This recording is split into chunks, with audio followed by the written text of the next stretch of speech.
Good morning, everybody, and welcome to day number 2 of the 2023 Hoosier Racing Tire SCCA Super Tour live from Watkins Glen International. I'm Gregg Ginsberg. Joining me today, all day and all weekend long, is going to be Larry Lefty MacLeod. Good morning, Larry. Good morning, Greg. And wanted to, of course, thank Josh Ashby, who was with me all day yesterday for qualifying. And we've got our one of our groups heading down the pit lane right now to take to the track, but not quite ready for racing yet, Larry. Let's quickly run down the schedule for today.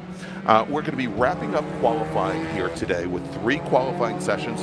First for our open wheel and prototype cars. They are heading on to the track right now, as you can see over by the 90, turn number 1.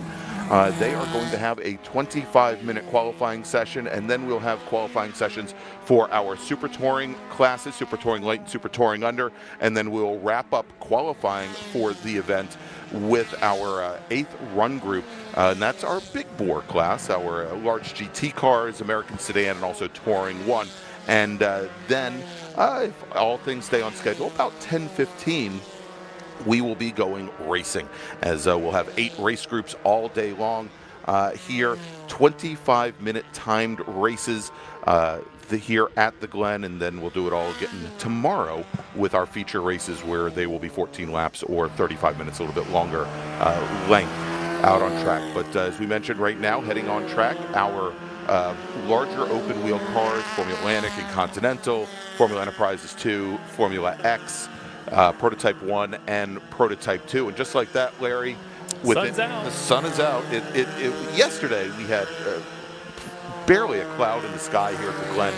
Lots of overcast here this morning, and still definitely some humidity, and about 65 degrees. And literally as soon as the green flag comes out, the sun starts to poke through the clouds. So we'll see how that affects the racers. We know yesterday, the second qualifying sessions for the 5 groups that had them yesterday, the temperatures had It was risen so up. hot, yeah. It was hot, the track was greasy, nobody was putting in fast laps, but these drivers are going to have temperatures actually very similar to when they went out for their very first qualifying sessions yesterday morning. So quickly here, let's go and Larry, I've got the rundown from the qualifying session yesterday for these racers, and we'll just give people an idea so they know where to compare. In Formula Atlantic, Larry Howard in his Swift, he's out of Kansas City, Missouri, was our fastest Atlantic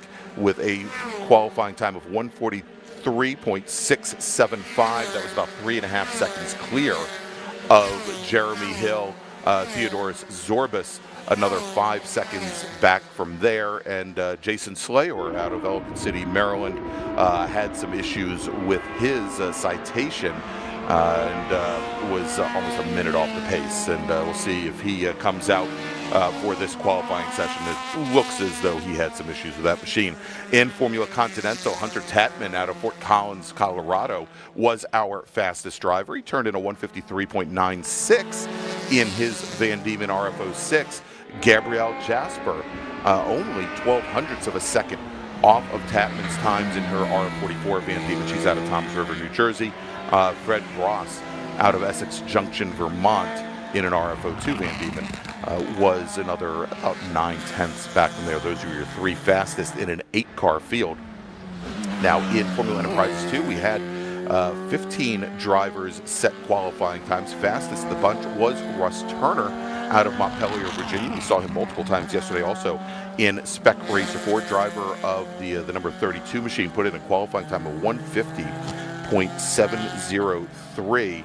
And that's about 0.6 off of the existing track record, but he had almost a 65, almost 66 hundredths of a second advantage over Jason Conzo.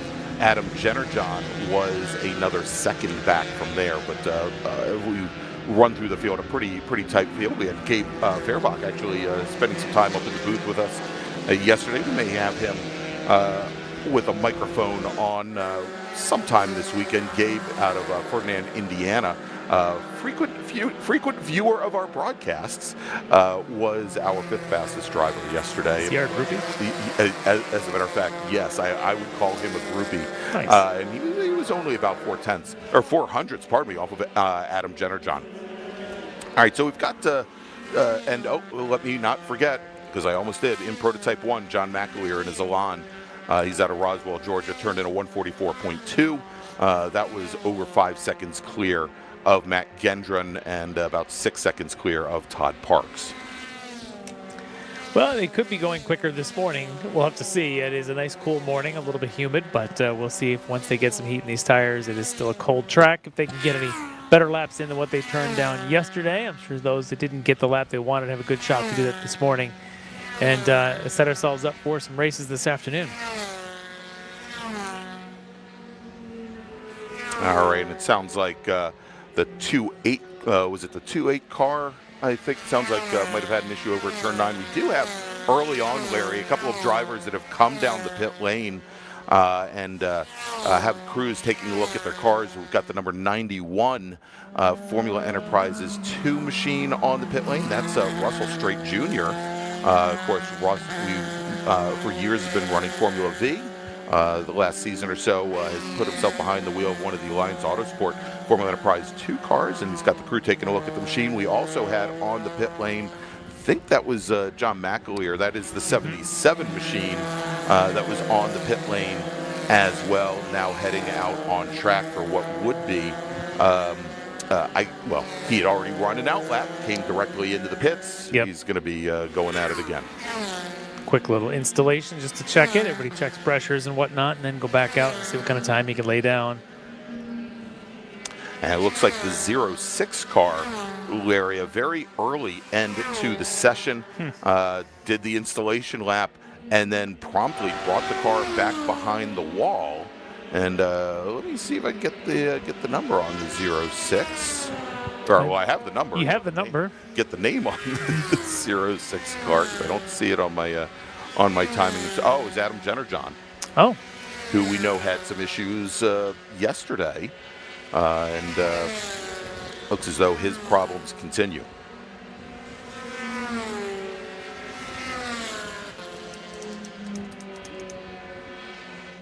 Actually, Jennerjohn's in the 71 machine, not the 06, pardon me. So do we know who's in the 06? I see the 09, which was Gabe. Which is Gabe Fairbach. I don't see a 06. Well, actually, and I think that might have been Gabe that brought the car back. It might be a 09. Gabe's in the orange, in the orange machine, and that at least the colors are right, so it may have been him. He was so anxious to listen to us that he decided to just do one lap and pull right back in and tune his web streaming to us. That's right. Thank you so much, Gabe, and everybody else who's joining us here early morning. It's the only logical explanation. That's right. All right, so let's take a look and see where we are right now in Formula Atlantic. Larry Howard currently with 4 flying laps in, a 145.820, his fastest time this session. That is about 2 seconds off of where he was yesterday morning. Jeremy Hill, another 4 second, about 4 seconds back from there. In Prototype 1, Todd Parks in his Critter, a 150.486. And compared to where he was yesterday, that's actually almost a 2 second pickup from where he was yesterday. Well, what we're seeing still, though, even though we're 4+ laps in, a lot of green, a lot of purple, meaning a lot of personal bests, a lot of session bests. They're still picking up the pace out here as it was very cold track, at least this morning. It'll start to warm up quickly. These drivers all taking their chances to kind of warm things up.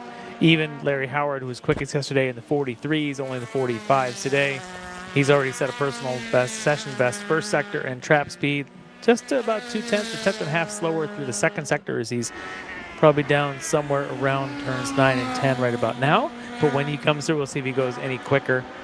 Get closer to the 43s he was turning yesterday. All right, and Charles Russell Turner currently with a 150.601 in the books. His fastest time from yesterday, a 150.703. So already a bit to the good. And I think I mentioned that that the track record here in FE2 is a 150.184. So he's getting a little bit closer. Again, track records can't be set during qualifying sessions, but the reason I keep bringing that up, Larry, is only because yesterday in qualifying, Russ Turner was over a half a second underneath the track record in Spec Racer 4 Gen 3. So we'll keep looking at that, obviously. Jason Conzo, our second fastest FE2 driver at the moment, at a 151.362. Or probably that was his time from yesterday. Let's look at something a little more recent, a 150.97, probably a 150.720. Yeah, and then the lap time that Russ Turner just put down is a 50.15. 50.152, just to say, which would be about 30 thousandths under the track record for FE2. So already Russ Turner apparently liking this track a lot and enjoying these conditions. And so that actually does improve, I think, on his qualifying from yesterday. So he's now about 6/10 quicker than he was yesterday. Yeah, so these drivers definitely finding the track a little bit quicker than they did in their morning qualifying. And for these drivers, their qualifying session yesterday was actually getting around to be lunchtime. This was the last group to go out before lunch yesterday. So Gabe Fairbach is out there, yes, so that was not him. He must have his audio set up in his helmet listening into us, but he's still out there 5 laps and doing quite well, actually. He's at a 51.0, quite a bit quicker than he was yesterday at the 52.3s, so he's picked up the pace, currently third quickest. Trying to look at an aggregate, I think that stands as Russ Turner, Conzo, and Fairbach, the top 3, even when you pull the times all together.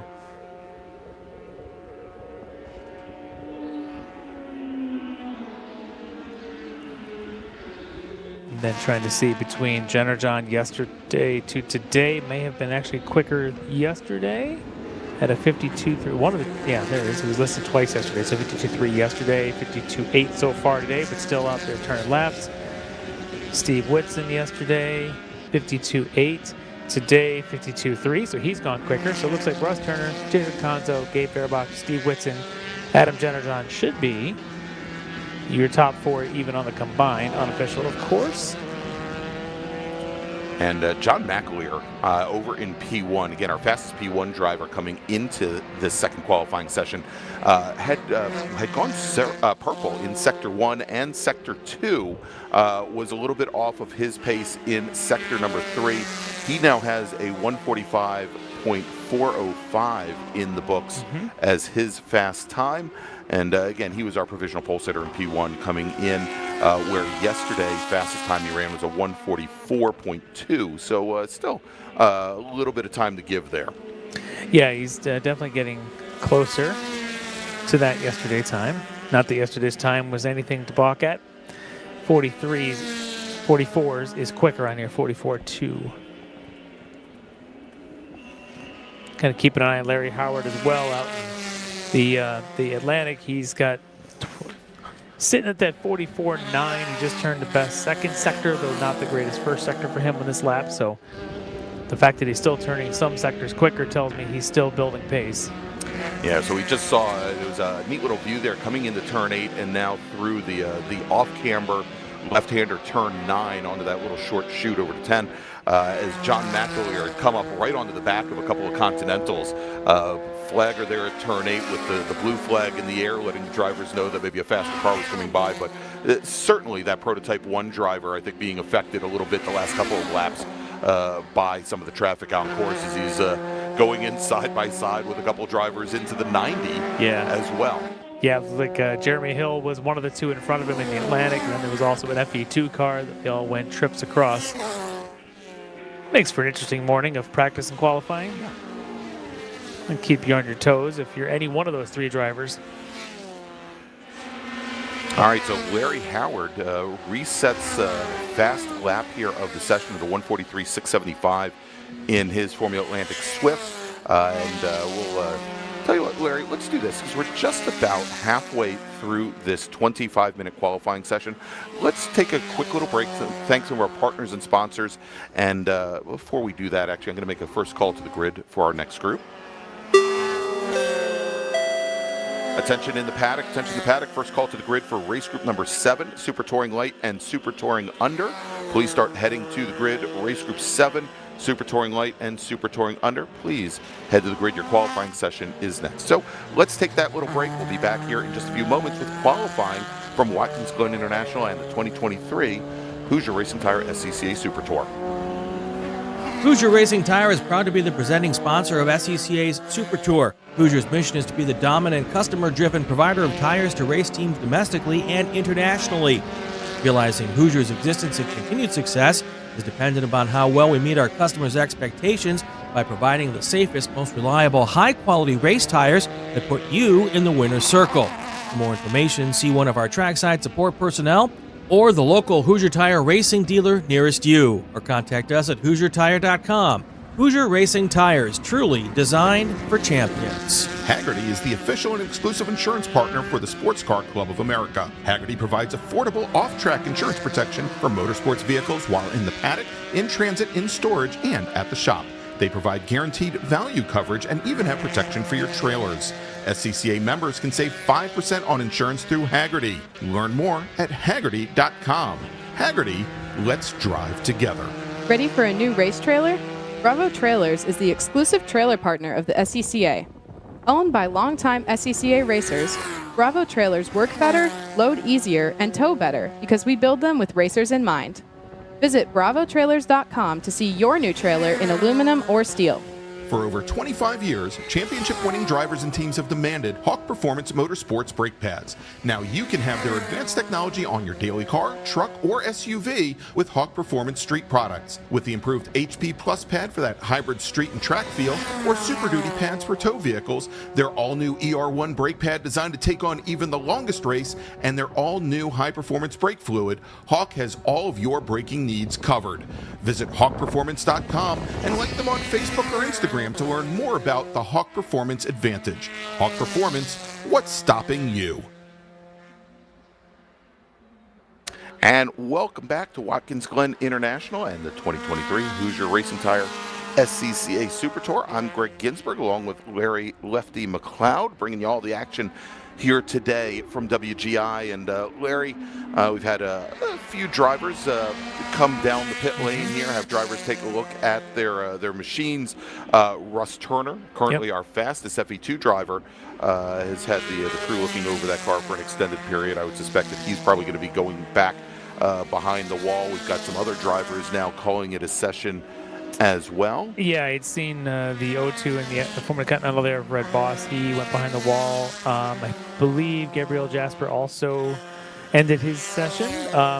The other one we had seen was Larry Howard out of the FA class. Actually came down pit lane, got checked, and did go back out on track. So a little bit of activity here this morning.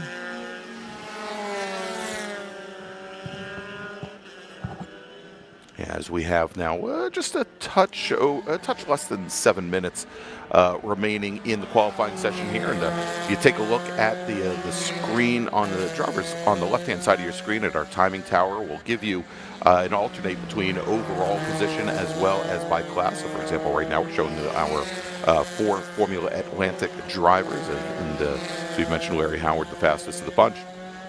And in Continental, Hunter Tatman with a qualifying time of 1:53.122. Glenn Cordova, second fastest, about 1.4 seconds back from there. And another 0.2 back to Chris Fehan, who that is your top 3 in the class. In Formula Enterprises 2, it is Russ Turner and then Jason Conzo, your second fastest driver in the class. And great to have Jason this weekend. He's representing a small business association, certified service-disabled, veteran-owned small business this weekend. That's Do Grow Industries. And he just came back from running some races in the British GB4 series, had just finished up over at Alton Park and also Silverstone. So nice to see Jason back here in the States running the Super Tour and no doubt getting qualified for the runoffs.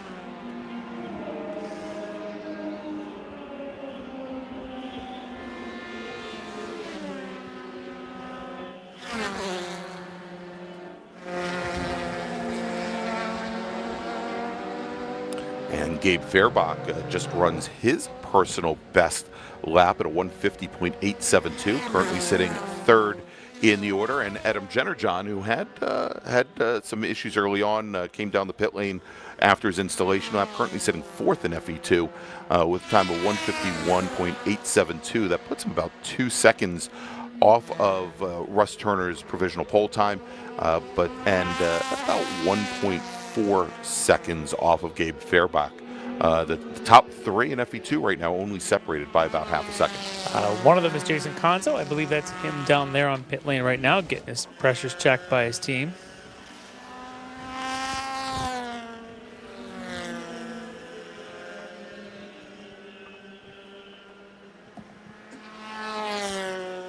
Justin Huffman looks like he's rolling down pit lane as well, possibly calling it a session. Don't see him stopping.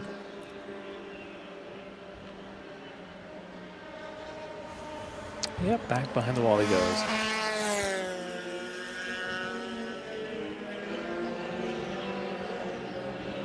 All right, we got one of our drivers now heading back out on track. You'll see him coming down the... I think that was Glenn Cordova in the FC at number 41 who just came through and heading back out. And there's MacLeod back in. We saw him basically do an installation lap, went back out, ran a bunch of laps. So far in this session, still in the down to the 42.2s now. Looks like he laid that down. He's going to come in for a bit of a pressure check, and we'll see if that's the last that we see of him. But 42.2 now is the quickest of any of the cars in any of the sessions. That puts MacLeod now just ahead of Larry Howard in terms of comparing FA to P1. P1 back to being quicker. Yeah, and now this is not one of the groups that we're going to have a split start for. So this, if things were to end right now, we'd have John MacLeod on pole. We'd have Larry Howard in his Atlantic Swift, starting to his outside to his left. So a bit of a mix here, and it also gives MacLeod a little bit. Again, if things were to end right now, would give MacLeod a bit of an advantage, as the next prototype 1 machine is Mac Gendron driving that Jim Downing machine, the old Atlantic Peach. This is an Elan DPO2 that I believe Jim Downing of Hans fame sold earlier this year, and right now looking to start on the outside of row number 2. Always interested in this kind of a multi-class race. Whose tires fire up quicker when the race actually gets going, when you've got things like the P1s, the Atlantics all kind of intermixed, because the Atlantics, perhaps their tires are quicker, but if the P1's quicker ultimately, now you end up with that kind of situation where they're coming together a lap or two later. Always makes for an entertaining first couple laps in one of these races. All right, so we're starting to get some calls in from some of our corner workers over at corner what's known as 1 Alpha, which is coming out of turn number 1. There's the view right there that we've had some drivers extending beyond the track limits, moving beyond and outside of that orange and yellow curbing there. And if they do it multiple times, the drivers are at risk of having qualifying times tossed. So they definitely need to be careful of that. But it's so inviting out there. It is. There's so much acreage. Like I said, the last time I raced here, it was a gravel trap out there. It wasn't so inviting. And was your horse the fastest that day? Yes, it was. Okay. Thank you. Thank you. We worked long, hard hours to make sure the bearings on our carriage were adequately greased. You got to respindle those wheels once in a while. That's right. Yeah, the wooden wheels really had issues on the curbing, the old curbing here at Watkins Glen. Yeah, keep talking 50-year-old. Anyway. All right, so we've got now just a little bit under 1 minute remaining on the clock. And as it stands right now, again, your top 5 drivers on track: John MacLeod in his Prototype 1 Elan at a 142.296, Larry Howard in his Formula Atlantic Swift a 143.922. It's about 1.6 seconds clear of off of MacLeod's times. Jeremy Hill in his Formula Atlantic Swift, he's down from Seguin, Ontario, Canada, a 146.507. Then Matt Gendron, as we mentioned, the Prototype 1 Elan, a 147.360. Then Todd Parks in his Prototype 1 Critter, a 149.360. If we go and break things down here by class, it's Howard, Hill, Slayer in Formula Atlantic, with Hunter Tapman, the fastest of your Formula Continental drivers, with Chris Fayon and Glenn Cordova rounding out the top 3, as the checkered flag should be coming out within the next couple seconds. And there it is, the 71 machine, the first car to take the checkered flag.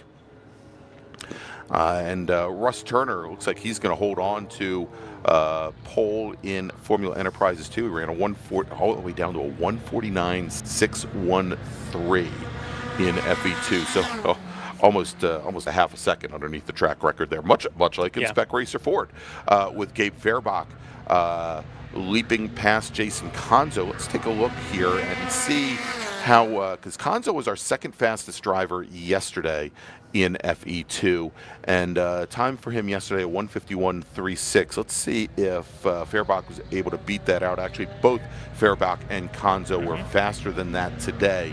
So Gabe Fairbach about a half second off of Russ Turner, right at the existing track record time.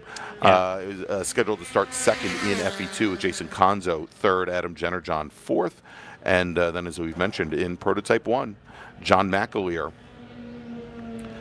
your fastest driver in the class in his Elan DPO2, a 142.3. Matt Gendron, a 147.3, about 5 seconds off. And then Todd Parks at a 149.3, another 2 seconds back from there.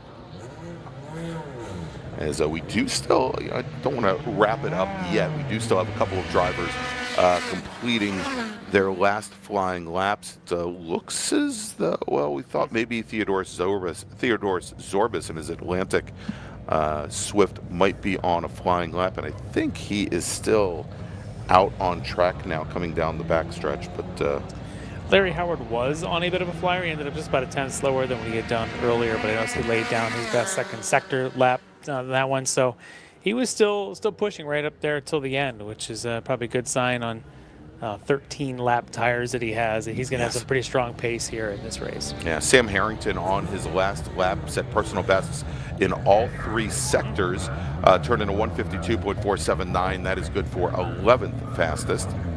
Yeah, 6 in those FE2s are all, again, as they always are, pretty tightly bunched. Very tightly bunched. That'll be a lot of fun to watch them mixing it up. But Russ Turner right now seems to be the class there, unless Gabe's and Jason Conzo have something for him. Russ shown so far to be pretty fast.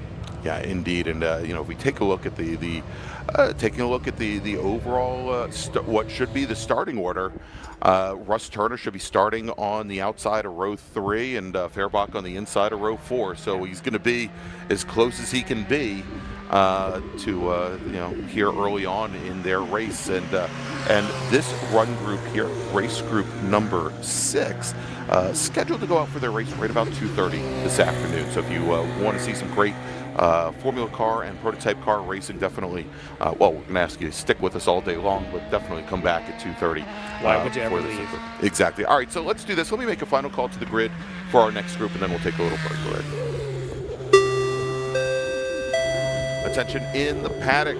Final call to the grid for race group number 7, Super Touring Light and Super Touring Under drivers. Race group 7, please head to the grid. Your qualifying session is next. So let's take a quick break, Larry, and when we come back, some Super Touring qualifying here from Watkins Glen, where you're watching the 2023 Hoosier Racing Tire SCCA Super Tour. We'll be right back.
And welcome back to Watkins Glen International, the 2023 Hoosier Racing Tire SCCA Super Tour.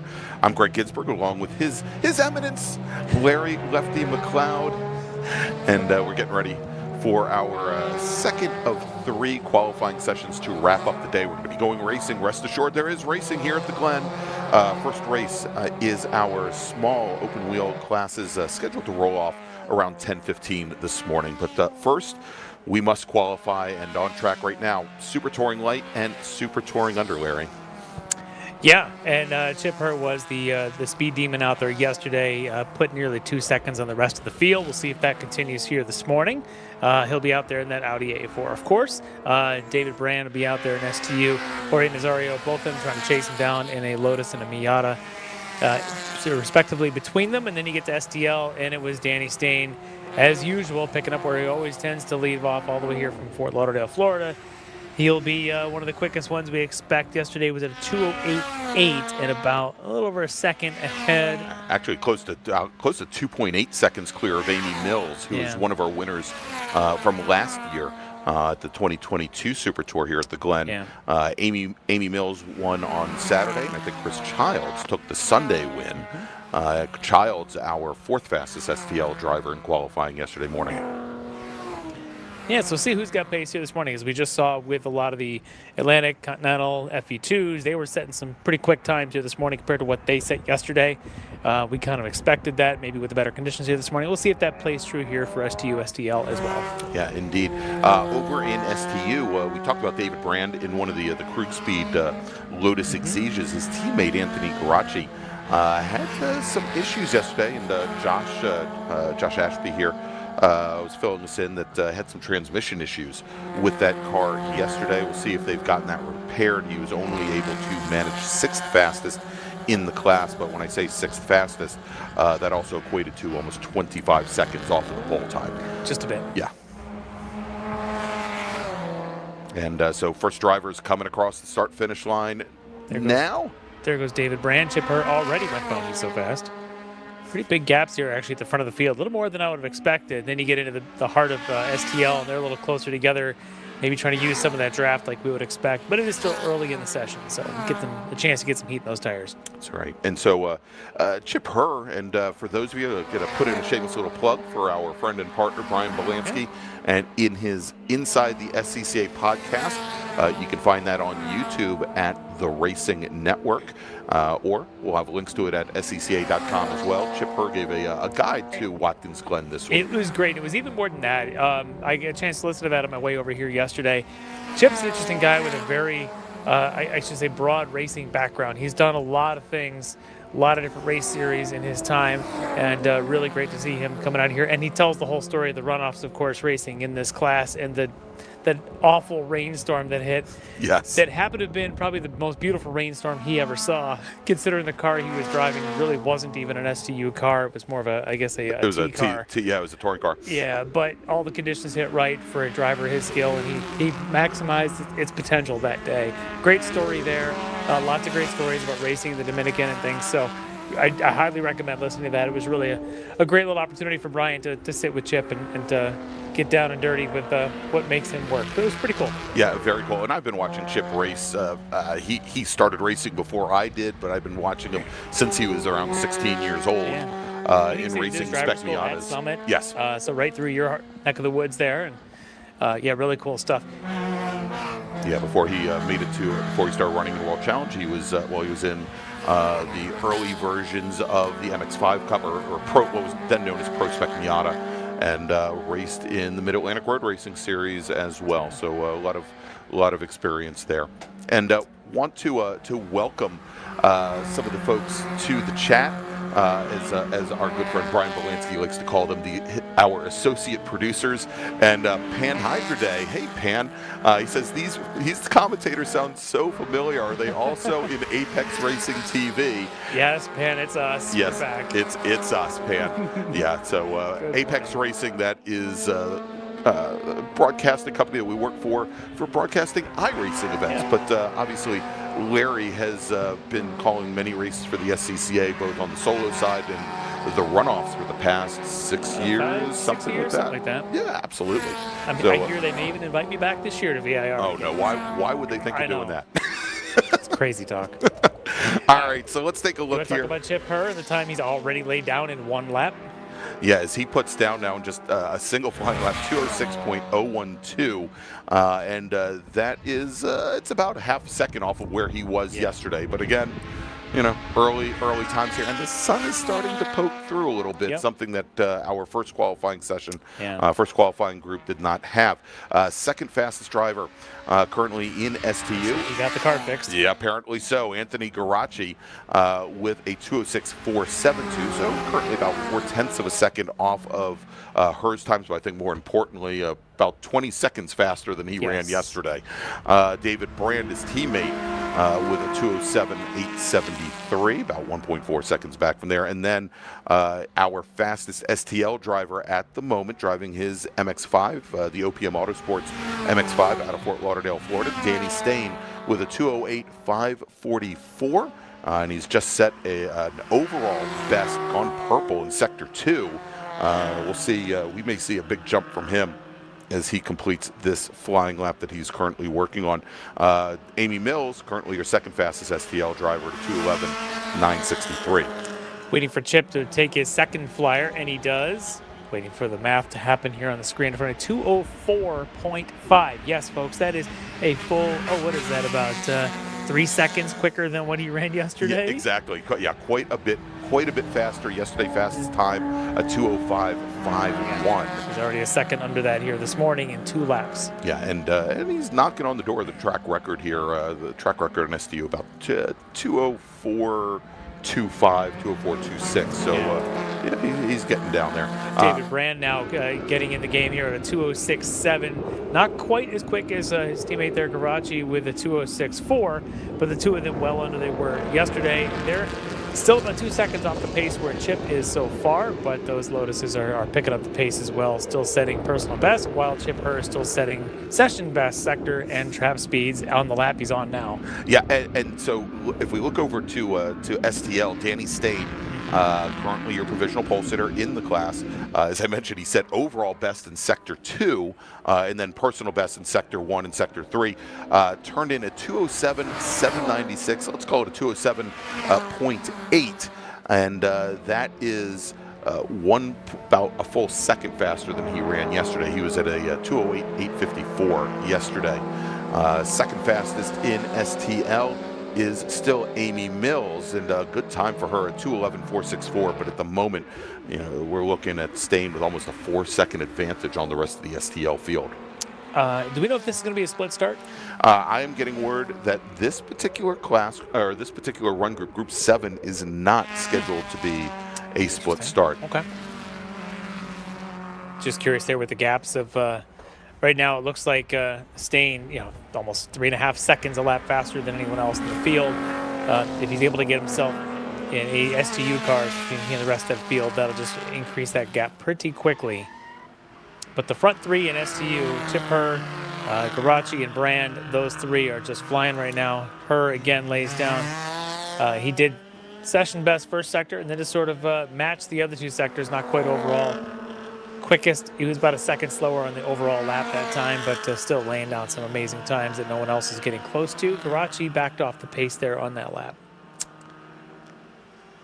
All right, sounds like Anthony Garacci on his last lap had a small little hiccup coming through the outer loop, and decided he was going to run NASCAR and take the short course. And and he's on the pit lane. Didn't take the boot, came down and across from the outer loop over towards turn 10, and is currently on the pit. I can't read the number. Is that Garacci or is that Brand? It is Garacci. Yeah, it is Anthony Garacci on the pit lane, and they've got the engine cover up in the air right now, taking a look at the back of that car. Also, Danny Stain now on the line. Let's take a look, and I think we've got a spin over at turn number 6, and again, new this weekend, we've got some replays. Exactly, and that is a big one. And Nice recovery there. Able to Yeah, keep it out and of I the tires. believe that was Steve Hunt in the number 141 Mazda Miata. I can call Steve out because I raced with him for years in ITA. Everybody, Steve Hunt. All right, there you go. Did a great job of avoiding any sort of contact there and getting himself circled back around. Probably needs a bit of a clean driver suit. Yes. Other than that, he's good to go. Exactly. All right, Danny Stain, our provisional pole sitter in STL, now taking his car back to the pit lane. Looks like his day is done. Hey, I want to say hi to Patrick Lipsinick, checking out his STU compadres and compatriots, checking in from Oklahoma. Good morning, Patrick. Great to have you.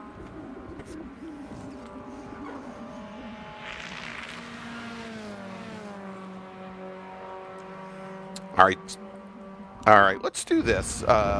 We are just about halfway through our qualifying session here. A little bit, we're kind of close to it, but let's do this. Let's take a quick break. I'm going to make a first call to the grid for our next group, and then we're going to thank some of our partners and sponsors.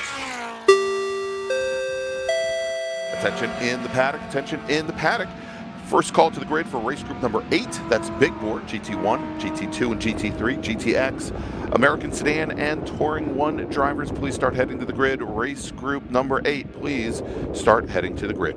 And so let's take that quick break. We'll be right back with more qualifying action here from Watkins Glen International in the 2023 Hoosier Racing Tire SCCA Super Tour. Tire Rack was established over 40 years ago by an SCCA member with a passion to find the right tires, wheels, brakes, and suspension products for racers and enthusiasts both on the street and on the track. As official tire retailer of Sports Car Club of America since 1995 and sponsor of the Runoffs Pole Award, along with the National Solo Program, Time Trials Nationals and National Tour, and Track Night in America, Tire Rack is proud to support the SCCA and its members as they go have fun with cars. Mazda Vineyards is the exclusive sparkling wine for podium celebrations at the Hoosier Racing Tire SCCA Super Tour, SCCA Runoffs, and Tire Rack SCCA Pro Solo. Celebrate your race weekend with Mazda Vineyards and learn more at enjoymazda.com. Summit Racing Equipment, the official high-performance source and proud sponsor of the SCCA Road Racing Program, is celebrating its 55th anniversary as the world's speed shop. Hagerty is the official and exclusive insurance partner for the Sports Car Club of America. Hagerty provides affordable off-track insurance protection for motorsports vehicles while in the paddock, in transit, in storage, and at the shop. They provide guaranteed value coverage and even have protection for your trailers. SCCA members can save 5% on insurance through Hagerty. Learn more at Hagerty.com. Hagerty, let's drive together. Hoosier Racing Tire is proud to be the presenting sponsor of SCCA's Super Tour. Hoosier's mission is to be the dominant, customer-driven provider of tires to race teams domestically and internationally. Realizing Hoosier's existence and continued success is dependent upon how well we meet our customers' expectations by providing the safest, most reliable, high-quality race tires that put you in the winner's circle. For more information, see one of our trackside support personnel or the local Hoosier Tire racing dealer nearest you, or contact us at HoosierTire.com. Hoosier Racing Tires, truly designed for champions.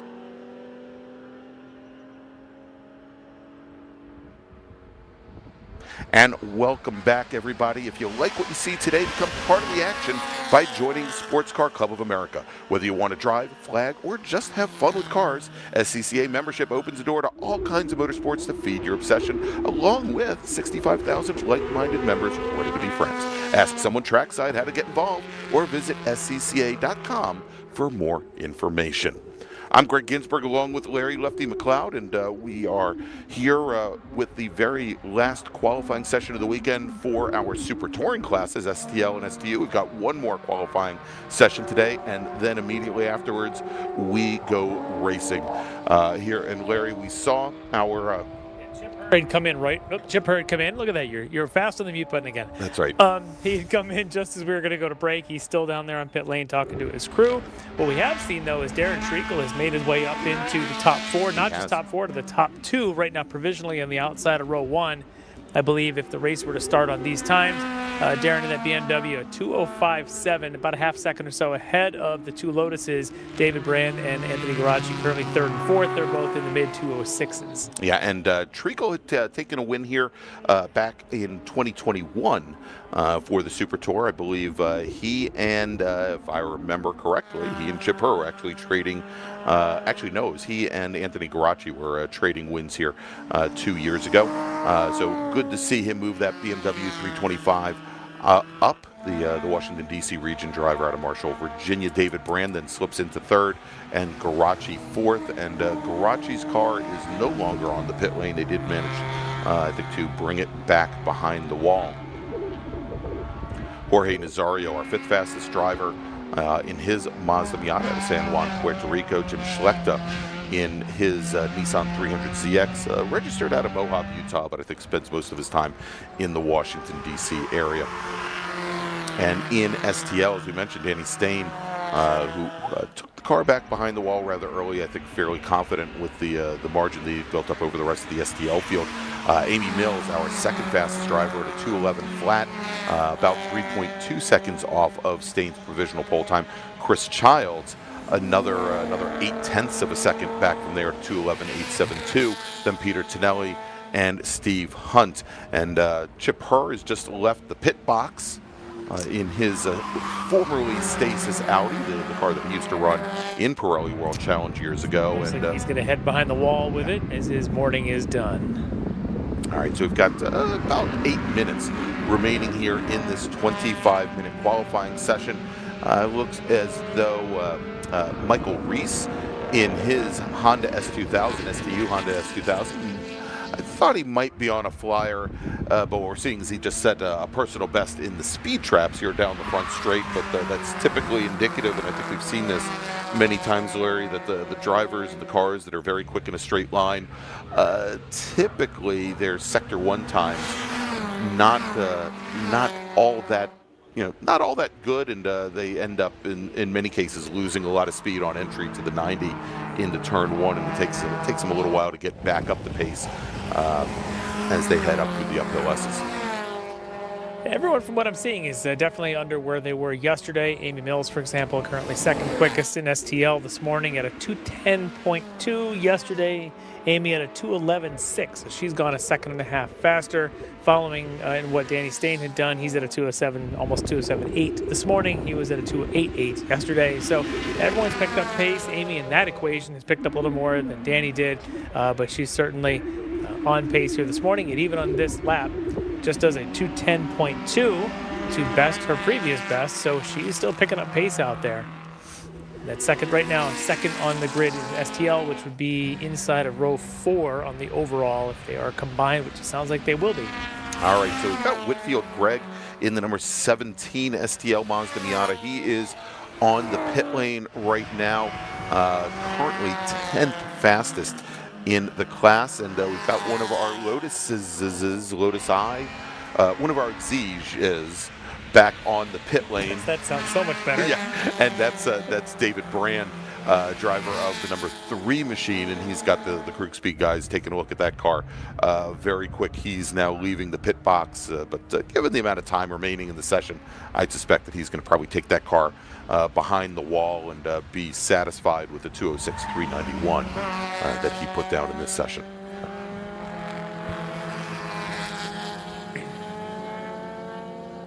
And Whitfield Gregg has brought his STL Miata behind the wall. Two cars I don't see out there this morning are John Weisberg. Don't see him turning any laps. He did yesterday, not the quickest, so I wonder if he had a bit of an issue with the car there. And the other one I'm not seeing this morning is Doug Vaughn. Yeah. Yeah, and Vaughn yesterday was our 5th fastest driver in STU, put down a 2:10 flat. And, taking a look at where our drivers stand today, right now that would be 6th fastest in the class.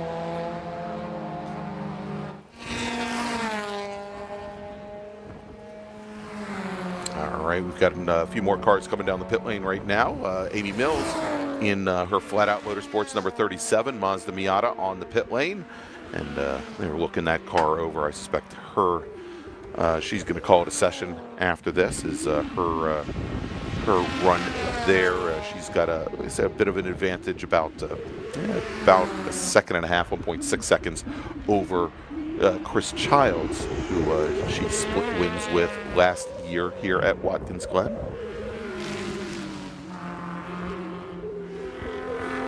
Great view of the bus stop this morning, that inner loop.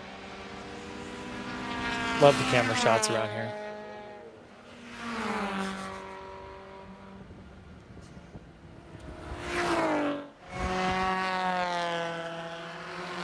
Yeah, again, want to thank Brendan Kazmarek and the folks from DriversEye Live. Some wonderful camera views.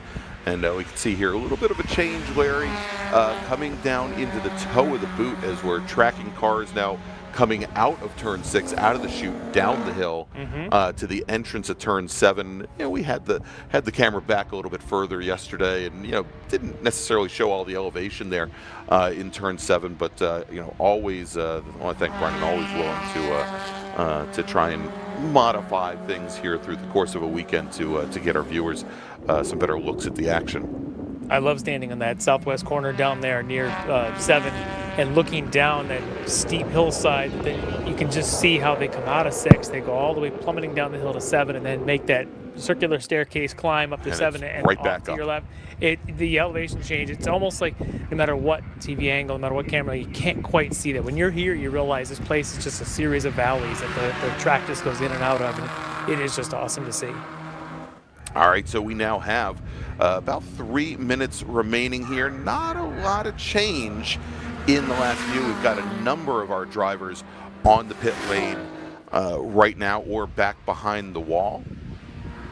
It looks like I think Darren Treacle may still be out circulating around. Steve Hunt, who we saw a little while ago in the yellow number 141 Mazda Miata, he takes his car down the pit lane and he's heading back behind the wall.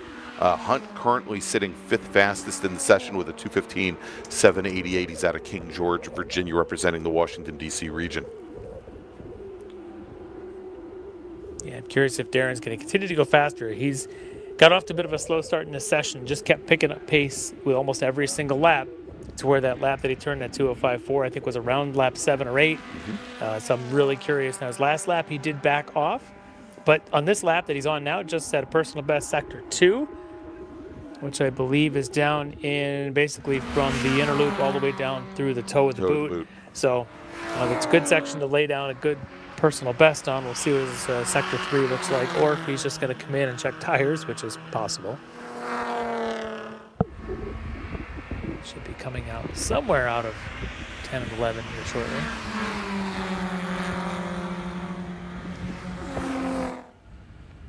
In fact, right on cue, that might be him pulling into pit lane right now. And indeed it is. That is the Treacle Insurance BMW coming onto the pit lane, calling off his last flying lap. I see that a lot of times where there's sort of a half cool down lap. They go out and lay down a sector or two and then come right in, maybe check tires and things to see what kind of hot pressures there are. But decided to just call it quits here with about a minute or so left in the session. Yeah. Get it before the rush. You can see there the red, white, and blue Nissan of Jim Schlechter coming out of turn 9, and he'll be coming in following these 2 STL Miatas through turn 10. And you see, and you can even track that, how the track drops away. It looks like Schlechter's calling off his last lap in the STU. Nissan going to rest upon the 2:15.75. But even coming through turn 11, you can see how the track kind of drops away. You get a feeling for the camber there in the turn.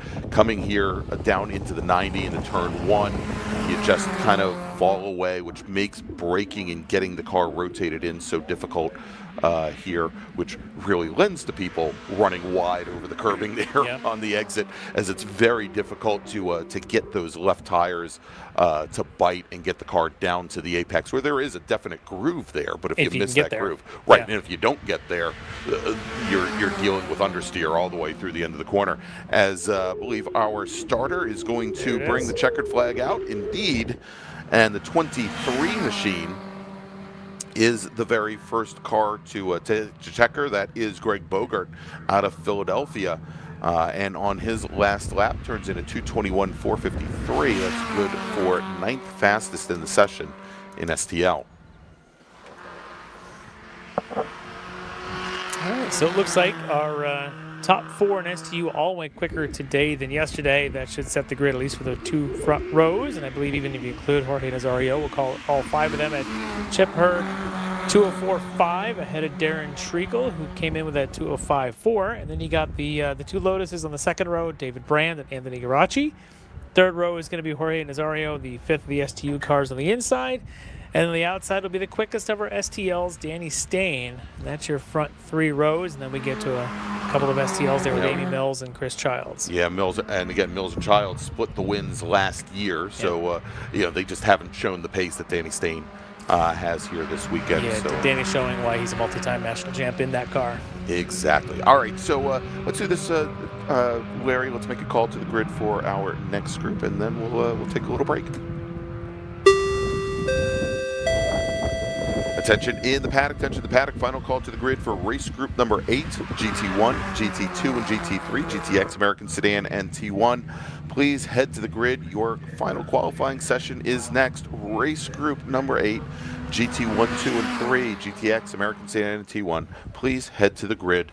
You're scheduled to be on track, well, just about 10 minutes from now. All right, so everybody, we're going to take a quick break, and when we come back, it's going to be our final qualifying session of the event of the weekend, and then we go racing. We'll be back here in just a few moments from Watkins Glen International, where you're watching the 2023 Hoosier Racing Tire SCCA Super Tour.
And welcome back, everybody, to Watkins Glen International, the 2023 Hoosier Racing Tire SCCA Super Tour. I'm Gregg Ginsberg with his Eminence Larry Lefty MacLeod. Grandpa Eminence, or is it Eminence? Yeah, it's Grandpa Eminence. There you go. Larry Lefty MacLeod. Billy Davis would be proud. That's right. As we've got our last qualifying session of the event heading out on track right now. And these are the in SCCA parlance, the big ground pounders, and I think these are the cars, Larry, that perhaps for what we have here at SCCA Racing, some of probably the most meant for Watkins Glen International, and can take advantage of. It is these are kind of designed for it with the amount of power that they can lay down. They can still pound some curbs. The sounds of these things echoing through the valleys is pretty awesome around here. Amazing sounds through here. So we've got our big GT cars, GT1, which are the equivalent of the Trans Am machines, GT2 and GT3. And actually, I don't believe we have any GT3 entries here this weekend. We do have at least one GTX machine for homologated FIA GT4 cars to make things more complicated. And the T1 entries, Touring 1, as well as American Sedan. We've got a nice 6-car field in Touring 1, a 5-car field in American Sedan, but in GT2, 8 cars, a very big GT2 field. So let's take a look and see how things finished up after yesterday's qualifying session. Our fastest drivers overall, and shouldn't be a big surprise, former national champion in GT1, David Pinterick, out of Canfield, Ohio, in his Ford Mustang, turned in a 153.166. Kevin Allen in his GT2 Nissan 300ZX. He's out of Anderson, South Carolina, a 155.813. And then it was Jason Giannetti in that GTX machine, the Lamborghini Huracan Super Trofeo. He's out of Phoenix, Arizona, put in a 157.229. In Touring 1, Andrew Aquilante in his Ford Mustang. He's out of Chester Springs, Pennsylvania, multi-time national champion in his own right, a 158.591. And only about 3/10 clear of James Candelaria in his Phoenix Performance built Chevrolet Corvette. James coming up all the way from Boca Raton, Florida, and hopefully we'll have some in-car video from James here this weekend as well. And then in American Sedan, our fastest American Sedan driver, Danny Richardson in his 3rd-gen Chevy Camaro. He's out of Durwood, Maryland. He ran a 205.683 with Annie McDermott, your 2nd fastest driver, multi-time national champion out of Howell, Michigan, a 207.576, so almost 2 seconds separating them. Trying to see who that is, just down there.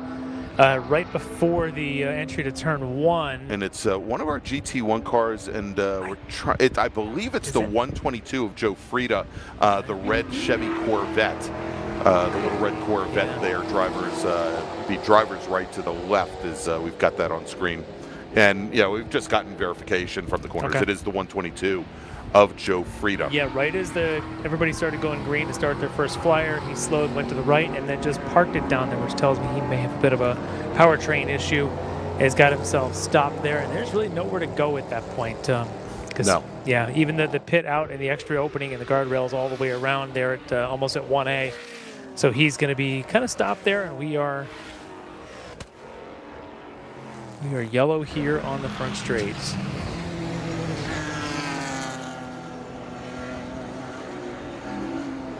As Pintar comes by for his first flyer at a 151.2. Yeah, that's about 1.9 seconds quicker than what he ran yesterday. Not surprising there, finally onto a good GT1 pace. But then, of course, he runs into the yellow territory here just past the starter stand as everyone starts to follow in suit behind. As Pintar might have been one of the only ones to get a full green start there before that Corvette got itself parked down there of Joe Frieda. Everyone in line behind Pintar, probably a little bit off their pace. Ray Devoudi did a 157 in his GTX Super Trofeo.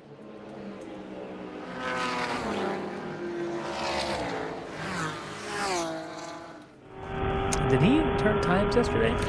The Super Trofeo, so had some questions about that, because I actually had him listed at timing and scoring twice. Had him down as having a 157.229 as we jump on board right now.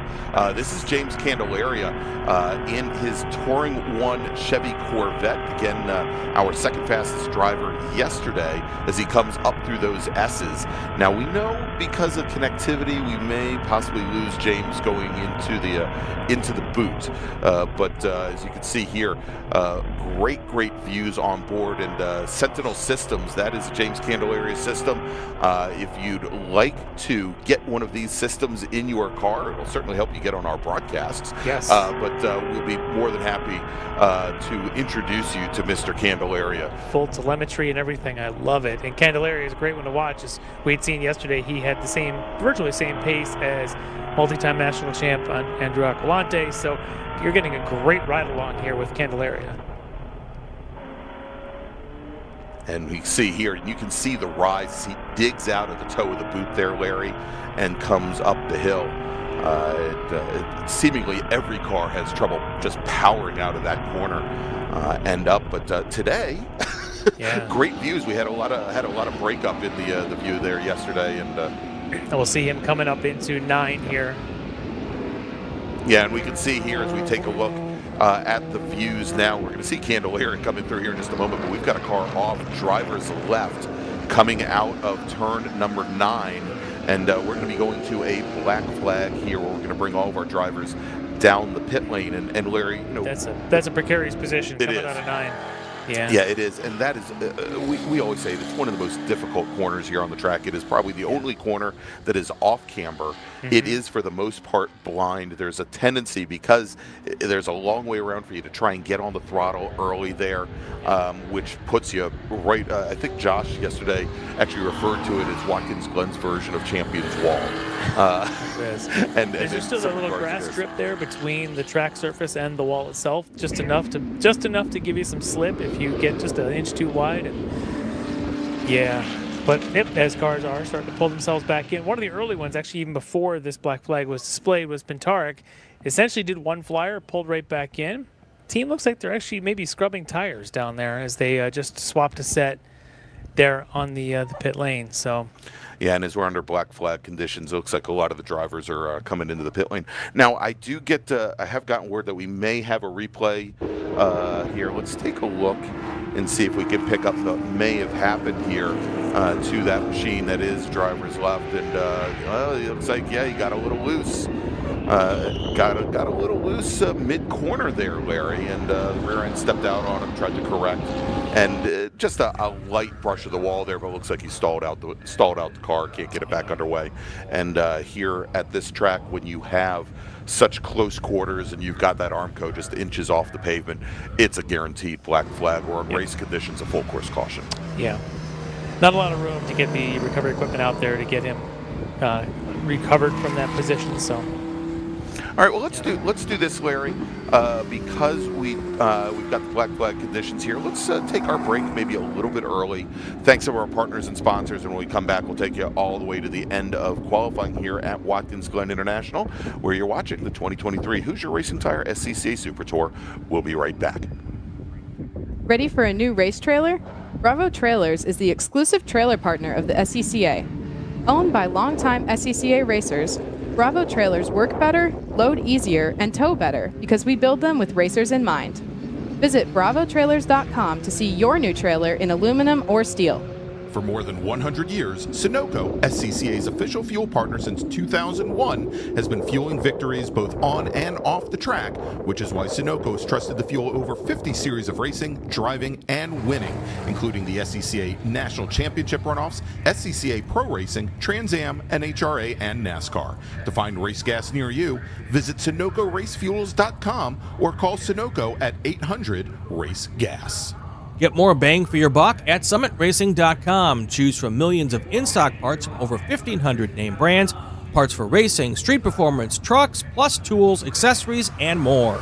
For over 25 years, championship-winning drivers and teams have demanded Hawk Performance Motorsports brake pads. Now you can have their advanced technology on your daily car, truck, or SUV with Hawk Performance Street products. With the improved HP Plus pad for that hybrid street and track feel, or Super Duty pads for tow vehicles, their all-new ER1 brake pad designed to take on even the longest race, and their all-new high-performance brake fluid, Hawk has all of your braking needs covered. Visit hawkperformance.com and like them on Facebook or Instagram to learn more about the Hawk Performance Advantage. Hawk Performance, what's stopping you?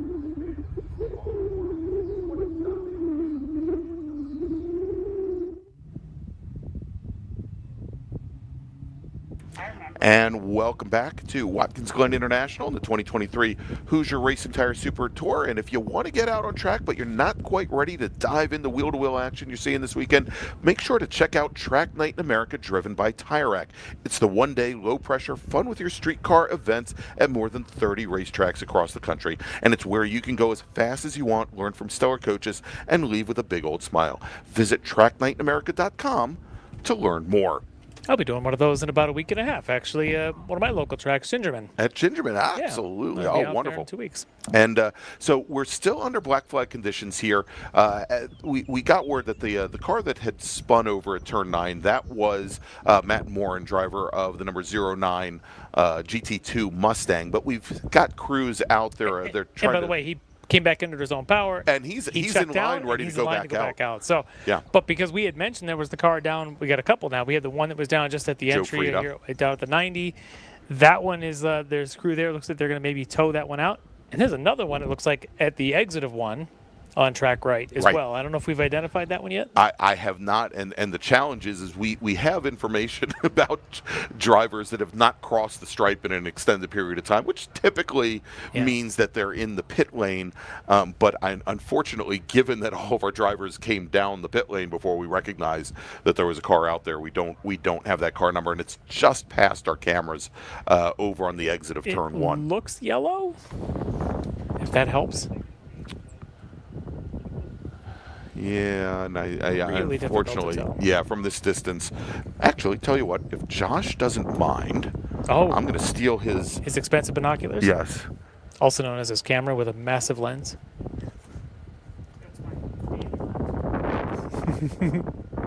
Compared to my cell phone, it's a massive lens. And it would help. Josh calls it the baby lens. Yeah, and it would help if I turned it on so I can get the autofocus to work. Let me see here. Yep. Hey, is it yellow? It is yellow. It's a good start. And it looks like a Mazda RX-7, and Josh just said it looks like an RX-7, and it does. And it may very well be. Sterling Cole's in an RX-7 and maybe the only one in the field. Yeah, as a matter of fact, I think it is the only one that we have in the field. Yeah, okay. Well, we'll let them... both of those cars, both Cole as well as Frida, have the track crews towing them out of their positions. At least I see Frida now being rolled away. Yeah, and so that is, as we mentioned, Sterling Cole, driver of the number 13 GT2 Mazda RX-7. And I was a little surprised when I saw that there, because the majority of the RX-7s that I see in the GT classes are typically in the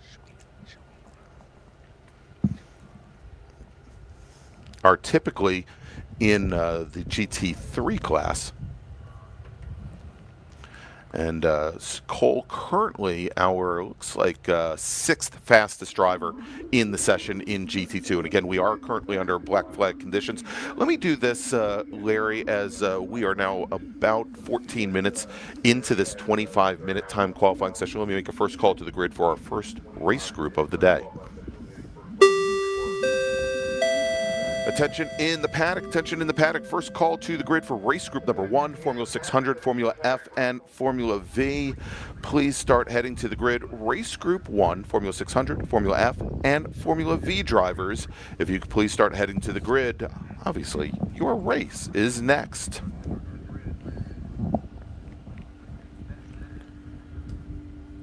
All right, so let's do this, Larry, as we've got a little bit of a pause in the action. Let's go and we'll try and break things down by class. The majority of our racers have only gotten in 2 and in some cases 3 flying laps. Honestly, and even their flying may not be so much flying as we had seen the red Corvette parked right at the entry of Right. 1. So essentially the front straight was under yellow from the initial green flags. So if you want to talk, I know Pintarek went faster, and he might have been the only one who did, but Yeah, let's see. So Pintarek at a 151.246. And if we compare that to yesterday's times, a 153.166, second fastest in GT1. John Helmers with a 209, so quite a bit off that pace there, and of course, and that's almost 20 seconds off of Pintarek's pace. And then Joe Frida, of course, the car that they just now removed from trackside going down into turn 1 in GT2. Jorge Nazario out of San Juan, a 156.373. And that is about a half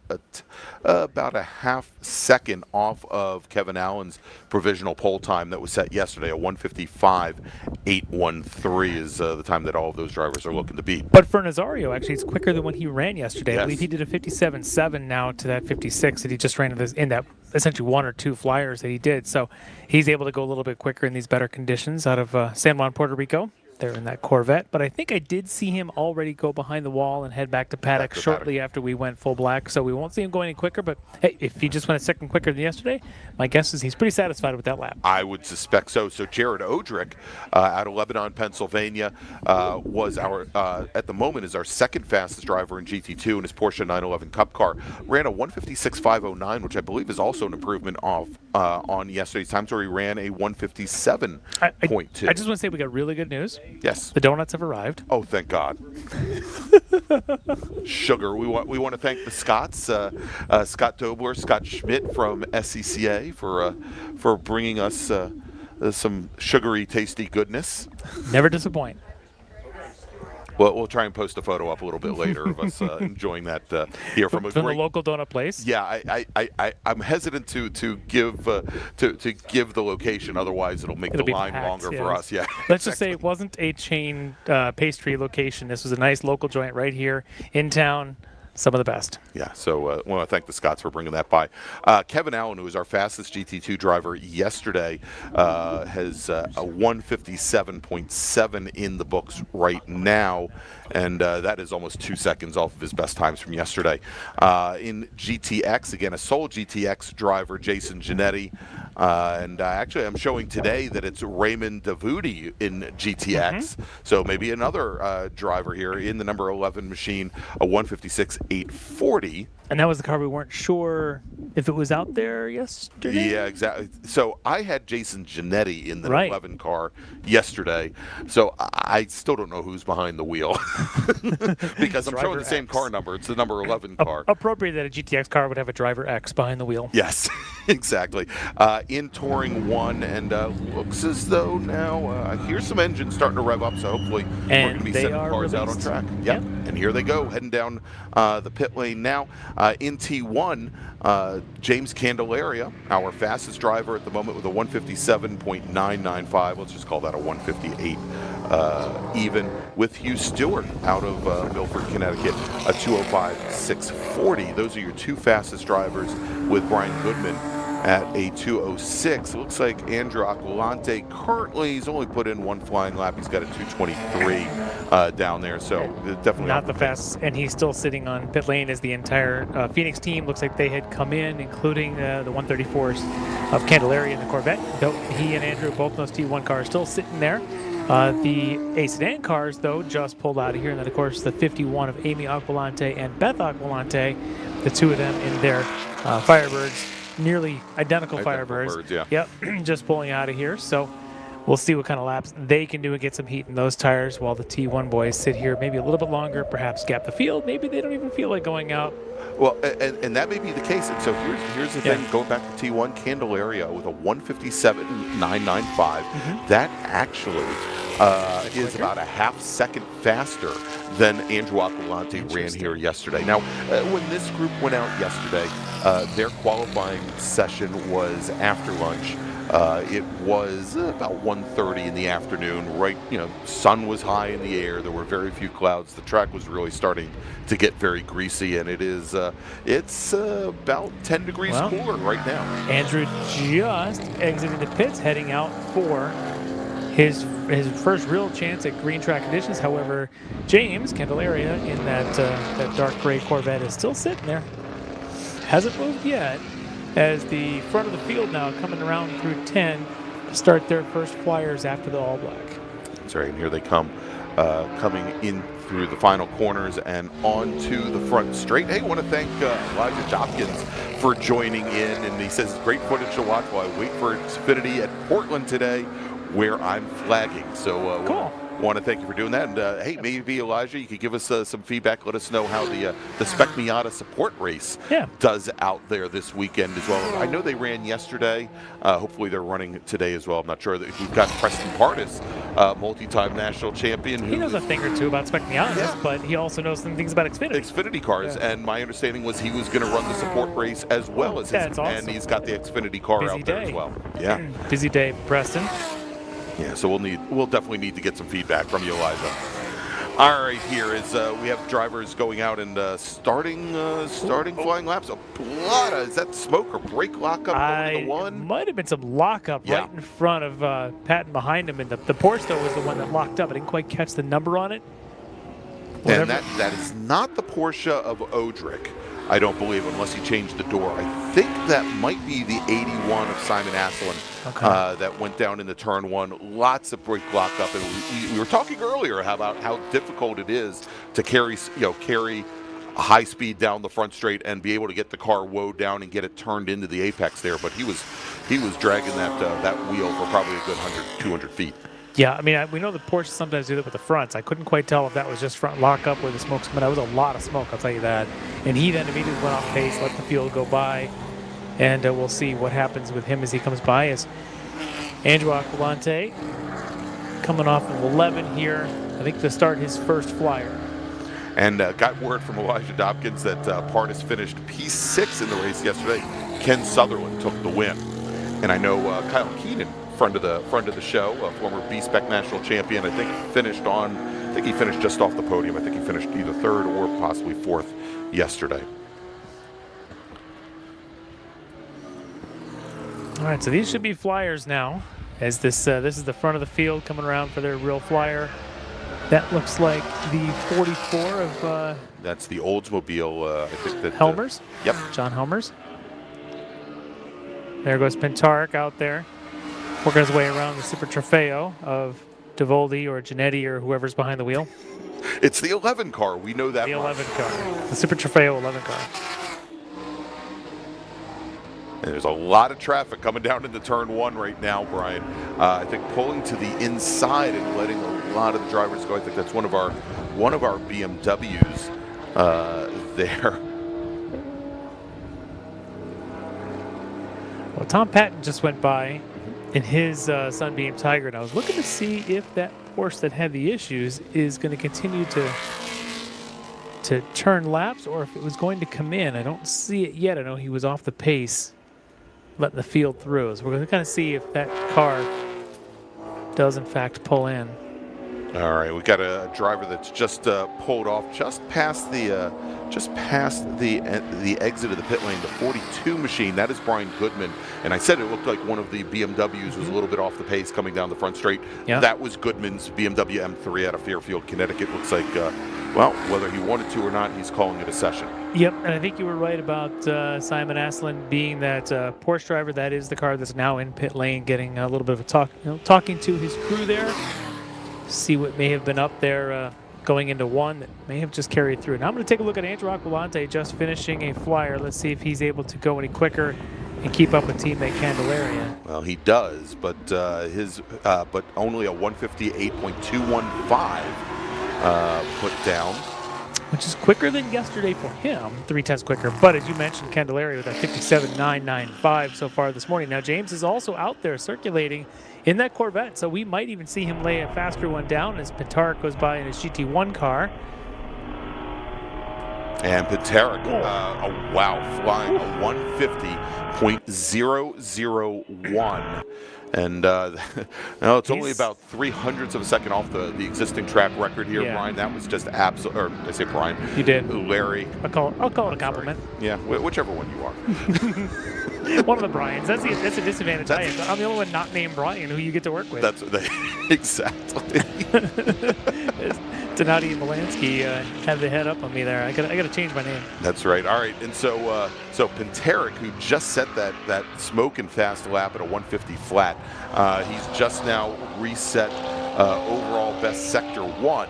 And his speed isn't too shabby either on this lap. 176.9 miles an hour in that GT1 Mustang going down that back straight. That's crazy fast. We'll see if he's able to turn this one into a 49 and get down near where, of course, track records, as we say, are race laps, not qualifying laps. Right. But if you're under the track record, you're pretty quick. Yeah, exactly. And again, Peterik and now sets overall best sector 2. And again, Peterik, our 2017 GT1 national champion. I think he just came off a he was pole sitter at the runoffs last year. His car was hanging down in Indy at PRI from the ceiling. If you get to see that, it's like kind of scary to see a giant GT1 car hanging overhead, but very cool. Yeah, he was fastest in qualifying at VIR this past year, and unfortunately had a lot of challenges. Most of the racers did GT1 with the Mother Nature related challenges. Not challenges. Andrew Aquilante, 57.8, just eclipsed his teammate by about a tenth of a second. So again, James and Andrew are pretty evenly matched here this morning.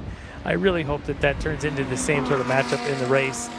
I'd love to see, anytime we know how good a racecraft Andrew's got. I'd love to see him getting pushed, and James, I think, is just the right guy to do it. All right, we've been tracking here. We talked about the Amy Aquilante, Beth Aquilante, both in those, both in the TAR Pontiac Firebirds. As the checkered flag is now coming out here, Larry, we've noticed that Beth Aqualante's number 58 Firebird has been smoking pretty heavily. She's down there at the pit entry right now. She stopped right after the entry, probably in case there was something, as Papa Joe Aquilante also just pulled his Corvette in to the pit lane as well. So he's getting checked out. The whole Aquilante family out there, it seems, in this session. Pretty much all four of them out there. Is again, the checkered flag is out on the session. Last flying lap will count. But let's take a look here. Your fastest American sedan driver of the day, much like yesterday, Danny Richardson, turning in a 2:04.490. And that is 1.2 seconds faster than he ran in yesterday's session. Andy McDermott for the second day in a row, second fastest in American sedan at a 2:06 flat. Amy Aquilante, third fastest than Tom West in his Cadillac CTS-V. And then Beth Aquilante. In T1, as you mentioned, Andrew Aquilante goes and resets fast lap at a 1:57.872.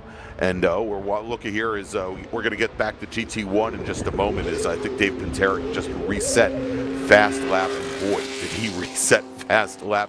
But Andrew Aquilante with a 1:57.872. Then James Candelaria, 0.12 of a second off that with a 1:57.995. Joe Aquilante in his Corvette, a 2:03.76. In GT2, Kevin Allen in his Nissan, a 1:55.236, and that is 0.6 of a second faster than he ran yesterday. Jared Odrick in his Porsche 911, a 1:56.175 for the second day in a row, second fastest. And I'll tell you, I saw an amazing race between Kevin Allen and Jared Odrick at Summit Point Raceway for the majors there about a month ago, and Odrick just gave Kevin Allen fits. Nice. So we'll see how things play out here when they go racing a little bit later today. But in GT1, Dave Peterik on his last flying lap, a 1:48.581. That was almost 2 seconds faster than his previous fast lap. Again, just to put things in perspective, the track record here in GT1, a 149.97. So he was 1.4 seconds. I think he'd be like second on the grid in P1 or something. Yeah. At that time. With a car that's 1,500 pounds heavier, it's amazing. Yeah, absolutely insane there with a well, we'll have to get the trap speed again. It was somewhere close of 176, 177 miles an hour. John Helmer's our second fastest in GT1 in his Olds Cutlass, and then again Joe Fried unfortunately did not complete a lap. All right, so Larry, let's do this. Let's make a final call to the grid for our first race group of the day. By the way, our big bore racers here, they are scheduled to roll off for their race today about 3:50 p.m. Again, going to be the last race of the day. Let's make that call. Attention in the paddock, final call to the grid for race group number 1, Formula 600, Formula F, and Formula V. Please head to the grid. Formula 600, Formula F, and Formula V. Your race is next. Please head to the grid. And Larry and I are going to take a little break here. And eat some donuts? Have some donuts, absolutely. Thank you, Scotts. And we'll be back here in just a few moments from Watkins Glen International with the first race of the day for it is 25 minutes to the checkered flag for our small Formula cars. We'll be right back.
And welcome back to Watkins Glen International in the 2023 Hoosier Racing Tire SCCA Super Tour. I'm Gregg Ginsberg along with Larry Lefty MacLeod. And Larry, it is time to go racing. Our first group of the day is going to be Formula 600, Formula F, and Formula V, heading out for a 25-minute sprint race. Let's run down the starting order. We're going to have a split start today with our Formula F and Formula 600 drivers up front, and then the Formula Vs. Let's start off with the front group, the Formula Fs and Formula 600. Starting 14th from Fort Collins, Colorado, in a Formula F Van Diemen, it's Hunter Tatman. Ray Boyer will start 13th in a Formula F Van Diemen. Starting 12th, Robert Gross, also in Formula F, driving a Piper. He's in the number 62 car. Robert Gray driving the 15 machine. He's the first of our Formula 600 drivers in a 2010 Nova car. He's out of Yorktown Heights, New York. Joe Parsons will start 10th. He's driving the number 42 Formula F Spectrum, with Charles Foster starting 9th in the number 27 Formula F Piper. He is out of Fredericktown, New Brunswick. Then we've got Ken Bukilian. I want to thank Ken. Helped me out quite a bit last night in dealing with an issue with my rental car here. And Ken is starting 8th today, real quick with a torque wrench and a 21mm socket. So thank you. Good thing, because I was out of 10mm sockets. Oxford, Connecticut is where Ken calls home. And then we've got Dexter Suba. He's starting 7th in the number 99 Formula F Mygale. Then we've got Jonathan Kodak starting 6th in the number 80 Mygale. He is out of Atlantic Beach, Florida, with Chris Smith starting 5th. He is in the Formula F Van Diemen. And then our top 4 drivers listed are all in Formula 600. And I'm fairly certain our pole sitter probably will not be here for today's race due to the Sabbath, with David Lapham scheduled to start 4th in the number 19 Nova car, with James Weida starting 3rd in the number 22 Scorpion. Also in a Scorpion, Keith Jocelyn should be our pole sitter today, as Calvin Stewart, who had a qualifying time of 1:59.821, driving the number 07 Nova car. He's out of Novi, Michigan, celebrating the Sabbath today, and likely we'll see him tomorrow. Yeah, the one I'm going to be looking for out of those F6s is James Weida. We've seen him on pole at the runoffs. We've seen his pace pretty strong, normally running right there with Cal. Yesterday, Cal's qualifying times were about a second quicker or so. I expect Weida might be able to push ahead. Lapham at times also, and Jocelyn can be quick as well to stay close and keep James honest. So I'll see if maybe James, who generally has been running the 2-stroke, I didn't check to see if he's still running that 593 here this weekend, but in the past he's been the guy. Right. While the others have gone to the 4-stroke bike motors, he's been hanging on. And so perhaps carburation, other issues, clutching, things like that need to be tuned. We'll see if he's got pace in the FFs. Kotek is the big name in that group, but we'll see if the rest of that pack sticks with him. Those FFs always race real well. And the FV race, I am really looking forward to. On this one today is Scaler, Siebenauer, good friends there. Whitsons are in that pack. That could be a good time. All right, so let's quickly run down our Formula V starters. Chris Jennerjohn scheduled to start 14th in his Vortec. He's out of Hartford City, Indiana, with Ron Whitson scheduled to start 13th, driving the number 5 Protoform. Then we've got Michael Hinkle scheduled to start 12th in the number 37 Protoform, with Trevor Miller in his Womer EV3. That's the 13 car, starting 11th. Then starting 10th, Steve Whitson in his Protoform. He's out of Georgetown, Texas, with Mitchell Ferguson scheduled to start 9th. He's driving the number 52 Porsche. He's out of Moore, South Carolina. Then we've got Jeff Filipkowski. He's starting 8th in the number 20 Porsche. He's out of Mount Bethel, Pennsylvania, with Jonathan Weisheit starting 7th, driving the JK Technologies machine. That's the 61 car. Trevor Carmody starting in 6th. He's driving the number 7 Protoform, with Rick Shields starting 5th in the 77 car. That's a VDF. He's out of Bridgeville, Pennsylvania. Zach Winston starting 4th, driving the number 127 Protoform, out of Austin, Texas, with Roger Siebenauer starting 3rd, driving the number 72 Mysterian. Then we've got Andrew Winston in his Protoform. He starts on the outside of the front row in the number 12 machine, and your pole sitter driving his Scaler Mark 1 out of Asbury, New Jersey. It's Alex Scaler. And the racing commentary version of Hitting the Post, our F6 cars are coming down the front straight as you finish the grid for FV, and FVs are not far behind. This could be an interesting race. And starters looking over the field, and there you go. Green flag is in the air as our drivers now spread out with those Formula 600s right at the front of the field. Jocelyn and Weida Lapham all heading down into the 90. and getting a great start there, running around the outside. I think that was Chris Smith in the number 57 Formula Van Diemen going around the outside. Yeah, Smith and Kotick both looked like they were able to get past a couple of the F6 cars, perhaps Lapham and maybe Weida. It might be Jocelyn out front. I didn't quite catch if that was Weida or Jocelyn that actually was out in front of this pack. But Smith and Kotick definitely able to take advantage as the Vs are underway. All right, as our Formula V drivers come down into the 90 and jumping out to an early lead, coming through turn number 1, Andrew Winston in the number 12 Protoform from the inside, came right down the center as he started on the outside of the front row, takes the advantage to Alex Scaler, Roger Siebenaller, and his brother Zach Winston as they now start coming up the S's for the most part, all in line. A couple of drivers there still 2 by 2, but I think they're all going to start spreading out, Larry. Yeah, let's keep an eye on Scaler in that light blue one there, who had been our pole sitter. A little bit of trouble coming up the hill there on the first run, giving Andrew Whitson a chance to kind of pull away a little bit here. And pull away. It's about a car length. Yeah, car length, baby. You don't really pull away in V's. It doesn't really happen so much. But you can see there with then, I think that might be... I think that's Zach Winston in the blue and yellow machine that slotted directly behind Scaler and came right on his nose cone as we jump back to our lead group here with our Formula Fs and Formula 600 machines. And it appears as though jumping out to a pretty good start there. I think that's Jocelyn up at the front of the wondering if that might be Weida, but I'm going to wait and see when they come across timing. If the Weida generally is a black with yellow trim. Well, that would be Weida's machine there coming through turn 10 right now for the very first time, and on to the front straight to complete the first flying lap. And it looks as though we've got that yellow, Pelfrey car. That is Jocelyn, by the way, leading the way in the entire field. So what that means is that Weida is nowhere to be found. There he is now, just crossing start finish. He's already lost. Back in that black number 20. Something's up with Weida on that car, but it is Jocelyn. Then you get into your F6 leader, Kotick, who was able to get past Chris Smith. Lapham now second in F6, third overall in the run order. Dexter Suba in fifth. Ken MacLeod in 6th, Joe Parsons, and then finally Weida, who's third in F6, back there 8th overall in the field. Yeah, the number 22 cars, and side by side with one of the Formula F machines going into the 90. You may find him dropping a little further back as our Formula V field now coming out of the final corner and onto the front straight to complete lap number 1. And as they do, it is Andrew Winston, then Alex Scaler. Then we've got Zach Winston out of Austin, Steve Winston.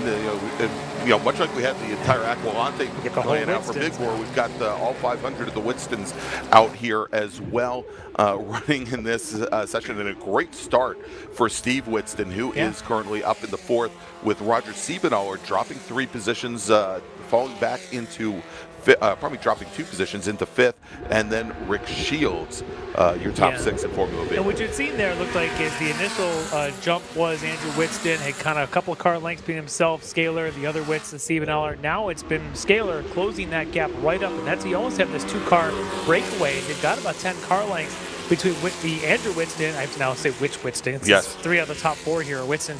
Andrew just ahead of Alex, nose to tail. Then you've got Zach and Steve. And Steve, if I'm trying to figure this out, I know that Andrew and Zach are brothers, and Steve, I want to say, is an uncle, if I got that right. If I remember correctly, yes. I could be wrong. I apologize to the entire Winston clan. I know they're here in numbers, so we'll tell them where you can find Larry, and we'll hang him out in the spotter stand as a sacrificial lamb. Well, the good news for the 2 of them is that being that they are somewhat related, have the same last name, they're going to work together a little bit to try to make sure that Andrew and Alex don't quite get fully away from this field. All right, towards the back of the field there, we saw dropping a wheel coming out of turn number 6. I believe that was Michael Hinkle. And Chris Jennerjohn's issues here in Formula V had some issues with the car yesterday during qualifying. I don't think came out for the second qualifying yesterday afternoon, and he did not make the grid today.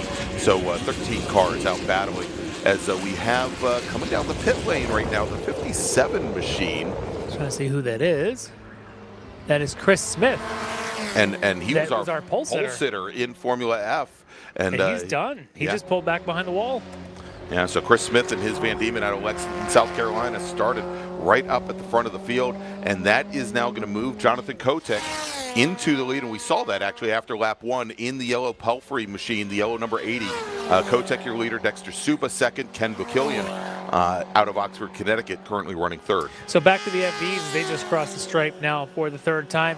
It is still Andrew Whitson, Alex Gaylor 1-2, Zach Whitston in third, with Roger Siebenaller now jumping ahead of with a couple of car lengths. In fact, ahead of Steve Whitston, who was battling there with Mitchell Ferguson for that fifth spot. So Siebenaller getting back on his pace, catching back up to that front four. Now it's a matter of whether Zach and Roger can work together to catch Andrew and Alex.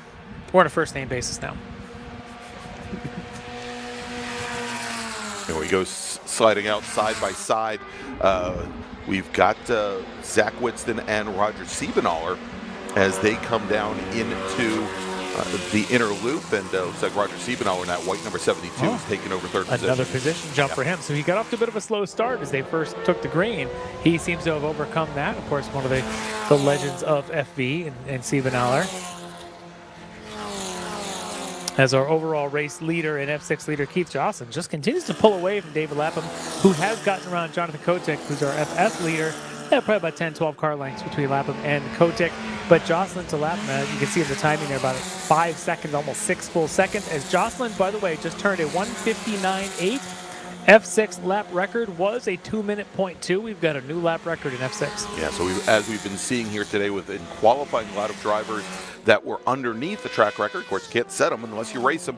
But already here in race number 1, seeing a new track record dropped and owned. It's good conditions for it. You know, we're reasonably decent air temps. The sun now has been out for about 2 hours, baking some heat into this track. Great conditions now for setting lap times. All right, as we are working lap number 4 here at Watkins Glen International, and we are we're just about 7 minutes into what is a scheduled 25-minute timed race here. Jonathan Kotick now continuing to open up an advantage in Formula F over Dexter Suba as they went by and completed that last lap, about 15 car lengths or so, separating the 80 from the 99 machine. Ken Bakilian, quite a large distance back from there, just not with the pace of the 80 or the 99 today. Charles Foster, who got around Joe Parsons, now running in fourth. Just watching that FB battle as Scaler and Whitson are still setting the pace in the front. They both just together ran a 2:16.6. Roger Siebenaller, we were talking about how he was making some positions. Not only that, he just turned, I believe, one of the quickest V laps so far in this race. The key was, whether it's quickest or not, he picked up 4/10 between his current position to where Whitson and Scaler are. That means it's now cut down to about 1.5 seconds between them. So he's taking about 1/3 of that out, maybe 1/4 of that out. If he does that again, he's going to be deep in the draft distance, and we can end up with a 4-car pack because Roger's bringing Zach Whitston with him. That's right. And want to thank Brian Straczynski, who's one of our longtime viewers here. Larry, we are going to hang you out here on the spotter stand. He says that Steve is a brother as well. He's another brother. Oh. Yeah, so Ron is the father. Ron's the father. See, so many Whitsons, I can't keep track. And Ron is running as well, currently running 13th in the field. Can we get him in like a little 9-box lane, like the Brady Bunch, so we can kind of figure out who's who? So let's take a look here. Also, I think making up a little bit of ground, and there you go, Brian Straczynski. He's on it almost as quick as we are. Looks like Mitchell Ferguson, who is currently running in 5th, the number 52 machine out of South Carolina, starting to make up a little ground on Siebenaller and Whitston, as they have been, Siebenaller and Whitston, as they've been swapping positions, usually going into the bus stop. Didn't seem to be losing a lot of time, but for the moment, the 52, I think the black 52 started to make up a little bit of space there as we watch this Formula V battle now come out of turn number 9. And it's interesting watching the V's come through there, Larry, because it doesn't seem like they actually get out of the throttle. No, everybody else, you're sitting and you're waiting for the car to straighten up coming out of 9, and these cars just like they rotate a little bit and you're still on the throttle. And we have a new leader in V, that is Alex Gaylor now, but I'm seeing a big draft from Zach Whitston going around him, Andrew Whitston taking a lead back around Alex. So they're trying to do the leapfrog game now down the front straight, down some of these other straightaways, probably realizing behind them Siebenaller and Zach Whitston and Mitchell Ferguson now are starting to tighten things up, as Ferguson did take another 2/10. Yeah. And that 15.8 was a pretty quick lap. But out front, Andrew Whitston did a 15.7. So, you're seeing a 15.4 for Scalar, so the pace has picked up. Those front two are starting to pull away a little bit, but we're going to be seeing this for a few more minutes, I think. All right. I want to also welcome in Stevie Ray Esports Racing. Hey, Stevie. Here sitting on his porch watching some racing today, so thanks a lot, Ray. And Stevie knows what it's like to run a V, at least in the virtual world, around Watkins Glen, and I think Steve would confirm it's pretty much a one break point course. Maybe if you brush the brakes of the bus and you brush the brakes down at 6, other than that, you break into 1, and everything else is a lift at best. It's a lift at best.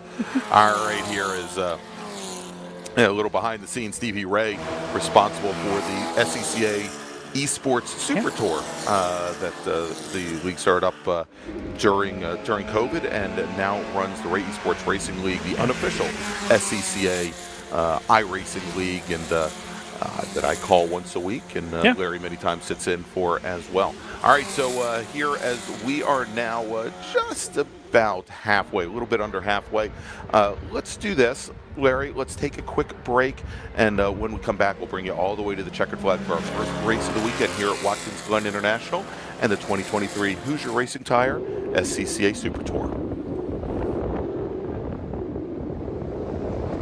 For over 25 years, championship-winning drivers and teams have demanded Hawk Performance Motorsports brake pads. Now you can have their advanced technology on your daily car, truck, or SUV with Hawk Performance Street products. With the improved HP Plus pad for that hybrid street and track feel, or Super Duty pads for tow vehicles, their all-new ER1 brake pad designed to take on even the longest race, and their all-new high-performance brake fluid, Hawk has all of your braking needs covered. Visit HawkPerformance.com and like them on Facebook or Instagram to learn more about the Hawk Performance Advantage. Hawk Performance, what's stopping you? Tire Rack was established over 40 years ago by an SCCA member with a passion to find the right tires, wheels, brakes, and suspension products for racers and enthusiasts both on the street and on the track. As official tire retailer of Sports Car Club of America since 1995 and sponsor of the Runoffs Pole Award, along with the National Solo Program, Time Trials Nationals and National Tour, and Track Night in America, Tire Rack is proud to support the SCCA and its members as they go have fun with cars. For more than 100 years, Sunoco, SCCA's official fuel partner since 2001, has been fueling victories both on and off the track, which is why Sunoco has trusted to fuel over 50 series of racing, driving, and winning, including the SCCA National Championship Runoffs, SCCA Pro Racing, Trans Am, NHRA, and NASCAR. To find race gas near you, visit SunocoRaceFuels.com or call Sunoco at 800-RACE-GAS. Shop anytime, anywhere with the Summit Racing app. Mazza Vineyards is the exclusive sparkling wine for podium celebrations at the Hoosier Racing Tire SCCA Super Tour, SCCA Runoffs, and Tire Rack SCCA Pro Solo. Celebrate your race weekend with Mazza Vineyards and learn more at enjoymazza.com. Welcome to the 2023 Hoosier Racing Tire SCCA Super Tour, where we bring together top SCCA road racers from around the country to compete in the premier amateur road racing series. The Hoosier Super Tour visits some of the greatest racetracks in North America, like Watkins Glen International, showcasing our 27 car classes and packing a ton of wheel-to-wheel racing action into every event. And you can now enjoy live streaming coverage of the Hoosier Super Tour events on site or from the comfort of your home. Find those details and more at scca.com/live. So I'm Gregg Ginsberg along with Larry Lefty MacLeod, and we're right in the midst of our very first race of the day, Formula 600, Formula F, and Formula V. And we've had a couple things transpire. What's happening here? I'm sorry. Well, watching what's happening here in F6 is our leader hasn't changed. Keith Jocelyn still out there running fast laps. However, Lapham is way off pace right now. Was about 30 miles an hour slow in the speed traps as Jocelyn just goes by, start-finish flying through. But Lapham has definitely lost pace. Weeda has picked up pace. His last time by was a 2:01, so he's down there in the same range Jocelyn. Now, Jocelyn's last lap was another reset of fastest lap record of a 59.2. There in front of us goes David Lapham in that green Nova car, Weeda in the Scorpion right behind him, 4 seconds that lap difference. Something's up with Lapham, but I tell you what's up with Weeda is he's got pace. He's got pace now. All right, Larry, real quick, let me make a first call to the grid for our next race group. Attention in the paddock, attention in the paddock. First call to the grid for race group number 2. That's Spec Miata. Please start heading to the grid. Spec Miata drivers, please head to the grid. Your race is next. The other thing that's going on is I believe it's tightening up in the V ranks. I'm waiting to see them with my own eyes, but I'm looking at timing and seeing that there are 4 of them now essentially nose to tail within a half a second of each other. And they should be coming by somewhere down in sector 2, I think, right now. Probably down there in that turn 6 down in the boot. Yeah, as a matter of fact, I think they're just coming through the chute right now and heading down towards turn 7 in this group right here. Yeah. And there you go. There are leaders, Andrew Whitston and Alex Scaler, along with Roger Siebenauer and Zach Whitston. And we had seen where Mitchell Ferguson was moving up into that territory. Seems to now have maybe that charge that he was making might have fallen off just a little bit. Yeah, I think Zach Whitston and Roger Siebenauer really picked up the pace there to try and close the gap to Scaler and Andrew out in front, and Mitchell just kind of lost his drafting that would maybe pulling him in. Now, if those front 4 start to jump some positions around, maybe Mitchell will be able to close back up again. He's still showing decent pace, but right now about 3 seconds back from the front 4 pack.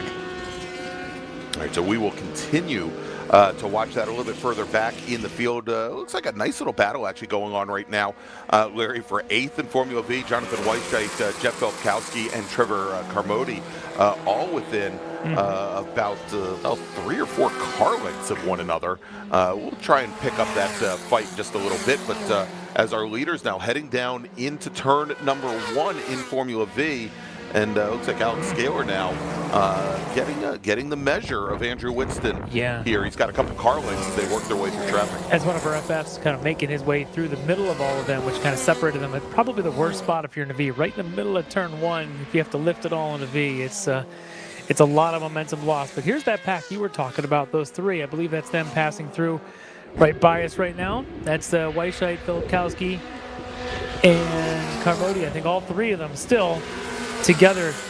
There may even be a bit of a run there for the middle one, Filipkowski, and that bright orange getting a run, even a little bit of bump drafting as they're coming off of one. Yes, V's can bump draft. There's not much there to line up. There's just that little tip in the back. But and the other tip I got for you is if you're in iRacing, don't do it. No, the front car will spin. Now, if you want to spin your buddy, go ahead. But in the real life racing, you do see that once in a while. They can do a light bumping to help the other car get some momentum. Yeah, as we're seeing here, the draft here at Watkins Glen with these Formula Vs, they look like these tiny little bullets, but they put a pretty big hole in the air. Got that fight just ahead of our leaders, ahead of our Formula V leaders, that Formula 600 fight going on. Lapham and Weida for the second spot right now. Whatever had happened to David Lapham, it seems to have corrected itself as he's now righted his ship. I don't know, maybe he was just had a bad lap or 2 there. Maybe the tires have gone off a little bit, but he's got himself back on pace, running in the 2:01s. Weida down in the 2 minutes last time by. So keeping our eye on that battle. That's a pretty good nose to tail as Keith Jocelyn out in front seems to have just put it into cruise control, so much so he just again reset as he goes right in front of us. Fastest lap and lap record for the F6s, 59.176. He's got great pace here this morning. And Larry, we were talking how astonishing it was during our last qualifying session of the day that Dave Pinteric was running about 176 miles an hour in his GT1 Ford Mustang. But when you consider that Keith Jocelyn is running across our speed trap at 134 miles an hour, and he's literally inches off the pavement. With barely a moving suspension, folks. Yes. That thing is basically riding on little pucks is all it moves on. It's essentially a long wheelbase go-kart with a 100 and something horsepower in the back end pushing you along. So that's pretty amazing, a pretty wild ride there for all these F6 drivers. And Keith's showing he's got some serious speed to contend with. All right, as we watch this battle, and here they come through the inner loop, through the bus stop. Dave Lapham and James Weida battling it out for second in Formula 500 as we see coming down underneath there. And I think that is Weida now just taking over second from Lapham. Okay. Yeah, he is. There they are coming through 6. Weida now just a couple of car lengths ahead. You'll see them coming at us here in this camera shot. Lapham in the green and gray second car through your shot there, and I think that might be is that who that's? I think that might be Dexter Suba. Okay, could be in his Miguel.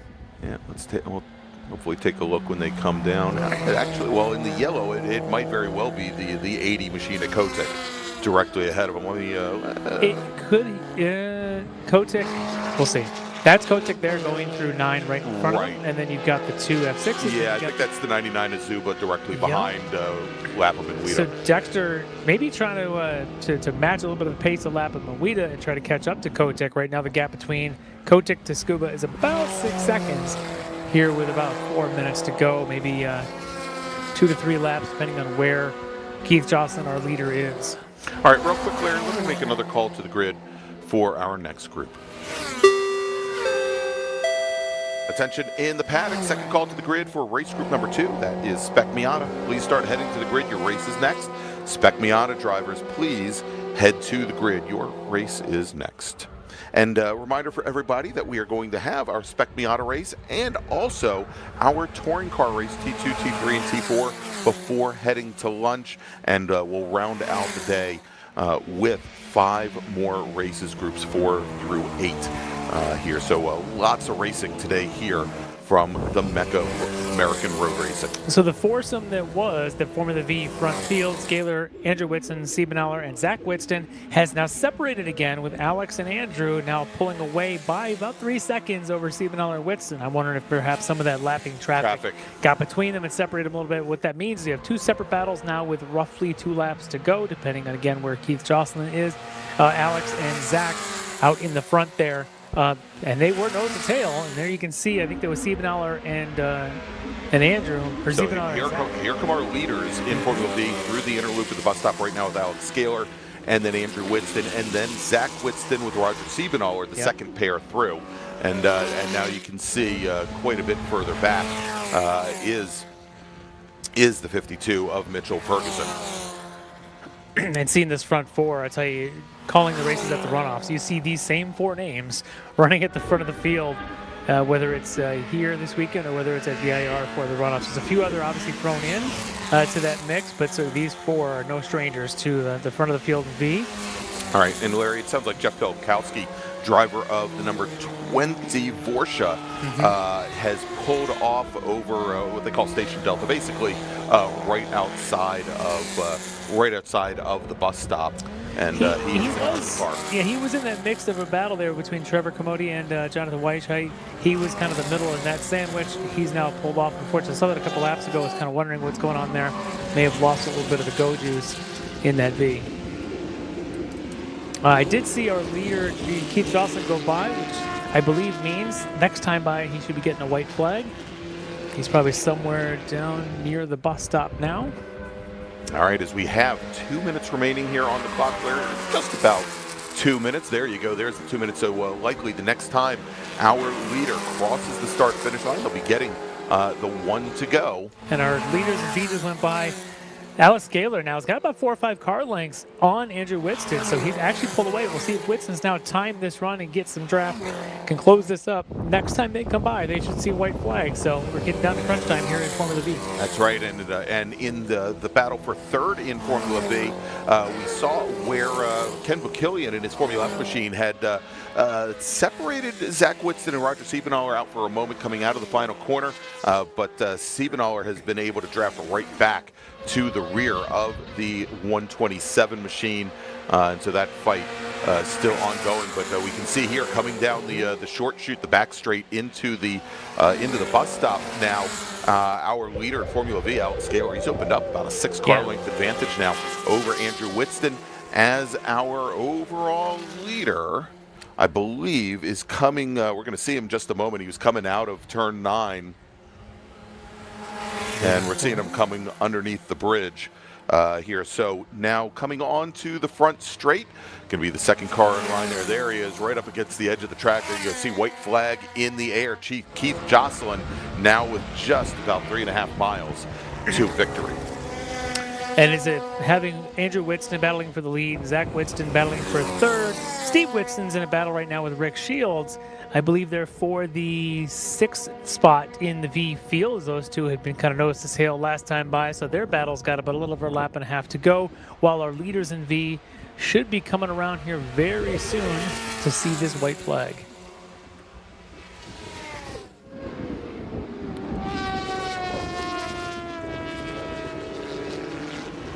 Yeah, all right, and I think we've got our Formula V leaders now. Actually, the last two cars just coming out of turn 9, making the short run to turn 10. It's Alex Scaler and Andrew Whitston.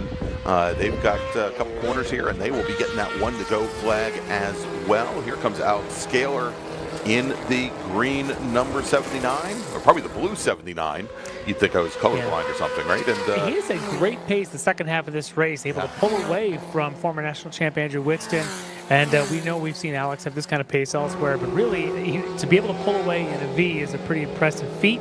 It looks like Roger Siebenauer is also pulling away from Zach Whitston for the 3rd spot now, as they've got 1 lap remaining. That's right.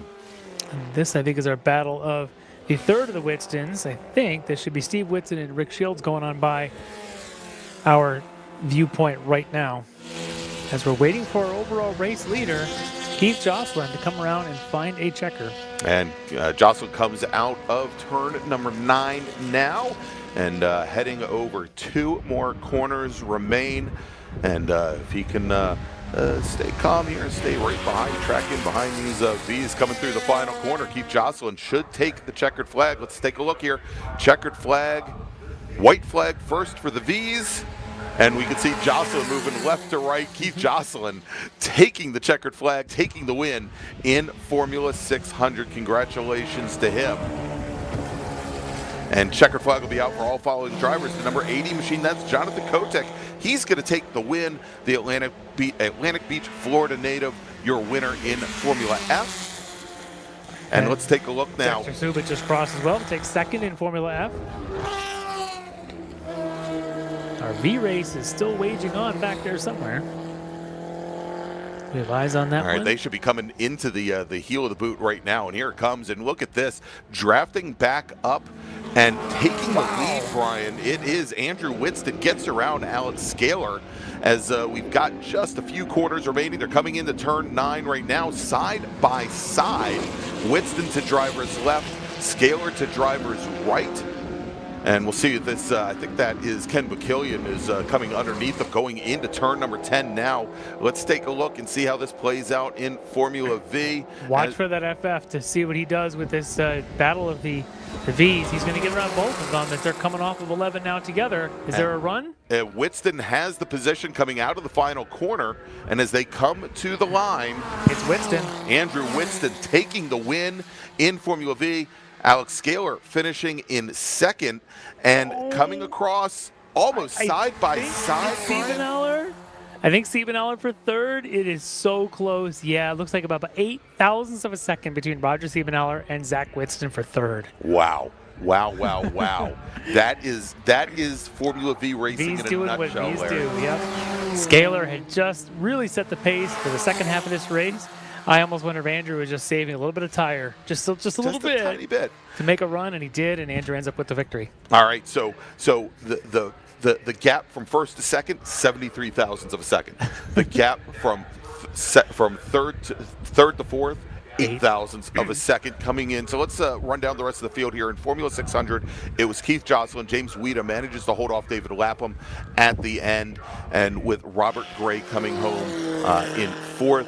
And unfortunately, or not unfortunately, but as we mentioned, Calvin Stewart, who was our pole sitter, did not take the green flag today, it being the Sabbath. In Formula F, Jonathan Kotek takes the win with Dexter Suba finishing in 2nd. Ken Bakilian will come home with the last step on the podium. Charles Foster, Joe Parsons, Robert Gross, Ray Boyer, rounding out the 7 finishers. Hunter Tapman retires after only 5 laps. Chris Smith, who was our pole sitter, retired after just 2. And then finally, in Formula V, Andrew Whitston, your winner, Alex Scaler, then Roger Siebenauer. That's your top 3. Zach Whitston, Rick Shields, Steve Whitston, Trevor Carmody, Jonathan Weishite, Mitchell Ferguson, and Michael Hinkle round out your top 10. And a new lap record in F6 for Keith Jocelyn, a 1:59.176. Oh, wow. All right, Larry, if the rest of the day is exciting as this race was, we've got a lot to look forward to here. Let's make a final call to the grid for our next group. attention in the paddock. Final call to the grid for race group number 2. That's Spec Miata. Now that we've given away the hint there, Spec Miata drivers, please head to the grid. This is your final call. You'll be on track next. So Larry, let's take a break. We'll be back in just a few moments with Spec Miata action. I think we had 44 qualifiers over the course of the weekend. Should be a great race here at Watkins Glen International, where you're watching the 2023 Hoosier Racing Tire SCCA Super Tour.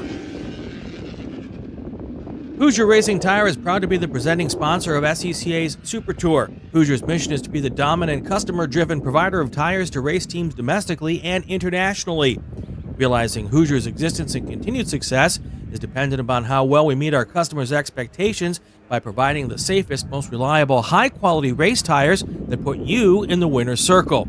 For more information, see one of our trackside support personnel or the local Hoosier Tire racing dealer nearest you, or contact us at HoosierTire.com. Hoosier Racing Tires, truly designed for champions. Mazza Vineyards is the exclusive sparkling wine for podium celebrations at the Hoosier Racing Tire SCCA Super Tour, SCCA Runoffs, and Tire Rack SCCA Pro Solo. Celebrate your race weekend with Mazza Vineyards and learn more at enjoymazza.com.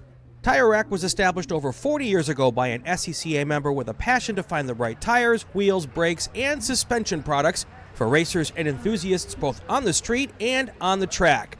As official tire retailer of Sports Car Club of America since 1995 and sponsor of the Runoffs Polo Award, along with the National Solo Program, Time Trials Nationals and National Tour, and Track Night in America, Tire Rack is proud to support the SCCA and its members as they go have fun with cars. For more than 100 years, Sunoco, SCCA's official fuel partner since 2001, has been fueling victories both on and off the track, which is why Sunoco has trusted to fuel over 50 series of racing, driving, and winning, including the SCCA National Championship Runoffs, SCCA Pro Racing, Trans Am, NHRA, and NASCAR. To find race gas near you, visit SunocoRaceFuels.com or call Sunoco at 800-RACE-GAS.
And welcome back to Watkins Glen International and the 2023 Hoosier Racing Tire SCCA Super Tour. I'm Gregg Ginsberg with Larry Lefty MacLeod.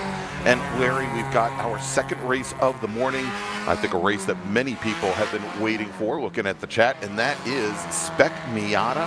We had 44 cars, well actually 43 cars set qualifying times. One unfortunately did not complete a flying lap.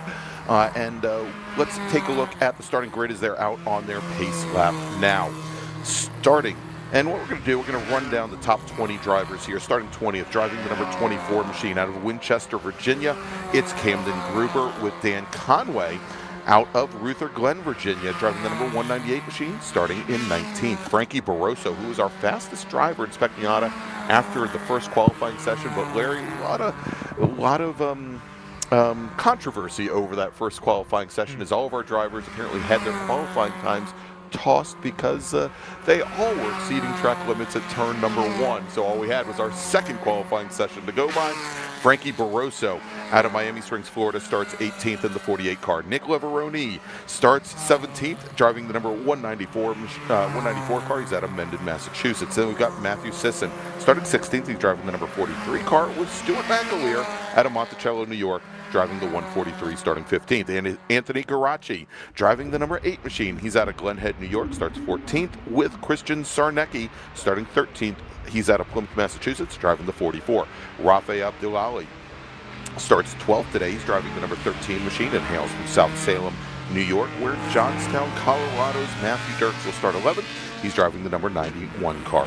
Nate Cicero is driving the 188. He starts 10th today. He's out of Pound Ridge, New York, with Sean Noonan starting 9th. He's out of Newburgh, New York, driving the number 0. Travis Wiley out of Austin, Texas, or actually Charlotte, North Carolina now. Travis driving the number 77 machine, starting 8th. Michael Tinnis, I used to race against Michael quite a bit in ITB back in the day. He's out of East Meadow, New York, driving the number 26 machine and starting 7th. Starting 6th today, driving the number 70 Mazda Miata from Shelton, Connecticut, former national champion Elvin Goulart, with Brian Henderson driving the number 97 machine. He's from Fredericksburg, Virginia. He starts 5th today with Nick Bruni, our reigning national champion.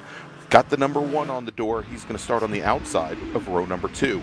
Danny Stain driving the number 39 machine. He's from Fort Lauderdale, Florida. He's going to start 3rd today. And your front row, driving the number 66 Mazda Miata from Little Mountain, South Carolina, Chuck McTudis, and your pole sitter from Livonia, New York, with a qualifying time of 2:16.738. It's Chris Chufo driving the number 34 machine. The field is down there in the booth, somewhere between 7 and 8, I believe. Yeah, we can see the tail end. There they are. Yeah, here they go is the safety car, the pace car, bringing Chufo and McTudis now into the heel of the boot. You can see Chufo there with that all-black machine, and Charles McTudis dark blue with the yellow, we'll call it a stripe, there on the front hood. Both McTudis and Stain typically working together, both out of with the OPM Autosports shop.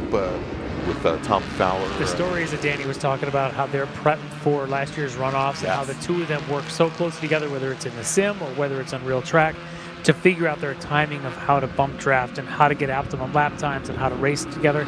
Those two have got thousands of hours of sim time, let alone the hundreds of hours of track time together. And the fact that they're sitting here on row 1 and row 2 of the grid means they're probably going to be paired up at some point. But the field is bunched. They are coming off the last corner right now. All right, so the pace car is going to come around turn 11, the final corner, and then make a hard right onto the pit lane, turning the field over to our pole sitter, Chris Chufo. You saw there about halfway back through the field. Pack not really gridded up all that well, but the green flag is in the air, and that inside line led by Chris Chufo got an early jump. I think got a nice little push there from Danny Stain, the outside lane with Chuck McTudis and Nick Bruni and Elvin Goulart. Back about a full car length as they came into the S's for the very first time, as the rest of the field filters through the 90 and they start to make their way up through the S's. And sitting in the lead, it is Chris Chufo, Danny Stain, and we see there Nick Bruni and Brian Henderson, the two teammates from East Street Racing, side by side coming up through the S's as they now come onto the backstretch, heading towards the inner loop for the very first time. And it looks like McTudis now, who started on the outside of the front row, finds himself in 4th. And was that Goulart that was just on the offline going down that backstretch to see if he's got himself in line yet. Maybe just finally filtering in there as everyone's fighting for those positions here earlier in this race. Oh, big slide, big drift. I'm not sure who that was, but that was pretty good save. And I think that might have been Chase McIntyre in the 0-3. We'll probably know in a few moments here, but yeah, big moment there coming through the inner loop and got the car squared up on exit. Of course, the big challenge there when you come through with that drift early on is whether you can get the car from over-rotating as you switch back and go through the outer loop. At some point, the weight's got to transfer the other way, and it depends on how good you do it, but it looks like he's able to. Perhaps scared himself a little bit, but he's back underway, and already the front of this field starting to pull away a little bit, as it should still be, I think it's still Kufo and Stain, and then McTudis, I think, in that order. We'll see as they come down. Kufo, Stain, McTudis now getting around, it looks like getting around Brian Henderson and Nick Bruni, the two teammates there from East Street, and for the most part here, all in a row now. And I think right behind them is actually Elvin Goulart in the number 70 machine.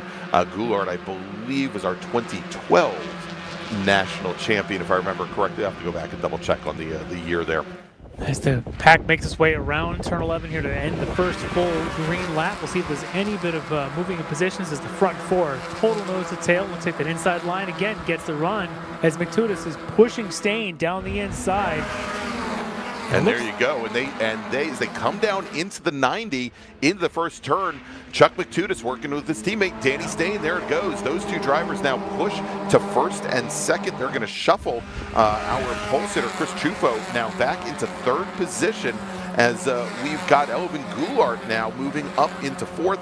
Nick Bruni, Travis Wiley, Brian Henderson in the silver with blue number 97 machine falling back in the seventh position as we still have drivers side by side coming up through the S's. So timing is currently showing Stain and Kufo to McTudis, but we know McTudis was able to push Stain, and two of them both cleared Kufo, and I think Goulart might have also been able to slip inside there, pushing Kufo down to fourth. Let's see if that's what it looks like. It's Bruni in fourth, isn't it? Yeah, it is Bruni, and it's Nick Bruni in fourth, and I believe that is Goulart then just ahead of him. Yeah, which means that Kufo, your pole sitter, is back no higher than fifth, and I'm not even sure where I saw him in that mix. As they came down the front stretch, he was just getting bull rushed by the entire train on the inside. But it's awfully early. It's a 25-minute race, and we're only working lap number 2. Yeah, that's him in fifth now. So he's gone from first to fifth, basically in about 4 corners. And that might be Wiley and or Henderson kind of right there behind him. And the rest of this is a giant Miatapede, as they call it, coming down here, down the hill from 6 to 7. By the way, I love the shot. If you look at the left side of the hillside there as they're coming into the entry of 7, that's basically where the track is then coming out of 7. That's how high the elevation changes here. And there they are at the crest of the hill now coming down into 8. Beautiful stuff. Here we go. Looks like a couple passing attempts coming into turn number 8. Coming down the inside. I think that's James Goffrey making a move down the inside. The front 3. A little bit quicker there through the boot as they put a couple of car lengths on the rest. And I think that's going to be Stain, McTudis, and Kufo. Sorry, Stain, McTudis, and Goulart, I think, your front 3. And then back there be Bruni and Kufo, your 4th and 5th, if I've got that right. And again, look at McTudis and Stain setting up for another push down the front straight. And Larry, you notice that coming into turn 11 is McTudis maybe took a little look to the inside on Danny Stain, maybe looking to get advantage as we now have side by side going into the 90, Goulart and McTudis as the number 70 machine looks as though he made the pass, made it stick, coming through turn number 1 to that black and yellow machine of McTudis. Now dropping back in the third, we've got Nick Bruni, and as you mentioned, Chris Chufo, who started off on pole, now sitting back in 5th. Directly behind him, it's Bruni's teammate Brian Henderson with Travis Wiley now in 7th in the number 77 machine. Matt Dirks, Sean Noonan, and then Christian Sarnecki rounding out the top 10. Michael Tinnis, and maybe a bit of a surprise, Tinnis, who started in 7th, now finds himself all the way back in 11th, losing 4 positions on the first couple of laps. So Goulart probably the biggest mover here so far early in this race. I think we had him qualifying back in 6th, now up into 2nd. He got a great run off of 11, was able to get past McTudis, and really importantly to break up that teammates, kind of pseudo-teammate buddies there of Stain and McTudis. if Goulart can stay in between there, I think you've got a better chance to really fight. And you can see right there, actually, was that McTutis now to the lead ahead of Stain? I believe that's what we saw. And again, Yeah. McTutis was taking some looks Here they come on at his us, teammate, yeah. indeed. So move Chuck McTutis, driver of the number 66 machine, up into the lead. Danny Stain sitting in second, and I think this early on, I think they're certainly contended either way. What that means is McTutis, who went into turn 1 and third, is now ahead. Shows you how much passing, how much drafting there is up down that that hill. back straight. Yep, and then Bruno and Chufo there, and I still think 4th and 5th, as here's that pack coming down into 8. All right, so here we talked about Frankie Barroso was our fastest driver in qualifying 1, and all those times got thrown out for all of our drivers. Barroso, who started off the race back in 18th position, he's now up into 13th. Just ran the fastest lap of the race. There you go. Very quick movers. He's moving up. Also, Jordan Rick Segrini, who started off in 22nd place, directly behind him in 13th. I've heard that name somewhere before. We may have We may call him on our Monday Night Races sometimes. That is absolutely right. All right, so again, now it's Stain pushing McTutis down the front straight, Goulart in 3rd, and I believe that's Chufo in 4th now with Bruni back to 5th. Oh, Bruni might be in 6th. That's Brian Henderson now, who's leapfrogged a couple of spots. He's now to 5th, pushing Bruno down to 6th. As they come out of 1 and they're heading up the hill there, Stain pushing McTutis, as they often do. Not that we're condoning contact, but look at Spec Miata.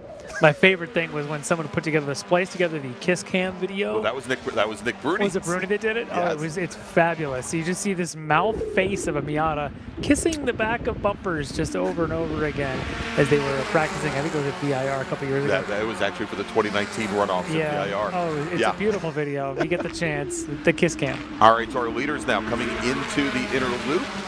Again, all in a line, and it appears as though the top 7 have a little bit of a breakaway there, only a couple of car lengths, and the gap that McTutis and Stain had built up coming down into the 90, again, the strength of that draft going up through the S's and into the bus stop, it will eliminate, if you're within 4 or 5 car lengths, it'll eliminate that gap there as you come into the bus stop. And you were talking about Frankie Barroso, now up to 11th on the last time by, has a leapfrog a couple of spots there again. So continue to move up there, getting close to a top 10, now about 7/10 back from Christian Zarnecki. Rick Segrini is also one of the quicker cars out there as well, so may have picked up a spot there on that last time by. So we're definitely watching some movers through the field. This place the draft is so strong that you set it up right coming off of 1, you can pick up 1, maybe 2 spots every time down that back straight. As the field comes now through 9, it's still McTutis leading Stain, and I want to say that's Goulart in 3rd. Timing says that. Of course, that was 2 miles ago. Maybe a little different here. We'll take a look as they're coming through the final corners now, getting ready to complete lap number 4. And it is McTutis, then Stain, then Goulart directly behind them. And I believe then that is Chufo, then Henderson, and Bruni. Let's take a look as they come down the front straight. And Bruno just losing a spot to Travis Wiley, who went down the inside going into 1. So Bruno now back to 7th with Wiley up to 6th. But at this point, it's about a 10-car train right up the front.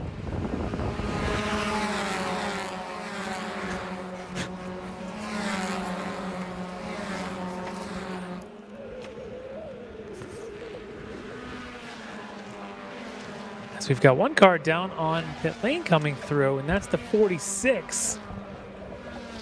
Trying to see who that one is. And that is Domenico Luigi out of Binghamton, New York, pardon me. And looks like he's going to pull it in behind the wall, unfortunately, ending his race early.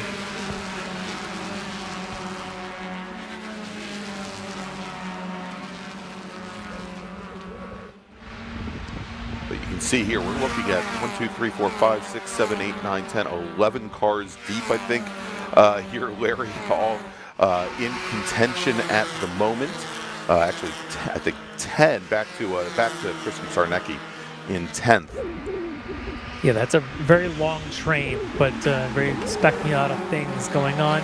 Often a train like this, someone steps out and ends up being broken into a 6 or 7, breaking away from the 3 or 4 behind. We'll see if that happens or if everybody stays disciplined Another 14 minutes is a long time out there in Spec Miata. You get a little antsy when you're back in 9th and 10th thinking you want to lead this race. All right, it looks like we've got a car off. It's come to a stop. And I think it's the 198 of Dan Conway that has come to a stop now over at, that was over at turn in Delta, the short chute between between the outer loop and coming back over towards turn 9. So it looks like Conway, who started off towards the front end of the field here, now finds himself sitting watching the action. And Dan Conway started 19th, about mid-pack. There goes our top 10 with the 44, the last in that train. And then you got a bit of a break to the next 4, the 11th through the 14th, led by Frankie Barroso, I think. And we've got a car that's gone very wide coming out of turn number 1. And I think that might have been Henderson that fell off the, didn't fall off the pavement, but it really opened up the corner. We'll see if there's a call in from the corner workers there. May have been Henderson, may have been Nick Bruni, but it looked like Brian Henderson's number 97 machine that ran wide. So if you're a sim racer, that's a 1X there down in turn 1. Not sure he got the full track slowdown penalty.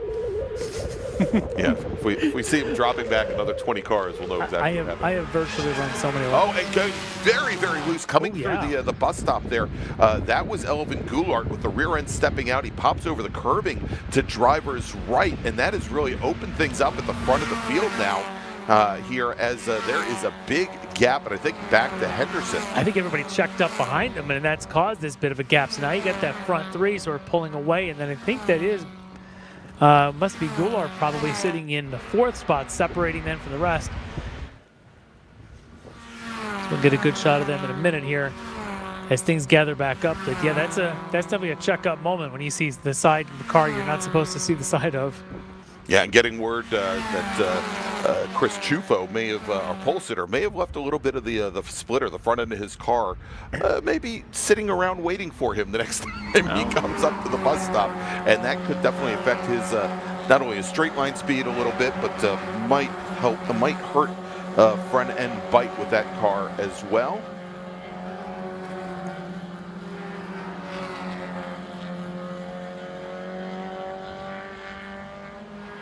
As we watch, this is a little bit further back in the field as we were just watching. I think that was coming in. That was Leveroni in one pack. But let's take a look here as our leaders are coming out of turn 11 now, and the 2 OPM teammates, Matudis and Stain, starting to now open up an advantage again, helped by that issue in the bus stop just a lap ago.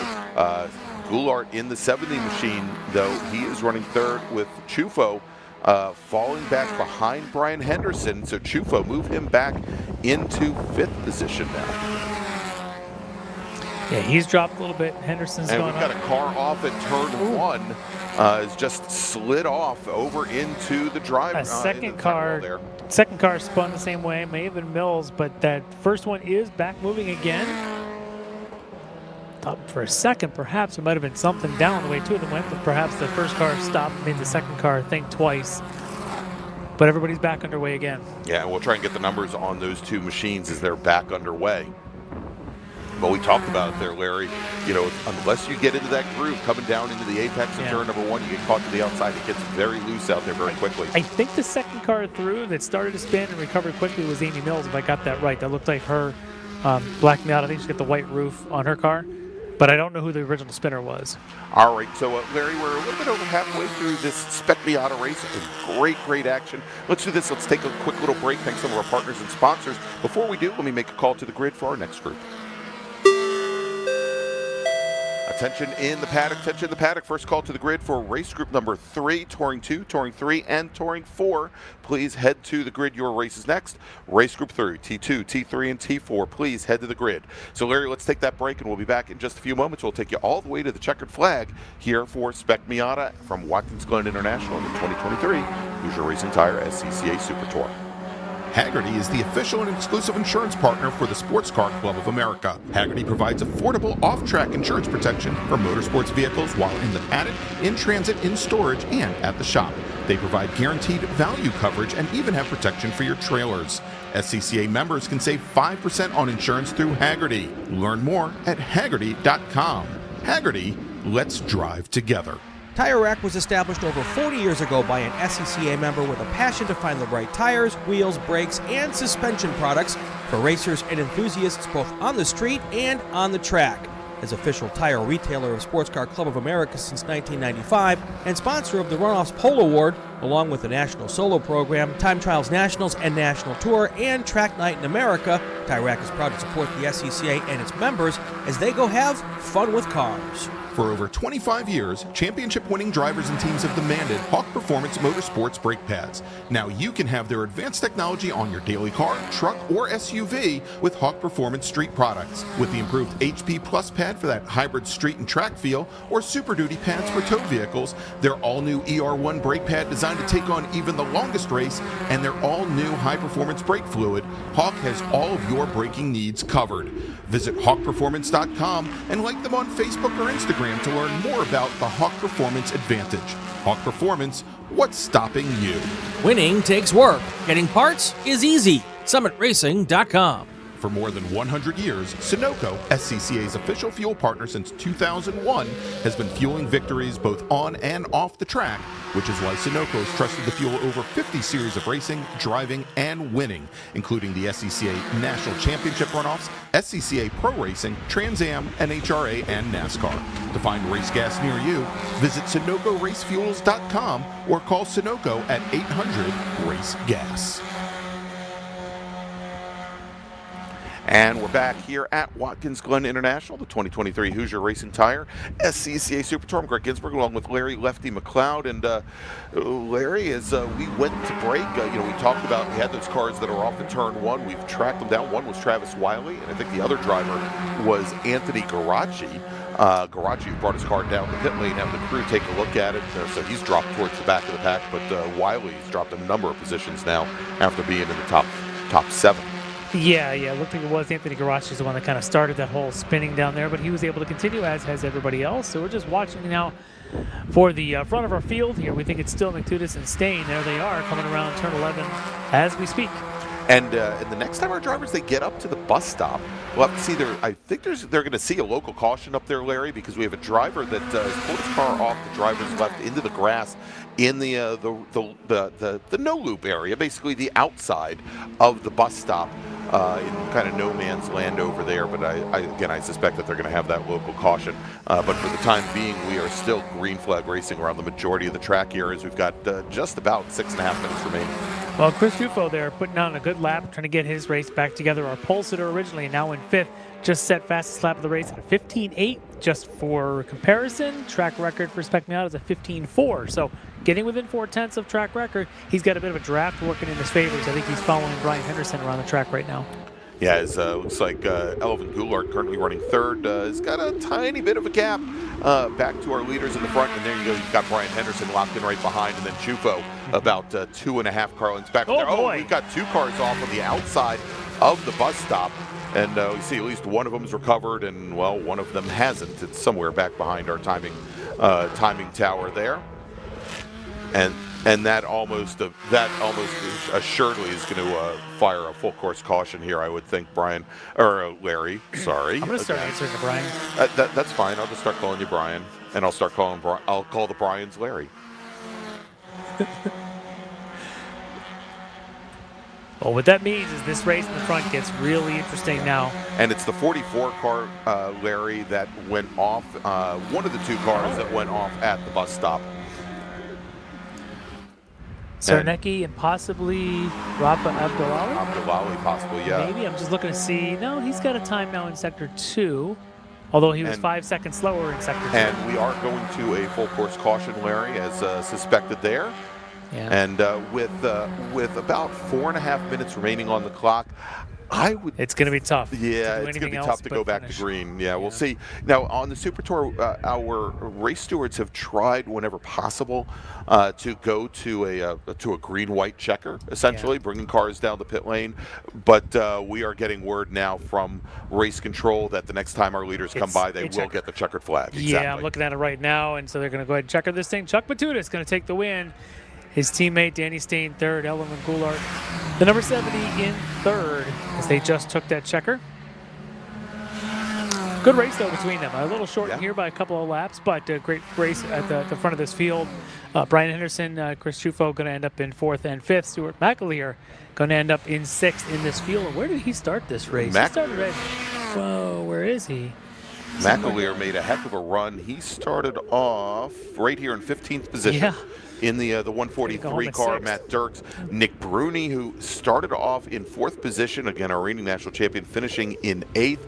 Frankie Barroso, again, great run for Frankie.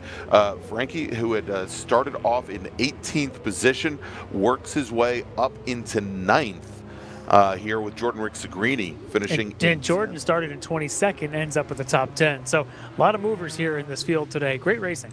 Yeah, absolutely wonderful racing there here in Spec Miata. So what we're going to do, you can see the field back behind the safety car as they are going to come down the pit lane.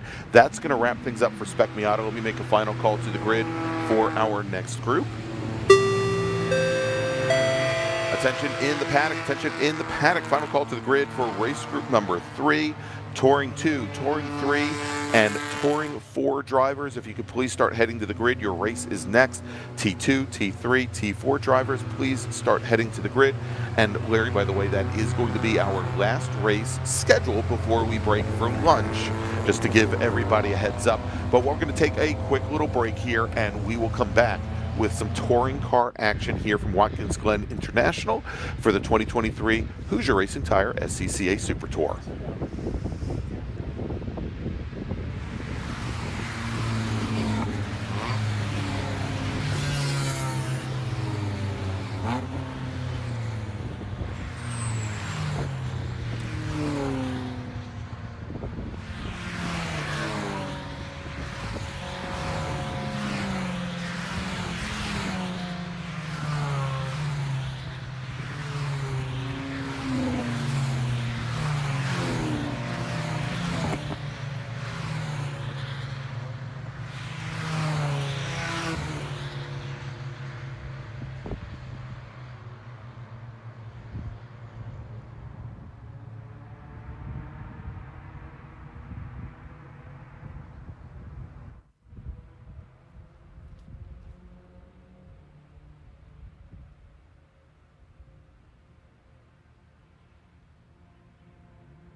Welcome back to Watkins Glen International in the 2023 Hoosier Racing Tire SCCA Super Tour. I'm Gregg Ginsberg along with Larry Lefty MacLeod, and we're going to have a special guest with us here in just a few moments, but we've got our touring cars heading out on track right now for their pace lap. Let's run down the starting order. We had 25 cars set times over the course of yesterday's qualifying sessions. Let's run down the top 20 for you. Starting 20th in the number 56 T4 Toyota GR86, Tafil Spordati. J. David Oram is going to start 19th. He's driving the number 44 T3 BMW 330i with Nick Leveroni in the number 186 Touring 4 Subaru BRZ, starting 18th. He's our 2019 national champion in the class, starting 17th. Driving the number 88 Touring 3 Subaru Impreza WRX STI. It's the international man of Subarus, or maybe the international man of mysteries at every single event everywhere. I think he was just recently at Heartland Park. It's Anthony Pacelli, starting 16th. Driving the number 87 Nissan 350Z from Middletown, Delaware, Ben Schlechter. Mark Cefalo, who was just out for our last 2 rounds of the Super Tour in Portland and Thunder Hill. Yeah, I guess 3 rounds. He was at Hallett also. That's yeah, he was at Hallett. So there you go, made the whole West Coast swing. Mark Cefalo from Sawyerville, Pennsylvania, starting 15th in the field. Aiden Rose will start 14th, driving the number 46. NC Miata with Jared Lendrum in his Subaru STI, starting 13th, driving the number 28 T3 machine. Jaden Lander will start 12th. He's in the number 04 T4 Mazda MX-5, while Travis Wachet will start 11th, driver of the number 1 T3 BMW 330 CI. Jonathan Newdorf, he's your T4 pole sitter. He's going to start 10th, driving the number 95 Mazda Miata. He's from Scottsdale, Arizona, while Tad Berger will start 9th. He's driving the number 60 BMW 330 CI, the T3 driver out of Redmond, Washington. Jeremy Fletcher will start 8th today, driving the number 22 T3 Mazda Miata. He's from St. Cloud, Florida, with Francis Seldorf, starting 7th today. He's driving the number 19 T3 BMW M3. Marshall Mass will start 6th on the field today, driving the number 135 Toyota GR86. That's a T3 machine, and he's from Denver, Pennsylvania. And your T3 pole sitter, starting 5th today, driving the number 116 BMW 330i from Boiling Springs, Pennsylvania, Stan March. Your front 2 rows, all T2 drivers, starting 4th, driving the number 35 Cadillac CT4 Blackwing, multi-time national champion, John Heinrichs. Preston Calvert, his Phoenix Performance teammate, driving the number 77 Ford Mustang from Potomac, Maryland. He starts 3rd. And your front row, driving the number 12 T2 Chevy Corvette, Brian LaCroix. And your pole sitter today on the field, driving the number 137 Phoenix Performance Ford Mustang with a qualifying time of 2:03.710, hailing from Phoenixville, Pennsylvania, it's Kurt Resitano. And as we've got the field now making their way down through turn 8, and tell you what, why don't we bring in here, and I think we'll bring them in for the most part after the start here, but I want to bring in, we had them out on qualifying a little bit earlier today, driving an FE2 machine, and very fast on track, Gabe Fairbach. And Gabe, first off, welcome, Gabe, as the lights are out on the pace car. We'll talk a little bit more about what you saw on track, but great smoking time that you put in qualifying this morning, as the pace car now on the pit lane, or getting ready to head to the pit lane. As you can see, they're coming through turn 10 into the final corner right now. Watch for this T3 battle. They're going to be there between rows 3, 4, and a little bit of row 5. There's about 4 or 5 cars that are all going to be very close together in T3. This could be an exciting start for them while the T2s do their thing out in front. All right, green flag is in the air, and we are underway with Resitano and LaCroix side by side as they come down under braking into turn number 1. And Kurt Resitano, he's going to get the jump on LaCroix. Preston Calvert in that bright red Ford Mustang, a great start for him. He goes right alongside LaCroix as they came through turn 1, but LaCroix in the Corvette, he motors past the Mustang as they start to head up the S's directly behind. John Heinrichs in that Cadillac CT4 Blackwing with Dan Marshall Mast behind. Yeah, Calvert helping his teammate Resitano a little bit by getting inside of LaCroix for the second spot and holding him up just a little bit through turn 1. Resitano able to pull away. Not that Kurt needs a lot of help. He was about 3 seconds quicker in qualifying. He has got raw pace. But look at this little bit of dirt kicking up there, I think, behind Preston Calvert. First time through the bus stop. Yeah, as Calvert goes all the way over the curbing there, that little bit of grass between the inside of the curbing and the Armco there, just Very inches dry away. this week. A lot of dirt there on the edges of the track here. All right, as the field is now making their way down through the outer loop and coming into the chute, heading down into the S's, we can see starting to stretch out just a little bit as, of course, Resitano and LaCroix putting a bit of a gap on the field, but side by side, directly behind, that is Dan March and I think Marshall Mast side by side. That's the battle for the lead in Touring 3 as they come up turn 7 and head over towards the heel of the boot. Let's see if they've straightened things out here, and it looks like the BMW of March has managed to hold off at least early on here. Marshall Mast in the 135 Phoenix Performance GR86 for that lead in T3. We'll take a look at the lead in T4 in just a moment, but want to welcome Gabe Fairbach, driver, FE2 driver, to the booth here. Gabe, thanks for joining us. I really appreciate you guys letting me. I really appreciate you guys letting me come up here. It's really cool to see, what you guys see every weekend, and now that I can actually put faces to names and voices that I hear, because I do tune in for pretty much every Super Tour. That's I was going to say, we always have Gabe in the chat, always we do. letting us know what's going on in FE2, and in some cases he's seeing things on our video feeds that we don't pick up in real life action. So it's great to have you up, and you had a great qualifying today. I think you were second fastest in today's qualifying. What was the track like today? Track was very good, very grippy. The cooler temperatures, especially for these open wheel cars, denser air means more downforce and also more power. So very, very grippy. And no sliding like we had yesterday, in the super hot temperatures. But we're going to have to do something to catch up to Russell Turner up there. Yeah, Russ has got serious pace in any of the cars he runs, but certainly in FE2, he's showing us some pretty good pace. But you gave him a bit of a run for your money here this morning. And but you had said that yesterday. You had stopped up late in the afternoon. We had a chance to talk to you. You said that the qualifying yesterday afternoon was pretty greasy and slippery, but you were looking forward to this morning. You even mentioned, I think you even said you had the setup already on the car, ready for this. Sounds like if there were any setup changes, would you make them, or was that about as good as you think you could have hoped for this morning? I think it was about as good as we could have hoped for. Trimmed out, put on the brand new sticker tires, the less downforce that I've ever had on the car actually this morning, and it was pretty sketchy, especially now if we look outside here, the wind is picking up, and just walking up here is pretty steady, 10 plus miles an hour wind. So I'm not sure this will affect these Tim Tops, these two touring cars that much, but for an open wheel car, it definitely plays you around. Well, I was going to say they've got probably a good 1,000+ pounds on you. Yeah. Some of them more than 1,000+ pounds on you. That it probably isn't going to affect them all that much. As we jump here and take a look at the action, as our leaders now are making their way out of turn 10 into turn 11, and really all by himself right now is our overall leader, Kurt Resitano. I'm waiting for Resitano to complete this next lap, and he's about to, because it might be under the track record.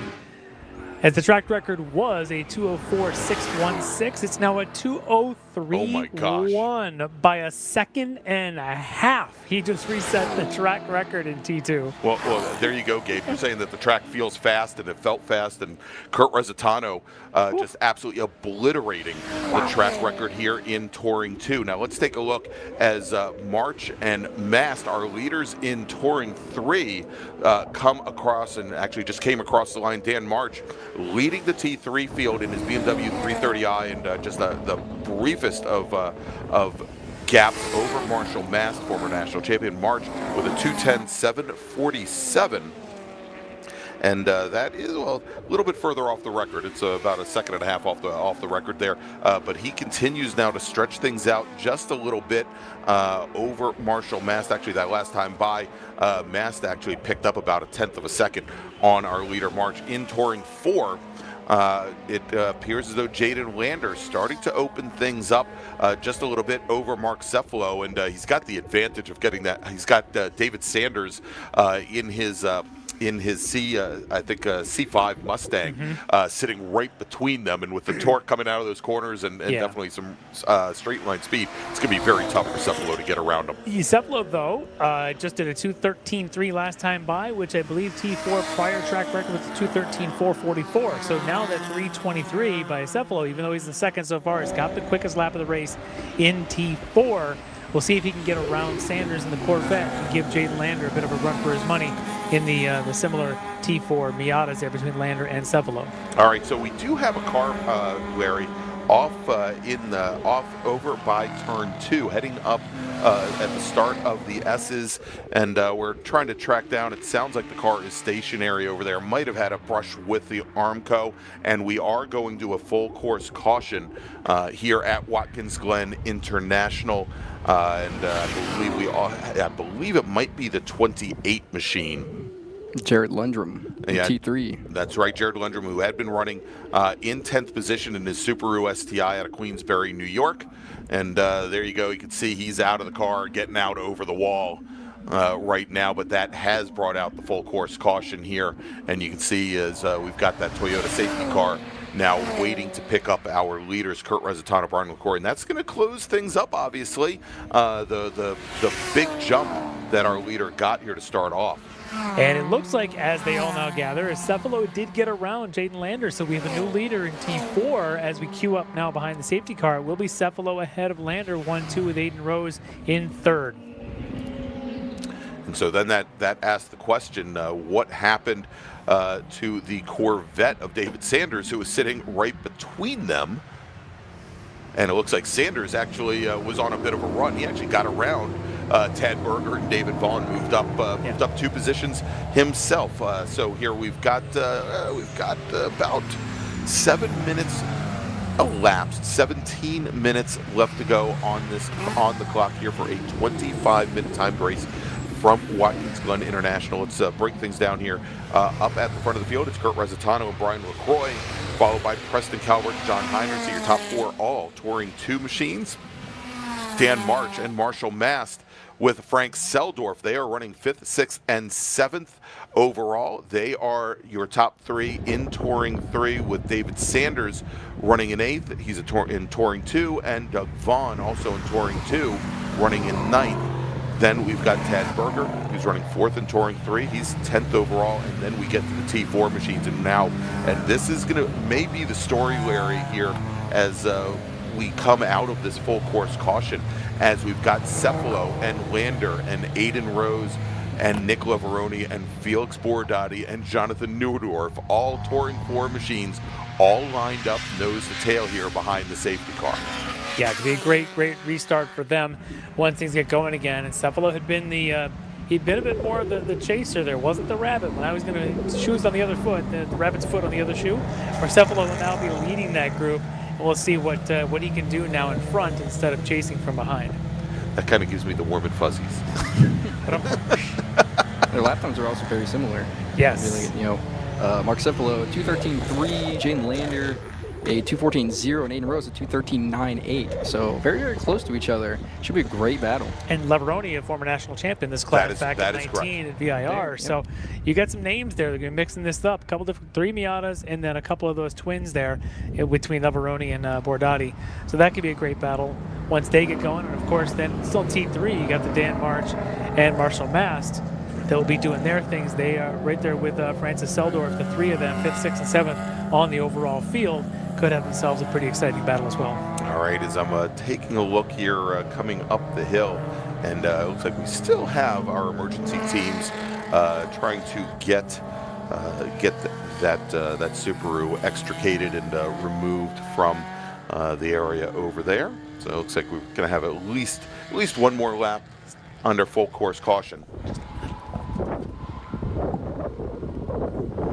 Yep, and there's one of our emergency services trucks heading down the front straight. A little flatbed to get out there.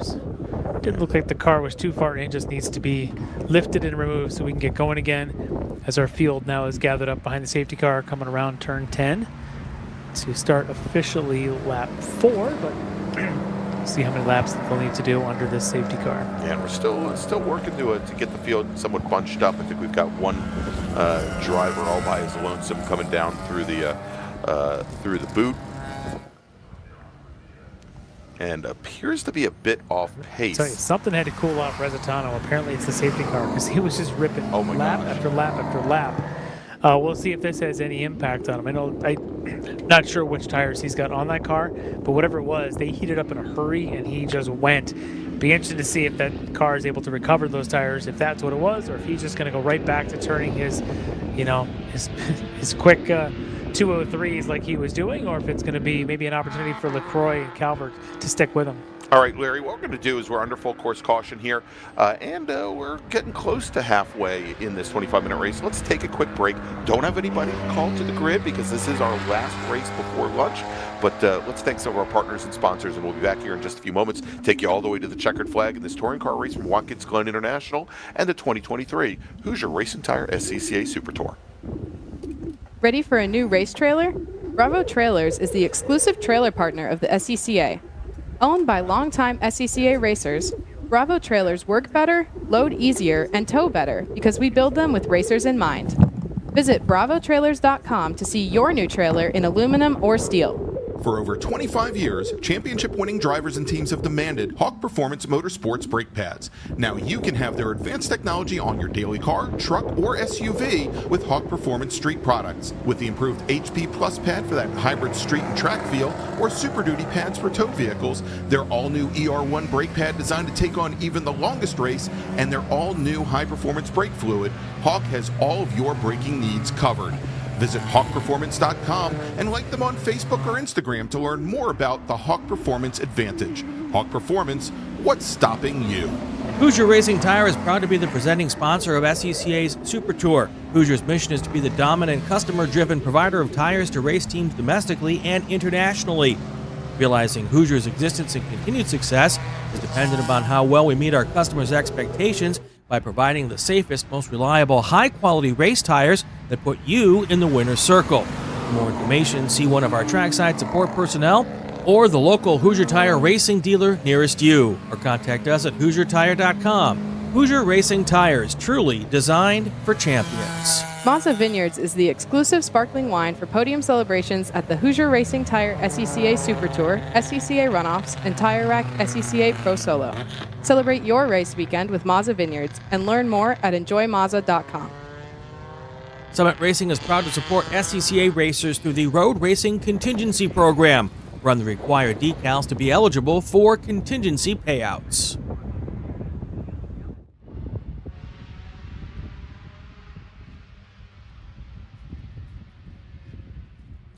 Along with Larry Lefty MacLeod and special guest FE2 driver Gabe Fairbach. And if you want to get out on track but you're not quite ready to dive into the wheel-to-wheel action you're seeing this weekend, check out Track Night in America driven by Tire Rack. It's the one-day low-pressure fun with your street car events at more than 30 racetracks around the country, and it's where you can go as fast as you want, learn from stellar coaches, and leave with a big old smile.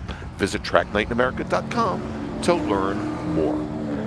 And we are currently under caution here at Watkins Glen International as we're still getting, looks like we're pretty close to getting that stranded Touring 3 machine, the 28 of Jared Lendrum, off the track and out of the way. So hopefully we'll be going back to green flag racing very soon. Safety car, as you can see, bringing the field through turn number 9. I hadn't heard a command to extinguish the lights there, so we're going to have at least one more lap under caution here, Larry.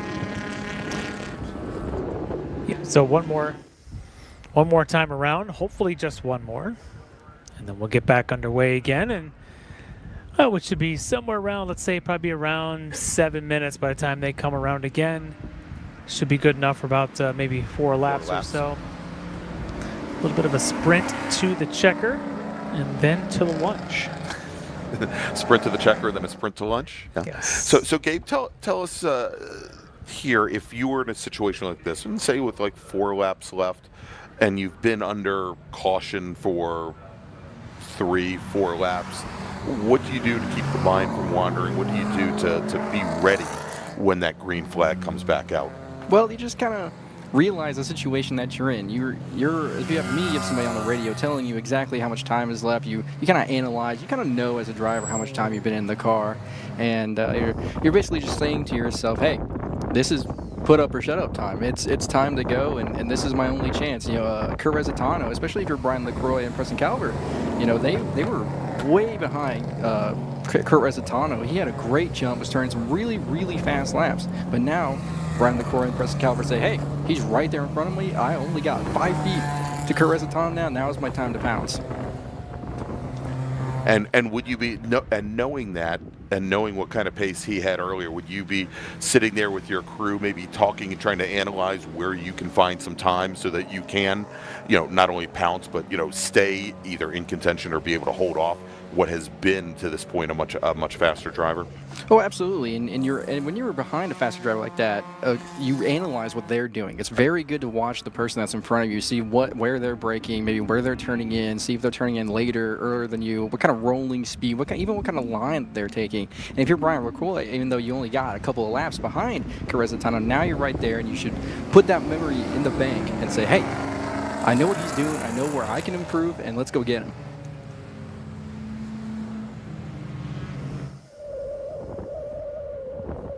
All right, so we've got the safety car now. We're up at the top end of the course there, coming into the bus stop, the inner loop here at Watkins Glen.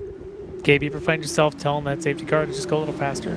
All the time. I thought that only happens in Formula One. I complain pretty much every race the safety car doesn't go fast enough, especially for us. We're on slick tires and the light cars. We need tire temperature. And when you have a safety car that's only going 30 miles an hour, we can't get any temperature. And so it makes that first turn really, really sketchy. So I'm like, man, scoot up to like 60 miles an hour. These cars can take it. We can weave back and forth down the back straight at 70, 80, 90 miles an hour, and car will stick. So I'm like, please go a little bit faster. All right, so just got word from race control. We will be going back to green flag racing. Perfect. This next time by. We've got, at the moment, as you can see there, about 7.5 minutes remaining on the clock. It's probably going to be down to somewhere around 6.5 minutes. Which puts us no more than 3 laps as they've been turning in about, what do we say, right about that 2:03 was the quickest lap. So with the front of the field, maybe 2:04 is 2:05. So if you're at 6, that's basically 3 laps to go unofficially. Should be fun. Tires are cooled off, brakes are cooled off. And as you mentioned, Preston Calvert and Brian LaCroix might be chomping at the bit now to have a second chance at Resitano. Having lost him, perhaps Resitano, maybe he used up all of his tires out there doing 2:03s in his T2 car. Maybe there's still something left for them to munch on, or maybe Kurt's just going to toy them a little bit. We'll see. He's got such pace here this weekend, though. All right, we can see the lights are out on the safety car now as they bring the field through the heel of the boot. And now, of course, Gabe, the DOT tires that all of these touring cars are on, they come up to temperature, I think, a little bit faster than what you have in your FE2 machine. But it's still the same story as these drivers have been running around now for 5 laps or so behind the safety car. They've cooled down quite a bit, and they have to realize, this is probably going to be very similar to what my very first lap was out on track, if not worse. Yeah, and you can learn. You learn about where you braked, where you accelerated on the first lap, and you say, hey, maybe I can brake a little later, maybe I can accelerate a little bit sooner. Yeah. I would watch for John Heinrichs here. He had a great pace before the yellow came out. He's in the Cadillac in that 4th spot. Look for him to make the move on Calvert and LaCroix as they go green here again. All right, so safety car now on the pit lane. That's going to turn things back over to Kurt Resitano, and the green flag, there you go, in the air. And look at this, coming all the way down the inside, inches off the wall, and maybe even a little bit of contact with Preston Calvert as they come down under braking in turn 1. As we saw Heinrichs make that run down, he tried to move Calvert over, and I don't think Calvert was expecting that black Cadillac to move all the way over. That shadow just sort of moved around like the sun in the afternoon as he was getting his way around Calvert. And Calvert said, oh, hello. How's it going, John? What you doing over there? They got it sorted out. It was Calvert back in front of him by the time they got into 1, but that made it interesting. We'll see what they've got now as they go down the back straight for the first time after the green. All right, and as they come up the hill, we can see now Calvert staying all the way to driver's right, then with Heinrichs directly behind, and then it's David Sanders in the Touring 2 machine. He's gotten around Dan March, who is our Touring 3 leader, and so David Sanders now in a possible podium-paying position as well there with the 3 T2 cars all in a row, and you can see that yellow Corvette directly behind the Cadillac coming through the outer loop. And a little bit further back, it is March and Seldorf, who's gotten around Marshall Mast on the start as well. Contact, and that Sepp will Cephalo that just had contact with the BMW in front of him, and I'm not sure if that might have been Tad Berger. I think that was the 60. Well, it was the 60 BMW. I think of Tad Berger. And it was Cephalo. They were different classes, but they did restart this together. That was a big contact. Cephalo's car popped up in the air. In fact, he's continued, but I can't imagine that car doesn't have any damage on it. Yeah, and getting word from the corner, it was the 6-0 that got together with the 80. And I also noticed one of the Subarus, and I think that's Anthony Pacelli in the 88 machine. A little bit of smoke out of that Subaru coming out of turn 7. He's just coming through turn 8, pinned all the way to the inside there. We'll have to keep a watch after that car as well. Here comes Resitano now. With under 4 minutes, should be 2 laps remaining as he's coming off of turn 11. Now, LaCroix has lost just a little bit of time there to Resitano there on that first lap, but he does still pull away from Heinrich Calvert behind. It is Calvert there in third, the red Mustang. Heinrich fourth, being chased awfully closely by that David Sanders there in that yellow Corvette in fifth. All right, let's take a look, Larry, because I think we might have a replay queued up now. And this is Mark Cephalo and the Tad Berger machine coming down through the chute. Let's see exactly what happens here, right back behind our T2 leaders. Oh yeah. Wow. I don't think Berger saw Cephalo down the inside. Cephalo quicker through the corners in the T3 car, but in the T4 car, excuse me, than Berger in the T3. But unfortunately for Cephalo, that's going to end his race as he has just gone down through the pit lane. He's going to pull behind the wall, and that was a lot of contact. That was huge, and I would not be surprised if there was a good amount of damage to the front suspension, the right front suspension. Planet Miata tried to go into orbit on that one.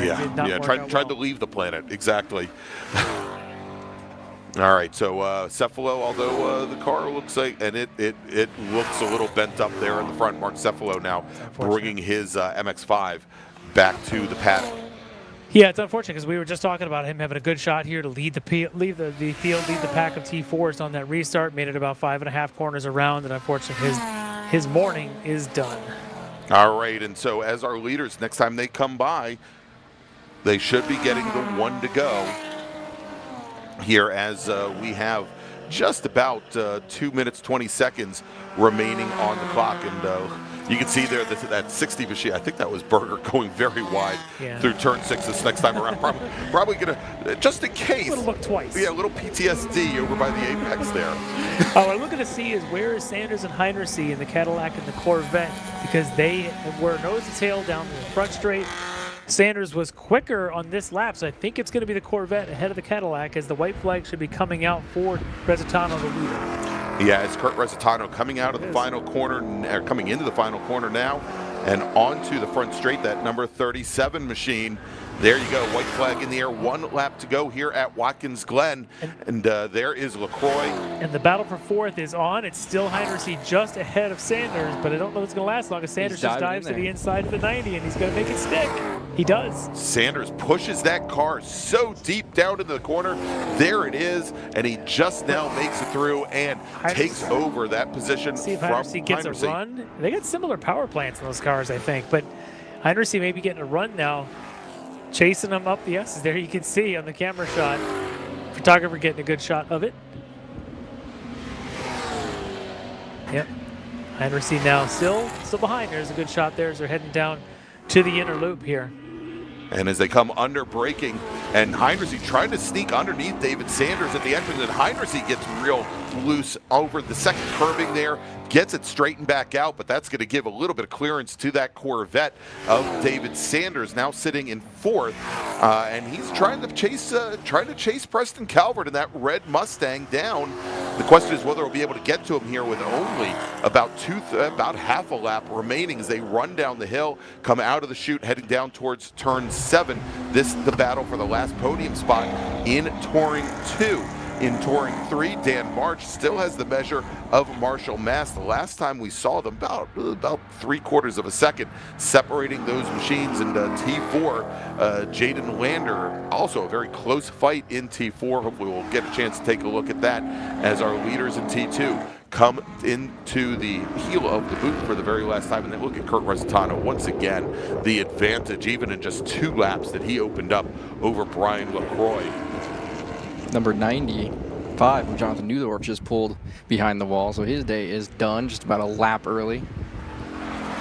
2-minute 30 last lap. Here comes Resitano. There's a checker about to be waved. And here we go. And taking the checkered flag, taking the win in Touring 2, Kurt Resitano from Phoenix Performance, the Phoenix Ford Mustang. Finishing in second will be the Corvette of Brian LaCroix. Preston Calvert manages to hold off David Sanders for the last step on the T2 podium. Now let's jump over and take a look. Here's the battle for the win in Touring 3, and Dan March in his BMW 330i manages to hold off the Phoenix Performance Toyota GR86 of Marshall Mast. Coming home in third will be Frank Seldorf in his BMW M3. And then we're going to take a look here in T4 in very close proximity, crossing the stripe, taking the win in Touring 4. Jaden Lander out of New York in his Mazda MX-5. Nicola Veroni in the Subaru BRZ. He moves up into second. Felix Borodati in a GR86 will come home in third. And crossing the line in fourth is going to be Aiden Rose. Good battle there at the end there between Lander and Leveroni there in that T4. Good race. What we were hoping was going to be a 3 or 4-way ended up being a solid 2-way race with Lander taking that win. Only a 10th the gap at the line. Yeah. All right, so as we finish things up here this morning, I want to thank Gabe Fairbach for joining us here today in the booth. Thanks so much, Gabe. Really appreciate it. Good luck this afternoon. Thank you, appreciate it. It should be fun, with the wind and track temperatures. Very cool temperatures overall in the ambient, but it should be fun this afternoon. I'm looking forward to it. And me, Turner, Conzo, and Adam Jennerjohn even is up there. So we should put on a good show for everybody. And if you want to see Gabe race today, scheduled start time 2:30 this afternoon for our big open wheel and prototype race. Gabe, of course, running in the Formula Enterprises 2 class. So thanks so much for joining us, Gabe. We really appreciate it. And so we are going to take a break for lunch now, Larry. Scheduled start time for our next race, which is our small bore production categories, also B-Spec and GT Light as well, scheduled to start at 1:10 this afternoon, so just about an hour from now. That may be delayed by a few moments, but again, we're looking to go green right about 1:10 Eastern time this afternoon. So for Larry Lefty MacLeod, for Gabe Fairbach, I'm Gregg Ginsberg, and we'll see you in just about an hour.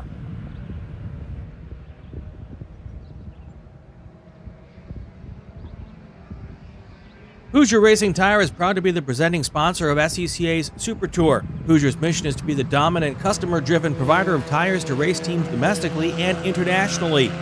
Realizing Hoosier's existence and continued success is dependent upon how well we meet our customers' expectations by providing the safest, most reliable, high-quality race tires that put you in the winner's circle. For more information, see one of our trackside support personnel or the local Hoosier Tire racing dealer nearest you, or contact us at HoosierTire.com. Hoosier Racing Tires, truly designed for champions. Hagerty is the official and exclusive insurance partner for the Sports Car Club of America. Hagerty provides affordable off-track insurance protection for motorsports vehicles while in the paddock, in transit, in storage, and at the shop. They provide guaranteed value coverage and even have protection for your trailers. SCCA members can save 5% on insurance through Hagerty. Learn more at Hagerty.com. Hagerty, let's drive together. Ready for a new race trailer? Bravo Trailers is the exclusive trailer partner of the SCCA. Owned by longtime SCCA racers, Bravo Trailers work better, load easier, and tow better because we build them with racers in mind. Visit bravotrailers.com to see your new trailer in aluminum or steel. For over 25 years, championship-winning drivers and teams have demanded Hawk Performance Motorsports brake pads. Now you can have their advanced technology on your daily car, truck, or SUV with Hawk Performance Street products. With the improved HP Plus pad for that hybrid street and track feel, or Super Duty pads for tow vehicles, their all-new ER1 brake pad designed to take on even the longest race, and their all-new high-performance brake fluid, Hawk has all of your braking needs covered. Visit hawkperformance.com and like them on Facebook or Instagram to learn more about the Hawk Performance Advantage. Hawk Performance, what's stopping you?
Everybody to Watkins Glen International and the 2023 Hoosier Racing Tire SCCA Super Tour. Hope everybody had a good hour or so there to rest, relax, maybe go back and rewatch the touring car and Formula V race. But we are getting ready to march ahead with our schedule.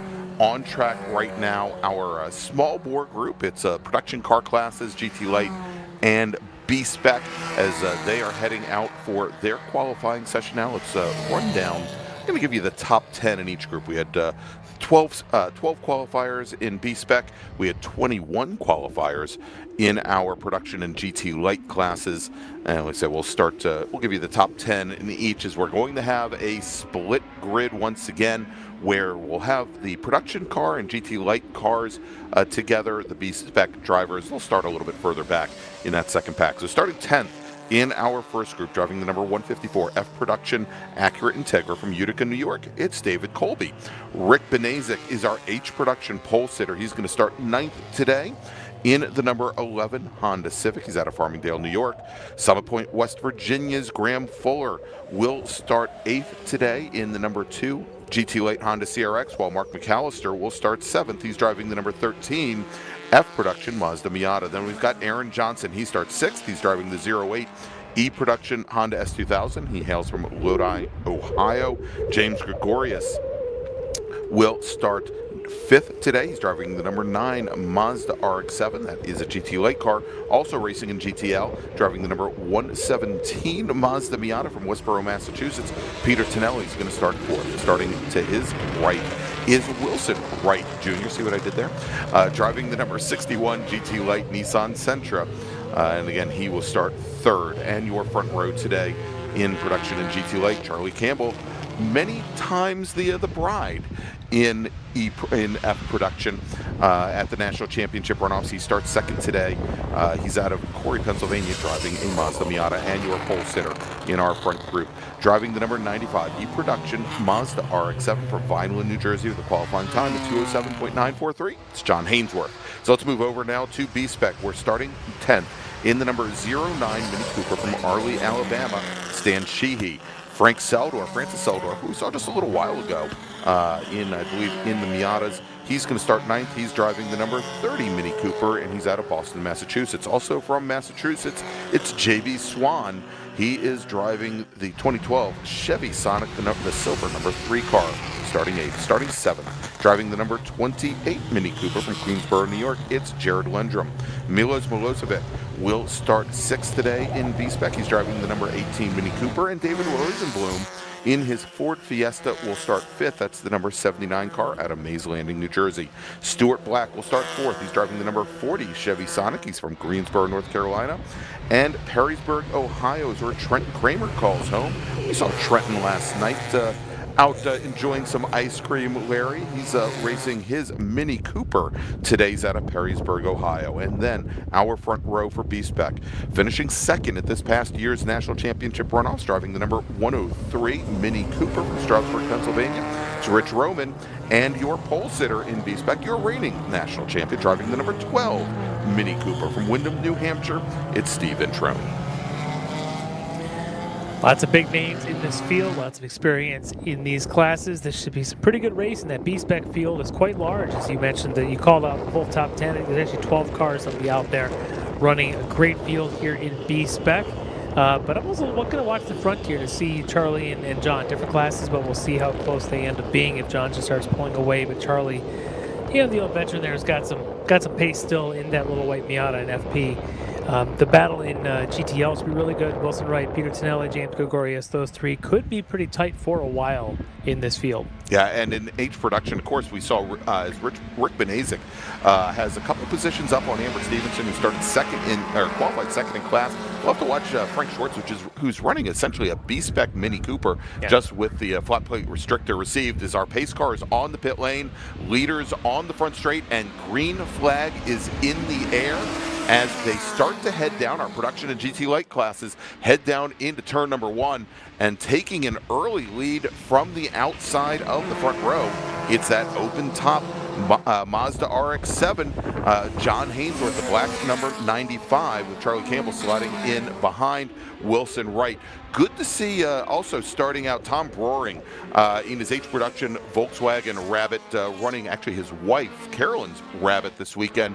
Could not get his Triumph Spitfire up and running for this weekend there out of the DC area, but also spent some time summering here in Watkins Glen as our B-Spec racers now come through turn one. They're taking the start, and it looks like just a sea of red minis, Larry. It did. I was watching to see if Intron and Roman were able to hold off Trenton Kramer. Kramer may be able to slip in. We'll get a better view, I think, as they come up the hill through the S's now. Again, red, red, red, lots of them. And then, of course, the red of the Chevy Sonic of Stuart Black right there with them as well as they make their way down the back straight here for the first time. You can see them coming out of here. You see a little bit of wind blowing those trees around, and these minis just making a train.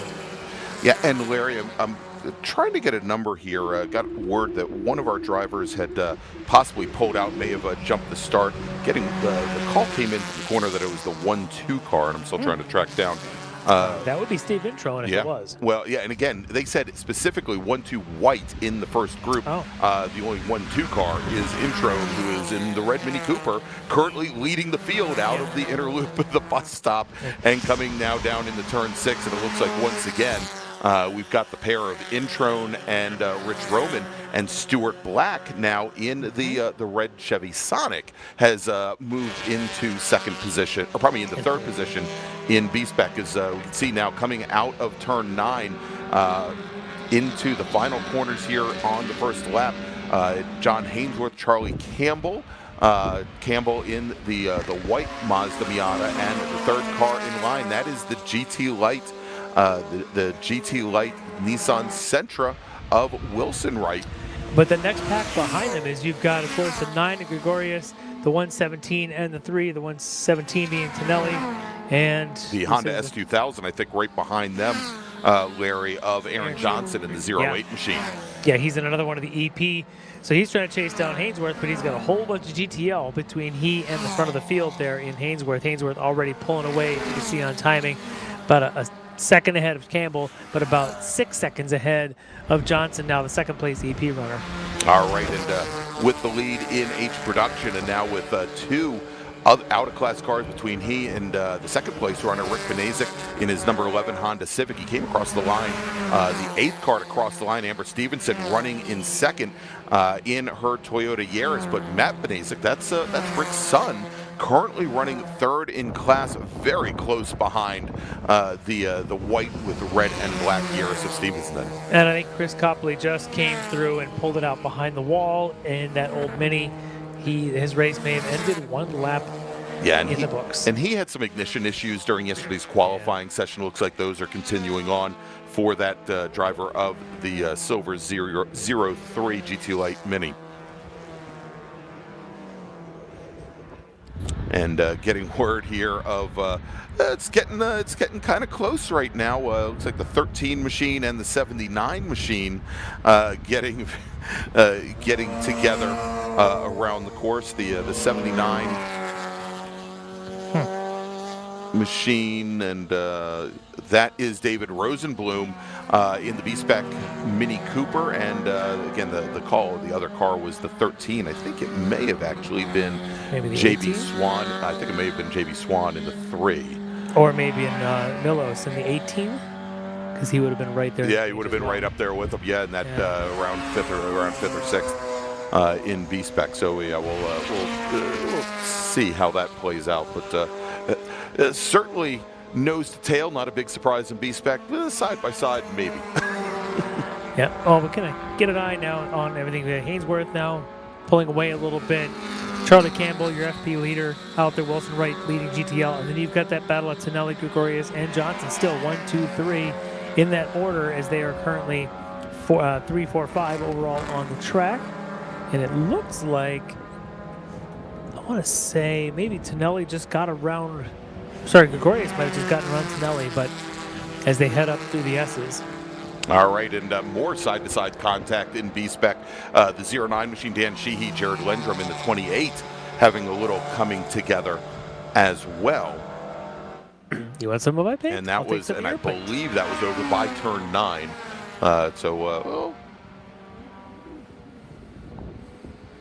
There goes our leaders. The 12 and, of course, the 103, Intron and Ronan in that order. As those two buddies working together again, going down into into the 90. Yeah, and Larry, I think you got when we were talking about the 13 or the 18, it was actually Milos Milosevic and the 0 and the 79 getting together. That earlier action in B-Spec just got a correction from the corners.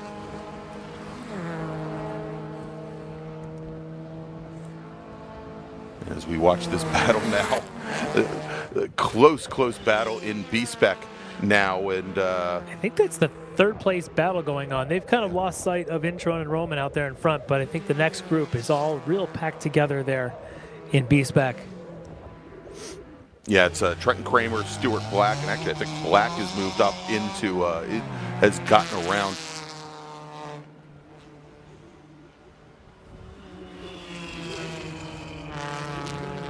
Yeah, so a little bit of a gap there back to Trenton Kramer and Stuart Black, Milosevic and Jared Lendrum, then back behind more Mini Coopers as Yeah, I think Dan Sheehy's back there.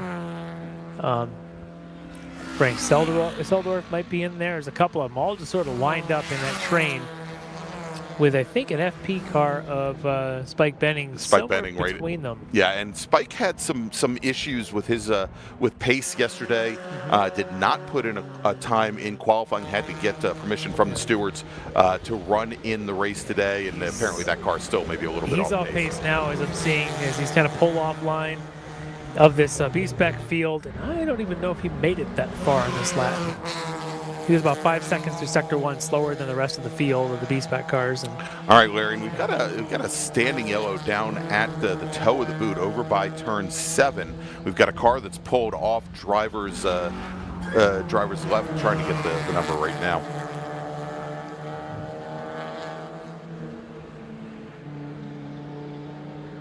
And actually getting where it's driver's, I think it's driver's right, not driver's left. And again, still trying to get the number there.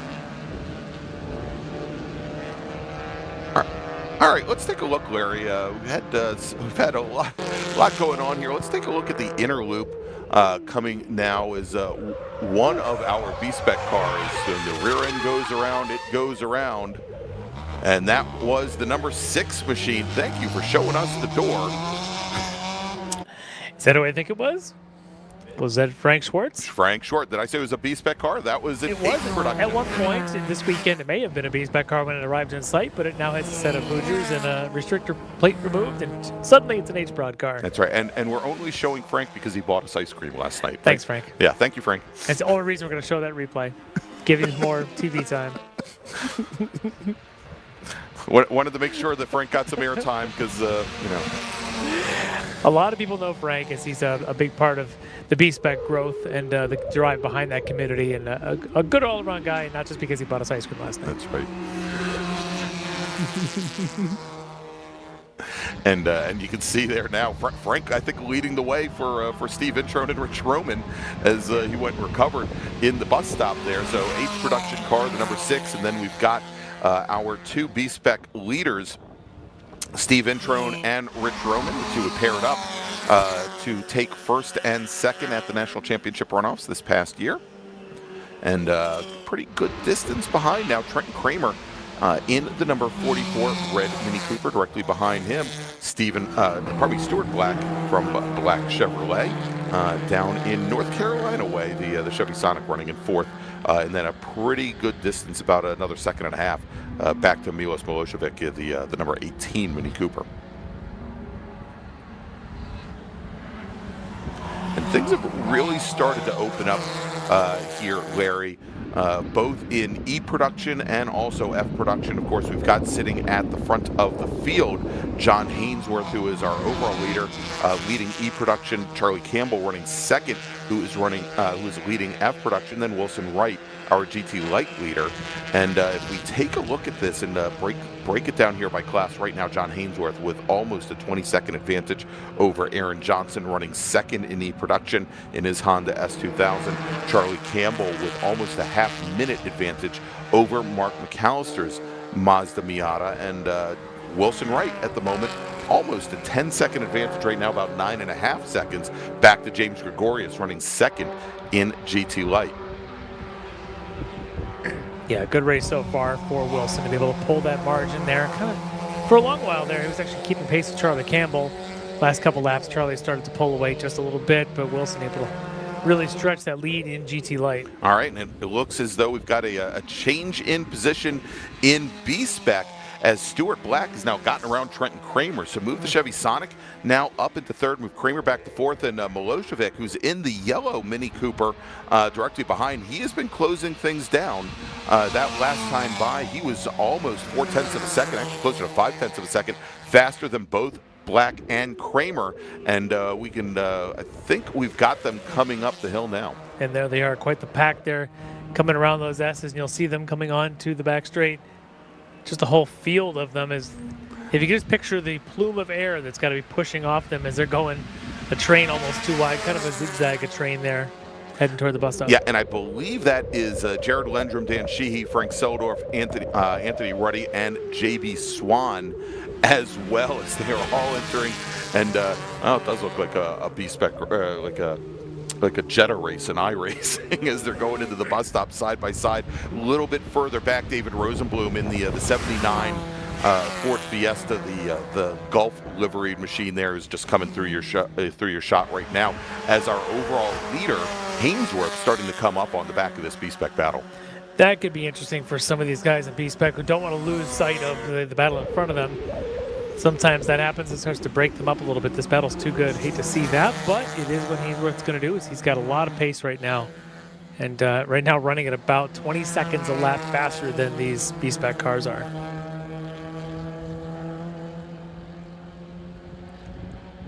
And if you wanted to know how fast a B-Spec would be if you took off the restrictor and put Hoosiers on it, that's what Frank Schwartz has done.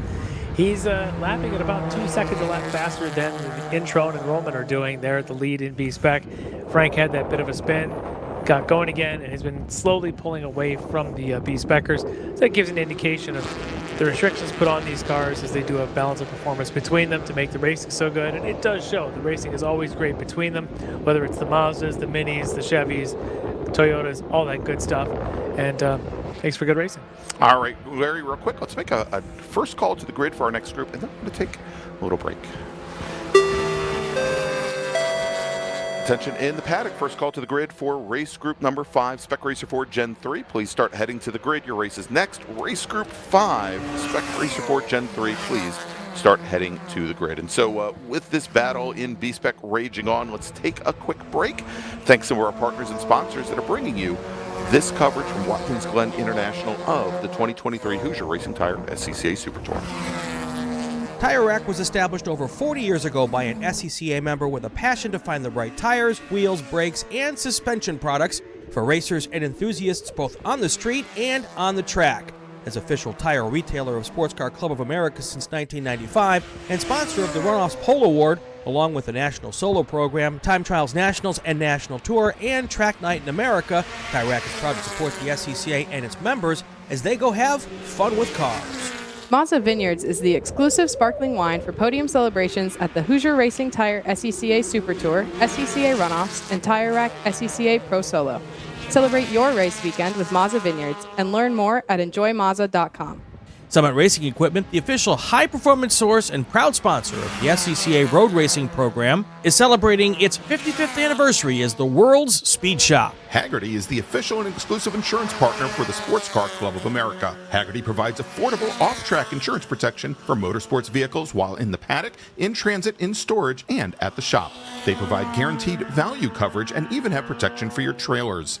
SCCA members can save 5% on insurance through Hagerty. Learn more at Hagerty.com. Hagerty, let's drive together. Hoosier Racing Tire is proud to be the presenting sponsor of SCCA's Super Tour. Hoosier's mission is to be the dominant, customer-driven provider of tires to race teams domestically and internationally. Realizing Hoosier's existence and continued success is dependent upon how well we meet our customers' expectations by providing the safest, most reliable, high-quality race tires that put you in the winner's circle. For more information, see one of our trackside support personnel or the local Hoosier Tire racing dealer nearest you, or contact us at HoosierTire.com. Hoosier Racing Tires, truly designed for champions. Welcome to the 2023 Hoosier Racing Tire SCCA Super Tour, where we bring together top SCCA road racers from around the country to compete in the premier amateur road racing series. The Hoosier Super Tour visits some of the greatest racetracks in North America, like Watkins Glen International, showcasing our 27 car classes and packing a ton of wheel-to-wheel racing action into every event. And you can now enjoy live streaming coverage of the Hoosier Super Tour events on site or from the comfort of your own home. Find those details and more at scca.com/live.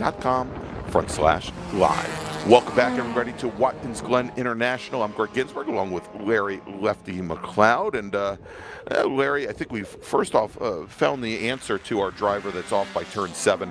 That is Tom Roaring in the Volkswagen Rabbit.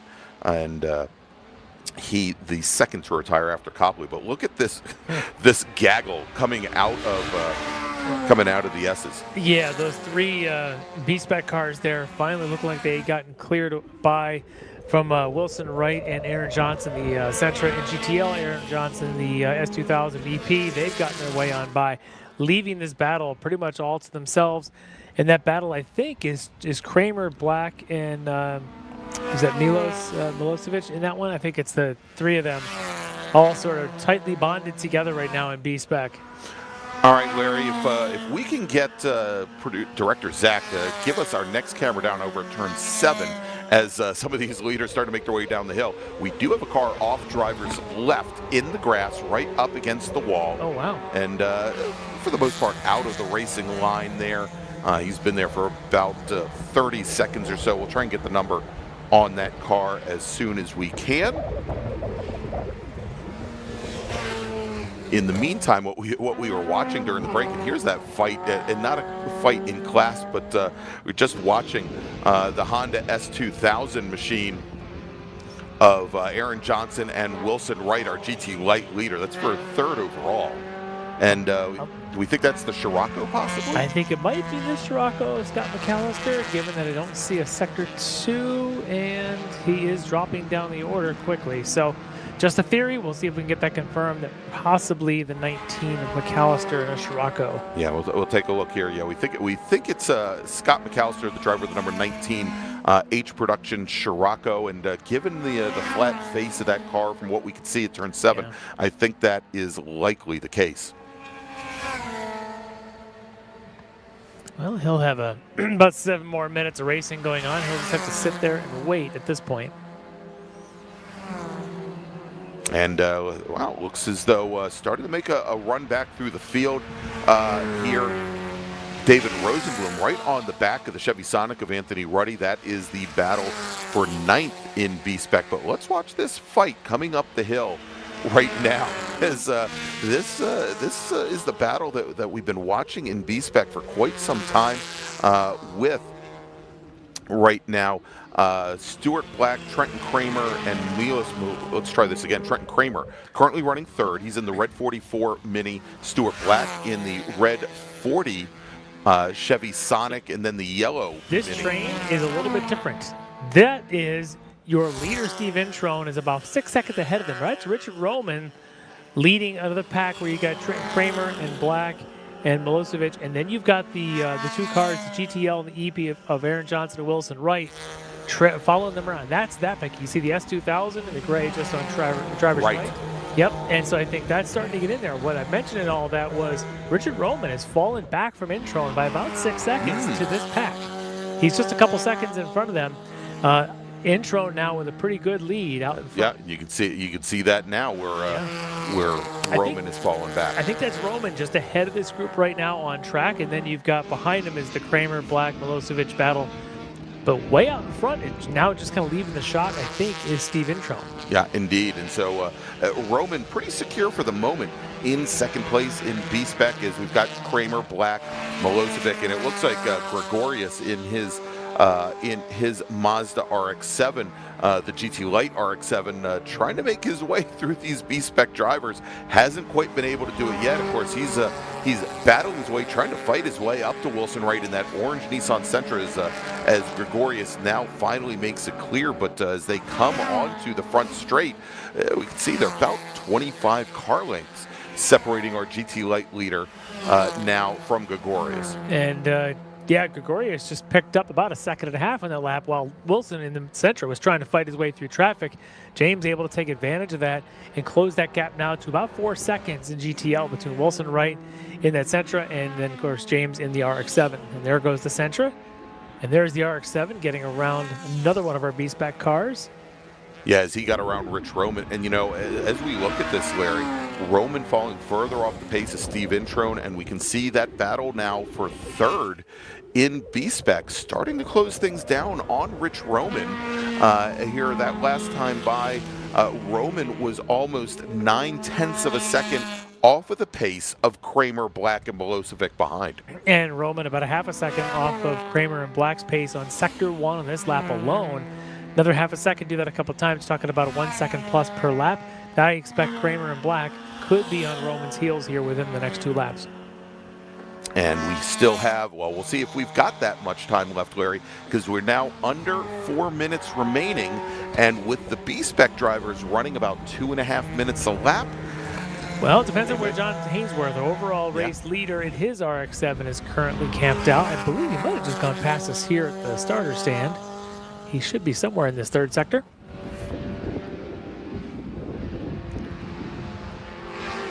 We'll wait and see.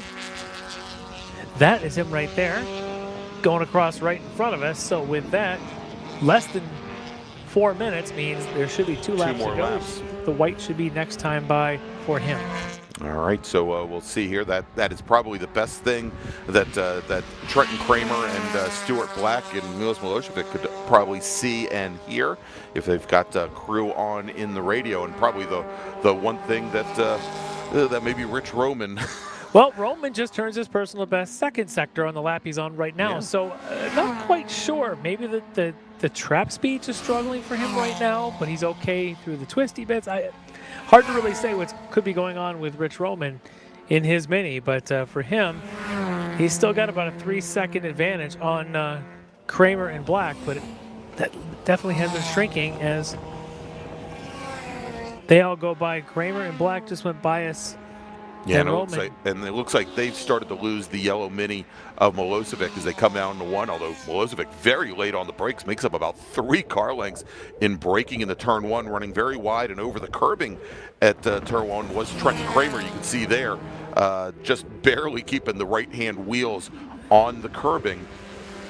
And a matter of fact, our corner worker there, I think, has just called in that Trenton Kramer extended beyond the track limits. And Stuart Black, though, able to carry speed through the S's, and for the moment takes a brief look at third position as he and Kramer are now side by side. And I think they're going to try and make it 3 wide going into the S's in the battle for third position in B-Spec as they come in to the bus stop, jumping out to the lead. It is Trenton Kramer with Stuart Black falling in the second. Milosevic will slot into third as our leader, or our overall leader, John Hainsworth, coming through turn 10 now. And he should be getting the white flag the next time by. Waiting for that to be displayed. And he is coming out of turn 11 all by himself. That black convertible Mazda RX-7, white flag in the air, 1 lap to go. So our best battle on track is probably that third place battle going on between Kramer, Black, and Milosevic, as those 3 are running essentially nose to tail. Like you had mentioned, it got close to a 3 wide going down the back straight last time by. They've got one more time around to see what they can put down. And I suspect we're going to see a couple of awesome side-by-side attempts here somewhere between Kramer and Black. Yeah, and we're just looking there. A nice little fight also going on with David Rosenblum, Dan Shee, Jared Lendrum, and Anthony Ruddy a little bit further back in his Chevy Sonic as well. So great little fight. That's back for 7th in B-Spec as that battle for the last step on the podium. And it should be, yeah, that's them right now, coming out of 10. And so here we've got now, again, it is Trenton Kramer. There we go. Now, Trenton Kramer, Stuart Black, and Milosevic. And they haven't really been able to close things down on Rich Roman here as they come onto the front stripe. But our leader with 1 lap to go in B-Spec, Steve Intron, your reigning national champion, and going down into turn 1. Stuart Black in the Sonic taking the inside line. Not sure he's going to get the good run off of 1. It might leave an opportunity for Kramer. But honestly, it might be Milosevic that has the best run here, as he's got the double wide draft in front of him. Milosevic in the yellow with the 3rd car in that train might be best suited to get the run if he can stick find a an landing opening here. there. Look at this. As they come up, look at the run he might get. He might be pushing that Sonic in front of him and maybe pop out. I suspect we see 3 wide here and about 300 more yards down this straightaway. And if he can pop to the inside, perhaps, he might have a great run into the bus stop. He's going to stay behind the Chevy Sonic of Stuart Black, and now side by side behind Black are Kramer and Milosevic as they come down into the bus stop for the very last time. And it is going to be Stuart Black, then Kramer, then Milosevic running 3rd, 4th, and 5th as our leader, our overall leader, John Hainsworth, coming through the final corners now and onto the front straight. And now we will see here, checkered flag in the air for the 3rd car in that line. John Hainsworth takes the win in E-Production. We go back to that B-Spec battle. I'm wondering now if Milos needs to be the recipient of a nice gift from Stewart. If Stewart's still ahead, and he is. Stewart got the huge push from Milos going down that back straight. I don't know that Trenton's going to have another move. This is the spot he'd like to do it, is here going into 8. We'll see them coming up over the hill in a second. We'll see if that Mini gets alongside the Sonic or if it's still Sonic Mini. All right, here they come over the crest of the hill. There's Rich Roman, our There's place, our Mini on the second place inside. runner, and pushing it down the inside. Trenton Kramer underneath Stuart Black as they come out of turn number 8, start to run up the hill. They're still side by side heading towards 9. It looks like the Mini is just ahead. No, that's the Sonic, isn't it? That's the Chevy Sonic of Stuart Black, who gets ahead of Milosevic and dropped Trenton Kramer down to 5th as our leader in B-Spec coming down the front straight, taking the win. Steve Intron, driver of the number 12 B-Spec Mini Cooper, there you go, coming across the line in 2nd is going to be, assuming he can make it another 300 feet, Rich Roman coming home in 2nd. And here is the battle for 3rd, and they cross the line. It's going to be Stuart Black taking the last step on the podium. Milos Milosevic will come home in 4th. Trenton Kramer will come home in 5th. That was a great race between those two, and I thought for a second there that Milos wasn't going to be able to move up a spot, but he did. But we're not done yet. Yeah, if we jump a little bit further back in B-Spec right now, we've got David Rosenblum running in 7th. We had Frank Seldorf come home in 6th. We've got now Rosenblum in the Ford Fiesta. He's going to beat Dan Sheehy, Jared Lendrum, and then JB Swan to the line. So once again, very close, very tight racing here in B-Spec. Larry, let's go. We'll break things down here by class. I think the only finish we didn't catch was in H production. So let's see here. Taking the win, of course, the overall win, John Hainsworth in E production. Aaron Johnson in his Honda S2000 finishing in 2nd.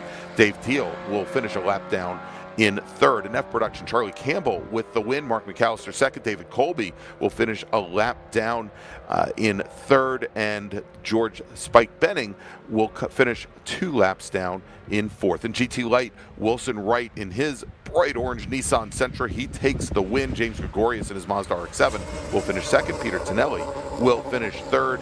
Scott McAllister in his Scirocco will, in the number 19 machine, will finish 4th, 6 laps down. And then in H production, Rick Benazik will take the win. Amber Stevenson in her Yaris will finish a lap down. Matt Benazik will finish 3rd. Stephanie Funk in her Honda CRX will finish 4th. Brian Downey in the H production Nissan, we'll call it Datsun 510, finishes in 5th, with Frank Schwartz finishing in 6th, Tom Broering retiring early. And then finally in B-Spec, Steve Intron, your winner out of Windham, New Hampshire, in his Mini Cooper. Rich Roman finishing 2nd. Stuart Black breaking up the Mini Cooper party. He will come home 3rd in his Chevy Sonic, then Milos Milosevic and Trenton Kramer rounding out your top 5. All right. All right, so let's do this, Larry. Let's make a call to the grid for our next race. Attention in the paddock. Final call to the grid for race group number 5, Spec Racer 4 Gen 3. Please head to the grid. Your race is next. Race group 5, Spec Racer 4 Gen 3. Please head to the grid. So let's take a break, and when we come back, lots of spec racing. Definitely a race that is bound to be full of excitement here from Watkins Glen International, where you're watching the 2023 Hoosier Racing Tire SCCA Super Tour. We'll be right back. Ready for a new race trailer? Bravo Trailers is the exclusive trailer partner of the SCCA. Owned by longtime SCCA racers, Bravo Trailers work better, load easier, and tow better because we build them with racers in mind. Visit bravotrailers.com to see your new trailer in aluminum or steel. For more than 100 years, Sunoco, SCCA's official fuel partner since 2001, has been fueling victories both on and off the track, which is why Sunoco has trusted to fuel over 50 series of racing, driving, and winning, including the SCCA National Championship runoffs, SCCA Pro Racing, Trans Am, NHRA, and NASCAR. To find race gas near you, visit SunocoRaceFuels.com or call Sunoco at 800-RACE-GAS. Get more bang for your buck at SummitRacing.com. Choose from millions of in-stock parts from over 1,500 name brands, parts for racing, street performance, trucks, plus tools, accessories, and more. For over 25 years, championship-winning drivers and teams have demanded Hawk Performance Motorsports brake pads. Now you can have their advanced technology on your daily car, truck, or SUV with Hawk Performance Street products. With the improved HP Plus pad for that hybrid street and track feel, or Super Duty pads for tow vehicles, their all-new ER1 brake pad designed to take on even the longest race, and their all-new high-performance brake fluid, Hawk has all of your braking needs covered. Visit HawkPerformance.com and like them on Facebook or Instagram to learn more about the Hawk Performance Advantage. Hawk Performance, what's stopping you?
And we're back here at Watkins Glen International in the 2023 Hoosier Racing Tire SCCA Super Tour. I'm Gregg Ginsberg along with Larry Lefty MacLeod, and next up is our 5th of 8 sprint races here today, 25-minute sprints to the checkered flag. And as you can see now, as our field is making their way down the front straight, it's Spec Racer Ford time.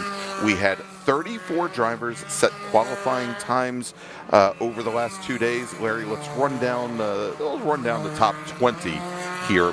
My apologies to the last 14. Starting 20th today, driving the number 42 machine out of Darien, Connecticut, it's Craig Chase with Chris Jennerjohn starting 19th. He's in the number 48 Spec Racer Ford. He's from Hartford City, Indiana, representing Jennerjohn Machines. William Hendricks will start 18th. He's in the 101 machine, representing BWS Racing, and from Brighton, Massachusetts, starting 17th. Driving the number 27 car. From Lebanon, Pennsylvania, it's Peter Phillips. Patrick Stringer will start 16th. He's driving the number 40 IceRace.com machine. He's from Ballston Spa, New York, starting 15th. In the number 111 car, representing Briggs Belt Systems from Greenland, New Hampshire, Bruce Myers. Lincoln Young will start 14th. He's in the 55 car. He's representing Motul Arma, OGO, and GoPro from Farmington, Connecticut, Lincoln Young. Jeffrey Lehner will start 13th. He's in the number 177 car. Hails from Gloversville, New York, representing Johnstown Auto Parts. David Dickerson will start 12th. He's in the 38 car, representing Performance Orthopedics from Wall, New Jersey. Mark Snyder will start 11th in the 127 car, representing Snyder Brothers Racing. He's from Joshua, Texas. Lee McNish will start 10th. He's in the 22 machine, hailing from Southbury, Connecticut, and Dallas, Texas is Gary Glanger, representing Busybody Fitness Equipment. I don't know, I think I want somebody from there to be like my personal trainer. Starting 9th in the 18 car. James Goffrey, he's going to start 8th. He's driving the number 68 machine and hails from Jupiter, Florida. While Claudio Angelini is from New Haven, Connecticut. He's starting 7th in the number 6 machine. Bobby Sack will start 6th today. Now, Bobby had a bit of a coming together with another car yesterday in qualifying. We'll see if he is in the field. I suspect that number 19 machine will be ready to go. He's representing Elite Autosport, the 2-time national champion. Again, starts 6th. Liam Snyder will start 5th today. He's in the number 128 Snyder Brothers, a racing car, and he's also, like his brother, from Joshua, Texas. Justin Clardy will start 4th today. He's in the number 7 machine from not Jackson, Mississippi. That MI means Michigan, right, Larry? Correct. All right, Justin Clardy from Jackson, Michigan, representing Clardy Racing and Elite Autosport. Starting 3rd, driving the number 07 Spec Racer Ford Gen 3, the Crowned Eagle Racing Elite Autosport car from Hillsborough, Florida, driven by Sandy Satullo. And your front row, driving the number 123 PCS Lightspeed Motorsports Spec Racer Ford from McKinney, Texas, it's Denny Stripling. And your pole sitter with a qualifying time of 2 minutes 5 seconds and 61 thousandths of a second from Montpelier, Virginia, representing the Washington, D.C. region of the SCCA, it's Charles Russell Turner. So with these conditions we've got out there, this might be the most ideal conditions you could have for motorsports. Sun's been baking down on this track since about 8:30 this morning. The air temps are, I'm guessing, somewhere around 70. It is an absolutely gorgeous day up here in the Finger Lakes region of New York, and I can tell you what, that can't be any better for setting fast laps. These guys qualified at times faster than the track record, which I believe was a 2:05.6. They were, the top two were 2:05.0, 2:05.3. Don't be surprised if that falls today, and this is going to be a fast race. You've got a top 4 or 5 that are national competitors every single time. This is going to be a good one. All right, as the safety car, the pace car, brings the field now through turn number 10. Lights are out on the pace car, and when it comes around and drops into the pit lane, it's going to turn the field over to one of the 2 teammates. It's 2 of the fast guys. Well, actually, it's one of the 3 fast guys and Denny. Charles Russell Turner, your pole sitter, has the field in the blue number 23. The blue 123, the sister car, to the right. And we have a green flag, and we are in the air as the field spreads out. We can see some folks coming down all the way down the inside. That's going to tighten up, of course, going into the 90. But taking the lead now, it is Russ Turner with Denny Stripling in second. It looks like was that Bobby Sack in the 19 who's moved now up into third position? I couldn't tell if it was him, but he certainly was shoving his nose down the middle of the track going down into one. I don't know if he made it all the way to third, though. Let's take a look as they come up the hill. No, it is not. It is not Bobby Sack, and I think that is Sandy Satullo in the 07 machine, the black and yellow car, who is slotted into third with Liam Snyder in the 128 machine, also a black and yellow. Basically 3.5 wide for third spot right now, as the front two, blue 123 and 23, are doing their thing. Behind them, it is a bit more chaotic, as Satullo, Clardy, and Bobby Sack are in there, and then somebody runs straight through the chicane. Must have gotten a little past their braking point on cold tires. And didn't slow the car down at all, just went straight line through. And that is Bobby now to third. Actually, now they've gone through the bus stop. He's now gotten himself around the two black and yellow cars of Claudery and Satullo. Oh, and the car goes around coming through turn number 6. And that is, we're trying to get the number. We've got 2 cars off there. And a third car now with a lot of brake lockup coming down the hill. We'll try and get the numbers here in just a moment. Couldn't quite tell. Cold tires early. These tires do not fire up on a first lap out there. These need a couple of laps to get that in. Looks like some folks over-pushed him a little bit here on the opening lap. But looking here at Bobby in the 19. Now that he's gotten in line, he's gotten himself moved up from his start position back in 6th up to 3rd. He's going to start gaining on Russ Turner and Denny Stripling. Bobby, of course, 2-time national champ in this class back in, I believe it was 21 and 20. Yeah, Road America and Indy, he won his 2 years in a row. So certainly one to watch for. And one of those years, he pulled away from the field. He can run by himself at great pace.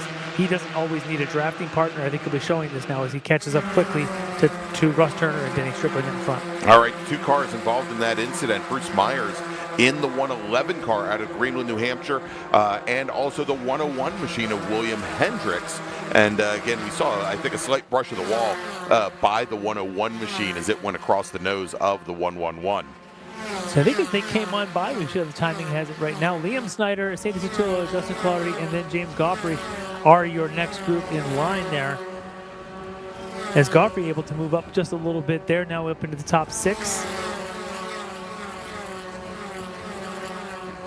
It's John Claudio Angelini is the one that's kind of lost out a little bit as he's dropped down, I think. And we've got the 27 car on the pit lane. That is Peter Phillips. So he completes 1 lap out on track. And we're going to see him likely. Let's see, is he rejoining or is he going back? Oh, yeah, he's just stopped on the pit lane. He's got crew taking a look at the car. So as we now rejoin the field here, it is Russ Turner and then Denny Stripling, the 2 teammates. And as we look a little bit further back, they've started to open up a bit of an advantage now over Bobby Sack, Liam Snyder, Sandy Satullo, Gianclaudio Angelini involved as well. Let's see how they come running down into 7, those 2 front cars. But now it looks like maybe the 4th and 5th have pulled up alongside the 3rd.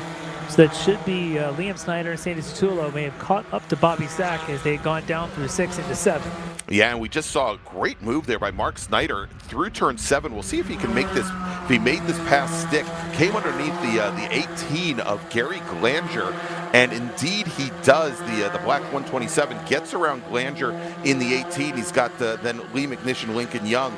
That was for 7th position. So move Mark Snyder up 1. Yeah, good run here early for Mark.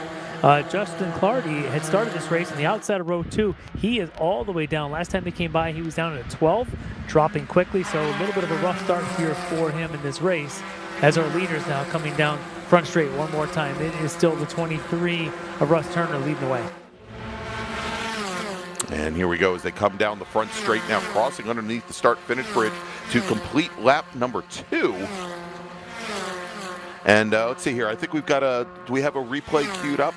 Let's take a look at this. I think we've got a replay queued up of this incident as it happened coming down into turn 6 just a few moments ago. A little bit of contact looked like as they got in a break in between the blue. I didn't see who that was, and the right car was on your screen.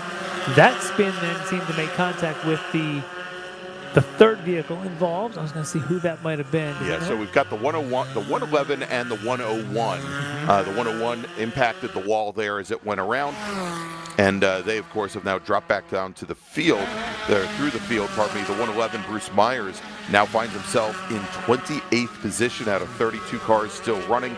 And then the 111, or probably the 101 of William Hendricks, 2 positions back from there in 30th. As at the front of the field, things are starting to straighten out here just a little bit, Larry, behind our leaders. But we have now working nose to tail, trying to draft back up to the leaders. Three cars there, all in a row. That is Bobby Sachs, Sandy Sotullo, Liam Snyder in the 128 car. No longer in that order, as Bobby was the third of that train. That's I suspect right. They're trying to do a little bit of draft leapfrogging. As the front one in that group, I think that's Sotullo, yes. And then you've got Liam Snyder in the 128 now right kind of behind him, and then you got Bobby behind him. So as they are now heading up towards 9, you can see those 3 there. Sotullo, then Snyder, then Bobby. Yeah, with then Giancarlo Angelini in the 6, so a fairly good distance back from there. Not surprised to see Russ Turner and Denny Stripling, obviously knowing that they race together quite a bit, out there playing nice at the front, knowing what's at stake here, knowing that one little move to the side suddenly gives up that 2-second margin that they've got. So they're trying to stay in line, share the draft only between them, and not give anybody else a chance to catch them. All right, and David Dickerson, driver of the number 38 machine, picked up some damage, I think, and he might have been the one, I think, Larry, that might have been involved with that incident over coming in through turn 6. He came through the cutoff, took the short chute, the NASCAR chute down, and I believe is taken to the pit lane. Also missing some body work is Brian Grigsby, Grigsby that just went by. His left rear seems to be missing a few pieces of fiberglass. Yeah, and there's a bit of debris that's over by the bus stop right now. And actually, I think it's driver's left. Cannot quite see it from here. Don't know if it's on. Is it on entry or on exit somewhere? Somewhere in that corner. These two working so well together with Russ Turner and Denny Stripling. 2 good friends. All right, so the 38 car that we just talked about has brought the car back to the paddock. That is David Dickerson. His day is now done. Dickerson having started in 12th, so disappointing day for the driver out of Wall, New Jersey.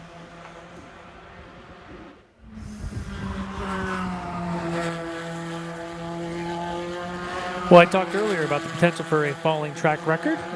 Russ Turner last time by 2:05.3, prior track record 2:05.6. So yes, Russ Turner now resetting that. Great conditions, and they are still going quicker out there. Yeah, now we know Russ Turner was able to run at a 2:05 flat in qualifying when it was much cooler earlier today. It was about 15 degrees cooler than it is now. Big difference also that we're seeing is the temperatures are again also quite a bit cooler than what we had yesterday. Much. Only about 75 degrees and very little humidity compared to what we saw It is yesterday. the most beautiful day. You can almost feel a little bit of like that Lake Ontario wind blowing across. It just got a nice little chill in the air. It feels so good out there.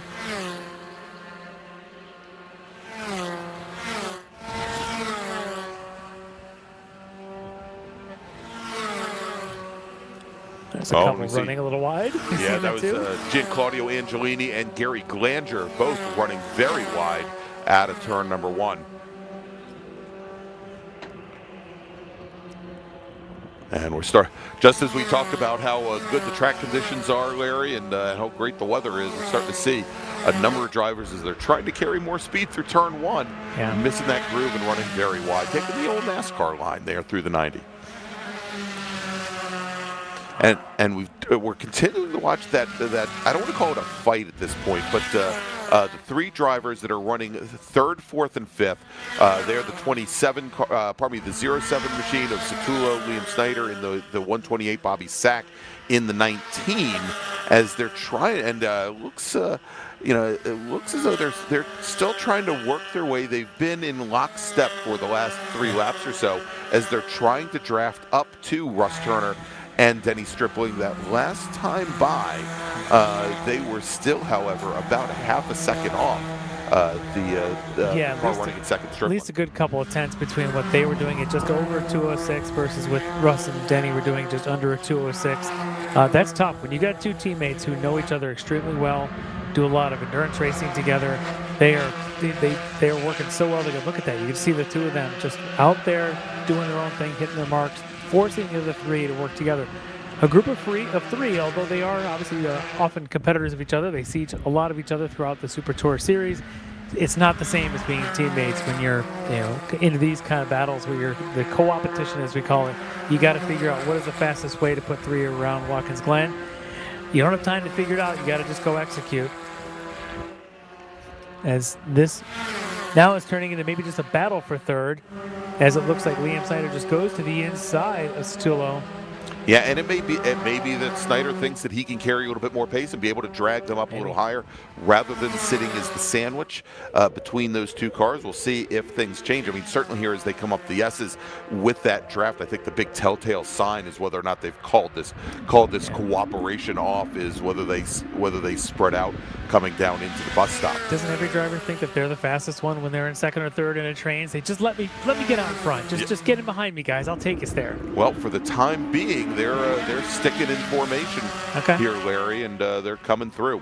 Give each driver a chance to get out the front. Maybe the other two can cool things a little bit. Not really much cooling, considering actually it's probably runs hotter in the second and third car in the train than out front. And that could be another very good reason for them to swap positions. Is maybe the water temps are starting to creep up a little bit. Yeah, if you're familiar with these cars, the inlet for the radiator is about this, 1.5-inch slot right there at the very nose of those cars. And any disruption to that, whether it's trailing somebody, not that you need a whole lot of cooling today, but anybody trailing somebody, if you're bending that a little bit by bump drafting, you can certainly raise your water temps up pretty quickly.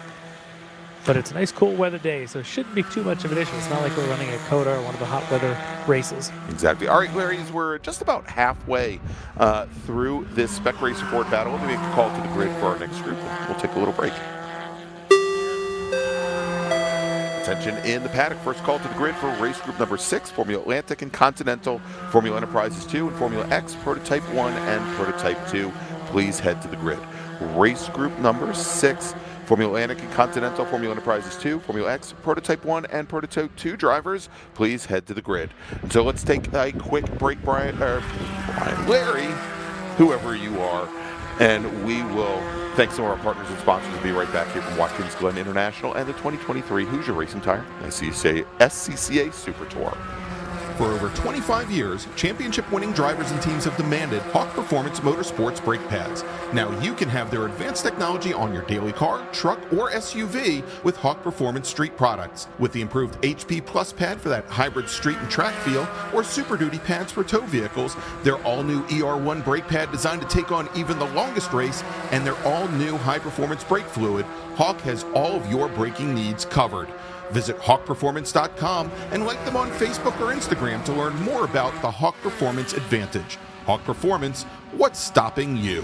Tire Rack was established over 40 years ago by an SCCA member with a passion to find the right tires, wheels, brakes, and suspension products for racers and enthusiasts both on the street and on the track. As official tire retailer of Sports Car Club of America since 1995 and sponsor of the Runoffs Pole Award, along with the National Solo Program, Time Trials Nationals and National Tour, and Track Night in America, Tire Rack is proud to support the SCCA and its members as they go have fun with cars. For more than 100 years, Sunoco, SCCA's official fuel partner since 2001, has been fueling victories both on and off the track, which is why Sunoco has trusted to fuel over 50 series of racing, driving, and winning, including the SCCA National Championship runoffs, SCCA Pro Racing, Trans Am, NHRA, and NASCAR. To find race gas near you, visit SunocoRaceFuels.com or call Sunoco at 800-RACE-GAS. Shop anytime, anywhere with the Summit Racing app. Mazza Vineyards is the exclusive sparkling wine for podium celebrations at the Hoosier Racing Tire SCCA Super Tour, SCCA Runoffs, and Tire Rack SCCA Pro Solo. Celebrate your race weekend with Mazza Vineyards and learn more at enjoymazza.com. If you like what you see today, become part of the action by joining Sports Car Club of America. Whether you want to drive, flag, or just have fun with cars, SCCA membership opens the door to all kinds of motorsports to feed your obsession, along with 65,000 like-minded members ready to be friends. Ask someone trackside how to get involved or visit scca.com for more information. All right, we are back here at Watkins Glen International. We're just about halfway through this 25-minute timed Spec Racer 4 Gen 3 race. Your leader is Russ Turner, with Denny Stripling running second, Sandy Satullo, Bobby Sack, Liam Snyder running third, fourth, and fifth, with Gianclaudio Angelini, Gary Glanger, Mark Snyder, Lee McNish, Lincoln Young rounding out your top 10. So Russ Turner has actually been laying down continual 2:05 lap times out there, pulling away a little bit from Denny Stripling. So I'll be curious if Denny is just kind of cooling things, maybe getting the tires to come back to him and maybe make a run here before it's done. But you start falling beyond that 1 second and the draft gets harder and harder to follow.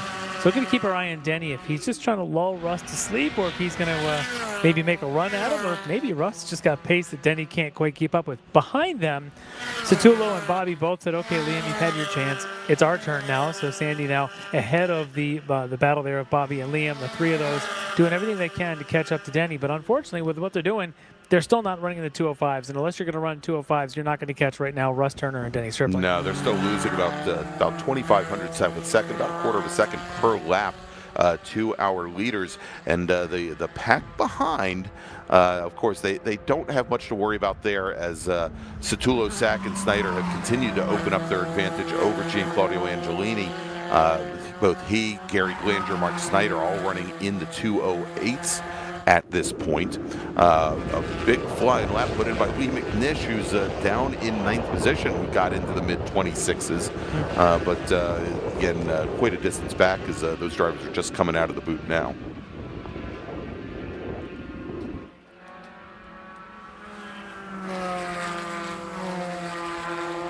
There's a lot of activity, a lot of little trains happening down the order, as often happens in Spec 4. You end up getting locked in with somebody out on track. But that right in front of us is the 07 and the 19. So there is Sandy Satullo, Bobby Sack, nose and tail. So at this point, they've resorted to just doing the old push draft, the bump draft, instead of doing the swapping, at least on the front straight, and maybe they'll do a swap down the back straight. Yeah, and as we watch this this little fight, Angelini, who had been, I think for a while, felt rather safe sitting back in 8th position. He's got now both Lee McNish and Lincoln Young closing things down on him, and we'll take a look here, because I think Glanger and Snyder, they had a heck of a run on him down the front straight, and as they head up through the S's, I think they might have found their way possibly around the number 6 machine.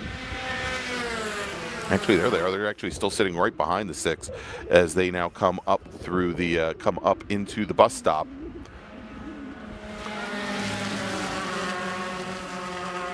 And there's Gary Glanger in that orange number 18 machine. He gets around, looks like Mark Snyder, but Angelini's right there in that group. Just ahead of him, though, it is, looks like Liam Snyder. Well, actually, Liam is in that group with Bobby Sack. So here we go. Here's the second field, the second this should be Glanger, Mike Snyder, Gianclaudio, Lee McNish. Should be all together, I think. And yeah, Lincoln Young also is. Yeah, Lincoln Young's the last one in that group.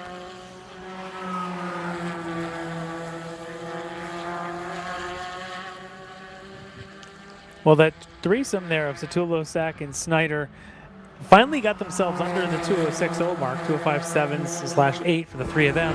Picked up 4/10 on Denny Stripling, putting themselves about 4 seconds back, but with only maybe 3.5, 4 laps to go. They got to do a lot more of that if they want to have a shot at the second spot on the podium today.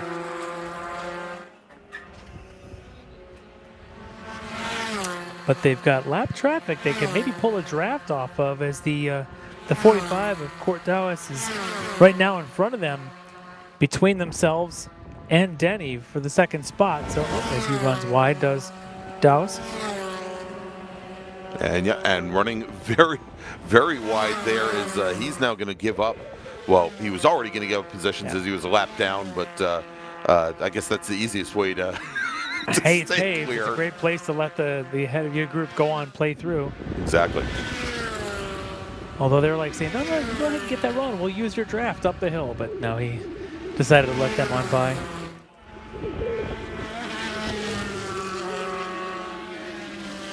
So I think the battle there for 14, Patrick Stringer, Craig Chase, Greg Miller just went on by us. A nice little threesome there, and no, Greg Miller's not driving a 99 Miata in this field, despite what timing. He's pretty sure Spec 4 doesn't allow the Miata, would not pass tech. Probably not. Nor Giancarlo Angelini, same story. You know, the Ford Motors, they're Mazda adjacent, and I'm sure tech would figure it out eventually. At some point. Well, that's assuming the Scots are finished eating the donuts. Those donuts were so good. Oh, yes, they were, yeah. Yeah, I think it's late enough in the day we can tell everybody. Toby's in downtown Watkins Glen. That is the place for Awesome your sugar stuff. fix. Yeah, yes. Absolutely.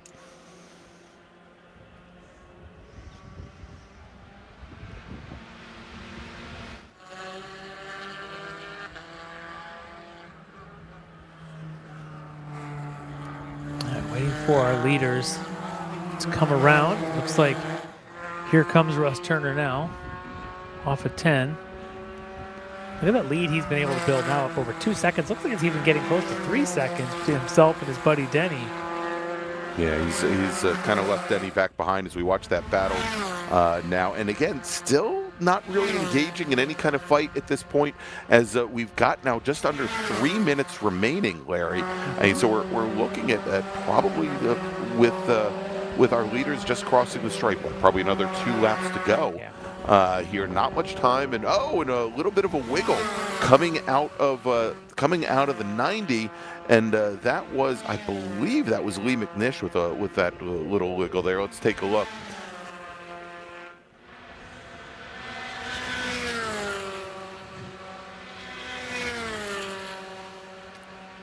And that train is doing everything that they can right now. Now it looks like Liam Snyder pushing Bobby Sack, if I got that order right, with Sandy now the 3rd car in this train, back in 5th overall.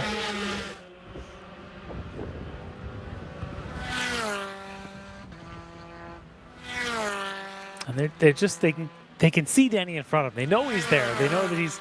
Yeah, they just haven't had they haven't had the ability to whittle away at all. They did take away about 4 or 5 tenths last time around, but again, with only 2 laps now, we'll happen to have to go. Right. You don't need 2.5 tenths. You need 2.5 seconds. So right now, Denny probably just saying, I'm just going to cruise. All right, and Larry, we've got the cars off, I believe, over by pit out.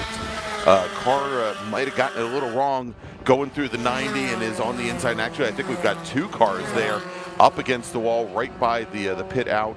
We'll try and get the numbers, but we'll see if we don't checker this race even a lap early. Our leader's supposed to get the white flag this next time by. Yeah, probably going to be about 30 seconds or so until we see Russ Turner coming around, maybe even a little bit less. We'll see what we end up with. Waiting for anything that looks like it. Obviously a local yellow down there in 1 right now. All right, and our leaders now coming onto the front straight, Larry. It's going to be a white no matter what. There you go, white flag in the air for Russ Turner out of Montpelier, Virginia. 1 lap remaining here at Watkins Glen. Denny Stripling running 2nd. Sandy Satullo for the moment still leading our group, battling it out for 3rd. Satullo, Bobby Sack, Liam Snyder, as we've got that local caution down at turn number 1.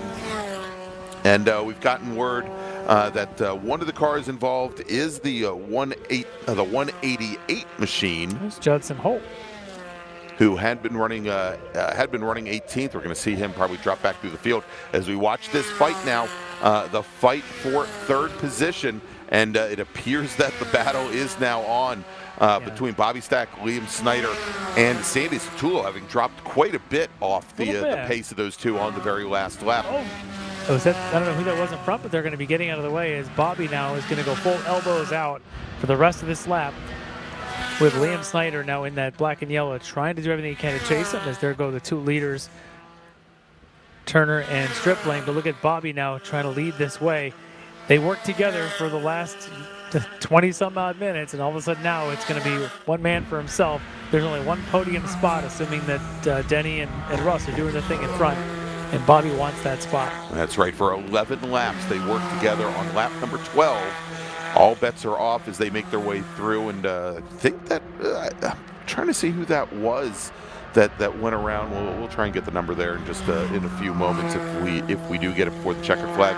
But our leaders coming out of the boot for the last time there, taking a poke to the inside on Sack is Snyder, and he gets back in line as they go through turn 8. As we watch now our leaders coming through turn number 9, only 2 turns remaining. Driver Sandys, he might get a pretty good run. He set himself up for a good run off at 9. We'll see how they look when they come through 10 into 11, but here comes our leader. There's going to be a checker. Here we go, Russ Turner coming through the final corner and onto the front straight, followed not so closely behind by Denny Stripling, and coming across the line, taking the win in Spec Racer Ford.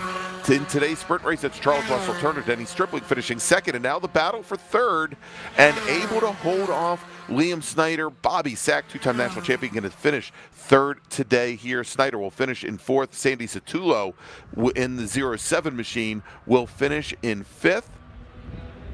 And then coming across the stripe, it is the 127 of Mark Snyder. He'll finish in 6th position. Gianclaudio Angelini, he gets past Lincoln Young at the line.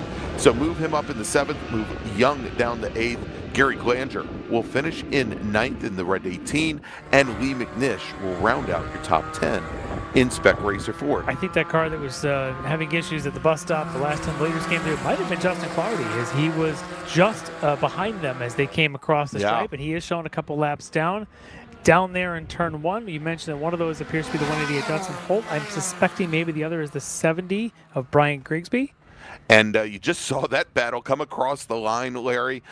Bruce Myers, Patrick Stringer, Greg Miller coming across the stripe in very close proximity, with only between the two drivers there about 11 hundredths of a second separating them as they cross the line for the very last time, as our drivers continue to finish up these last laps. But another great race here in Spec Racer Ford. Let's quickly make a call to the grid for our next group.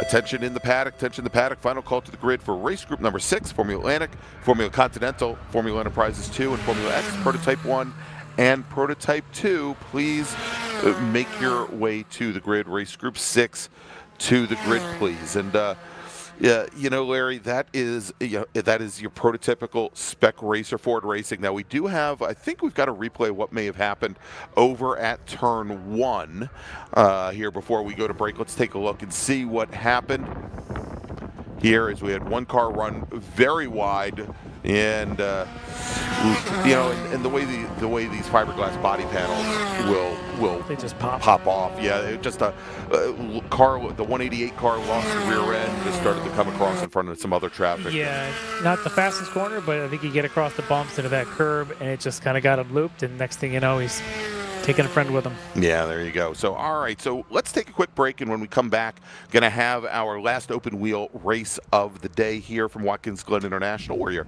watching the 2023 Hoosier Racing Tire SCCA Super Tour. We'll be right back.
And welcome back to Watkins Glen International, the 2023 Hoosier Racing Tire SCCA Super Tour. I'm Gregg Ginsberg, along with Larry Lefty MacLeod. And next up, our large open wheel racers and prototype cars. 30 cars, set qualifying times. We're going to give you the top 20. Starting 20th, driving the number 41 Formula Continental Van Diemen from Effort, Pennsylvania. It's Glenn Cordova, as opposed to being the no effort Pennsylvania. All right, starting 19th, driving the number 145 FE2 from Kernersville, North Carolina. It's Brian Yates. Starting 18th, in the number 66 Van Diemen Formula Continental from Toms River, New Jersey, Gabrielle Jasper. Starting 17th, driving the number 11 Formula Enterprises 2 machine from Herndon, Virginia, we've got Justin Huffman with Chet Zerlin, also in an FE2. He starts 16th in the number 22 machine. Chris Fayon is going to start 15th. He's in the number 39 Van Diemen Formula Continental. He's out of Reading Center, Connecticut. Adam Zerlin will start 14th, driving in FE2. He's out of Northport, New York. Hunter Tatman will start 13th. He's in the number 122 Formula Continental of Van Diemen RF06 from Fort Collins, Colorado, and he's your Continental pole sitter. Sam Harrington will start 12th. He's driving the number 33 FE2. He's from Finksburg, Maryland, while Georgetown, Texas's Steve Whitston will start 11th. He's driving the 118 Formula Enterprises 2 machine. Then we've got Theodoros Zorbas. He's starting 10th in the number 96 Formula Atlantic Swift. He's out of Oyster Bay, New York, with Adam Jennerjohn starting 9th. He's in the number 71 FE2. He's out of Valencia, California. Then we've got Jason Conzo. Jason is driving the number 4 Formula Enterprises 2 machine. He's out of Great River, New York. And Gabe Fairbach. We want to thank Gabe once again for joining us up here in the booth earlier today. Gabe is driving the number 09 Formula Enterprises 2 machine. He's from Ferdinand, Indiana, and will start 7th. And then your pole sitter in FE2 starts 6th today. We just saw him in the Spec Racer Fords take a commanding win from Montpelier, Virginia. Driving the 32 car, it's Charles Russell Turner. Starting 5th, driving the number 21 Prototype 1 Critter CSR1 from Winchendon, Massachusetts. It's Todd Parks with Matt Gendron starting 4th. He's driving the number 82 Prototype 1 Elan DPO2, or the Downing Atlanta Peach. He's out of Monson, Massachusetts, starting 3rd. Driving the number 00 Formula Atlantic Swift from Saginaw, Ontario. It's Jeremy Hill. And your front row, your Formula Atlantic pole sitter starting 2nd today, driving the number 51 Formula Atlantic Swift. It's Larry Howard. And your pole sitter driving the number 71 Elan DPO2 Prototype 1 machine with a qualifying time of 142.297. It's John MacLeod. All right, can Russ Turner make it 2 races in a row, literally 2 races consecutive as he jumps out of one cart into the other? But he's going to be pushed. That FE2 battle is going to be great, but watch the speed we lay down at the front. This is going to be a good one. All right, as our field coming out of turn 11 onto the front straight, pace car on the pit lane. And there you go, green flag is in the air. John MacLeod and Larry Howard, the prototype car to the inside, the red Formula Atlantic machine to the left as they come down through the 90, and sliding in behind Larry Howard is Jeremy Hill. Then we've got Gendron and Parks. We were what, Larry? 4 wide going through the front straight? 4 wide going around turn 1. 2 of them FE2s and a couple of Atlantics, and I think maybe even a P1 thrown in for good measure. Unbelievable stuff, but everybody threw in clean as they climb the hill. All right, as we see the Formula Enterprises 2 field still trying to jockey for position up through the S's, and we're still too wide, a little bit further back in the pack, as I think we've got Theodoros Zorbas and his Atlantic machine trying to get around a gaggle of FE2s as they now come into the bus stop, into the inner loop for the very first time. Yeah, Zorbas might have been the one involved with that 4 wide up there. I think Ross Turner, Fairbach was in there. Todd Parks might have been the P1 that was involved. They're all getting through. Zorbas, that Atlantic, probably a little bit under his pace in qualifying, trying to make up for it here on the opening lap. As then the FE2 start to get in line. I think that might be Russ Turner, Fairbach, and Conzo now finally nose to tail 1, 2, 3 in FE2.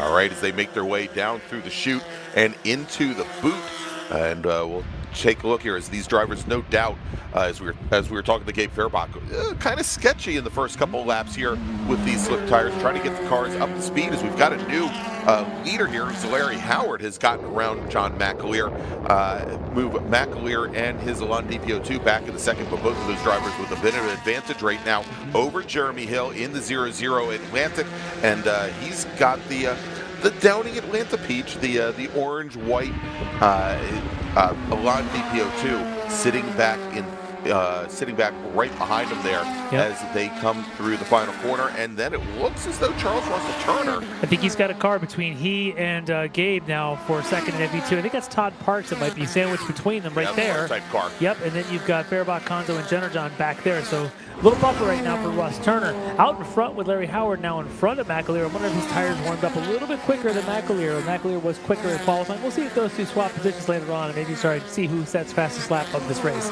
All right, so looks like all of our drivers have survived lap number 1 here from Watkins Glen, as now side by side coming out of the S's going into the inner loop.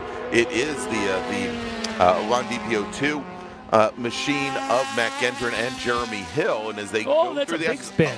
and going around. Is that Parks? I think that is Todd Parks, the Prototype 1 machine, the 21. They are coming through the S's with a good amount of speed, and I think Larry may have just popped the curb there. And with some of these Formula cars and prototype cars, the curbing now through the inner loop is enough to lift the car up. Curbs can be lava, especially early in the race on cold tires. You don't have an opportunity to catch it at all.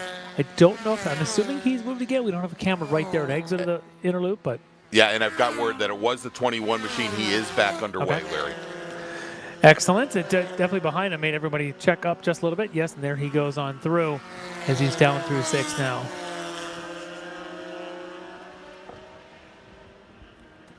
Well, what that means is, I guess, Parks is no longer between Russ Turner and Konzo and Fairbach, so that might bring the FE2s together, assuming assuming Konzo and Fairbach were able to get around without being disrupted so much. At least when he spun, it seemed like he carried off track to the right.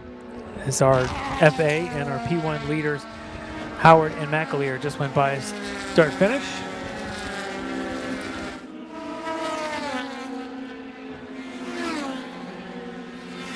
All right, so a little bit of gaps now between our 4 FE2s. You can see them coming into one right now as the Atlantic goes by, and then there's the first one. Of course, that would be Russ Turner, then Jason Konzo, Gabe Fairbach, Adam Jennerjohn, all about equally spaced, probably about a second between each one of them there in FE2. That might start to close things up as they all get comfortable with their space and with the heat in their tires.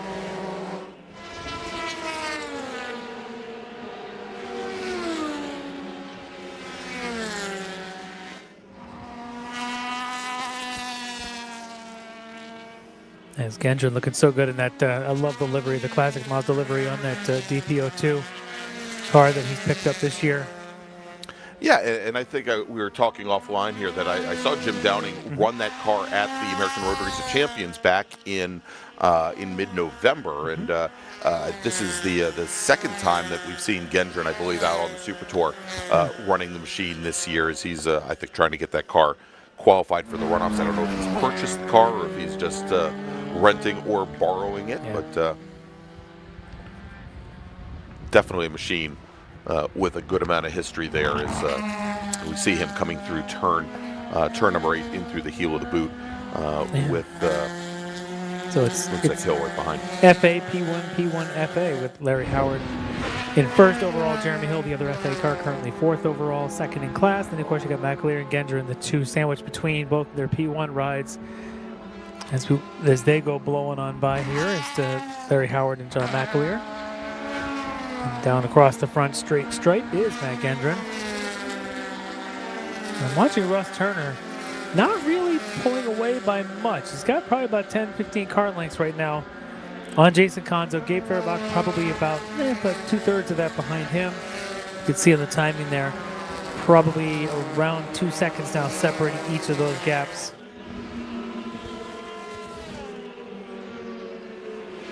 Yeah, just about 2 seconds. Russ Turner to Konzo, about 1.5 seconds. Konzo to Fairbach, and a second or so then to Jennerjohn. We'll see if Jennerjohn starts to pick up, close that gap, as he's the closest one within draft range. That's right, and Zorbas in the Formula Atlantic machine, currently running 3rd in Formula Atlantic, 9th overall. And again, we thought he'd probably try to jump to an advantage over some of those FE2 machines just ahead, but he's slotted in now, sitting right between, between Jennerjohn sitting 4th in FE2 and Steve Whitston sitting in 5th, although Whitston started to make up some ground on that number 96 Atlantic. We haven't talked much yet about FC. I think it's Chris Fahan right now leading FC. I don't know unless I see. Oh, never mind. It's It is still Hunter Tapman. It is still Hunter Tapman. Yep, still in front there, ahead of Chris. And we'll see if we can pick him up as Tapman running 13th overall. And he's only got, I'd say he's got about 5 car lengths right now on the machine behind. We'll see if we can pick up that battle. As we just see now the 21 machine, who had that pretty lurid slide through the bus stop, trying to make up some ground, do a bit of a recovery there as Todd Parks gets around Brian Yates's FE2 machine to move up into 20th position overall. Yeah, he'll be right there in the middle of that shot, still making his way through those FE2s. He's going to be quite a few seconds a lap faster when he's on pace than the FE2s around him. We did see for a moment there that battle of the FCs. I think Tapman and Fahan are nose to tail. There's an FE2 then of Chet Zerlin, and then you get Glenn Cordova in the other FC. So 3 out of 4 in a row are going to be those FCs. They should be.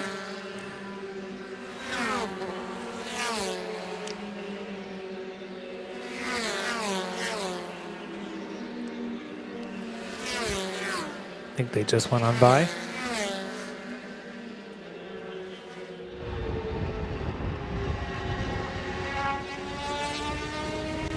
All right, and this is actually, I'm starting to see some parallels to an earlier race where we watched Matt Gendron.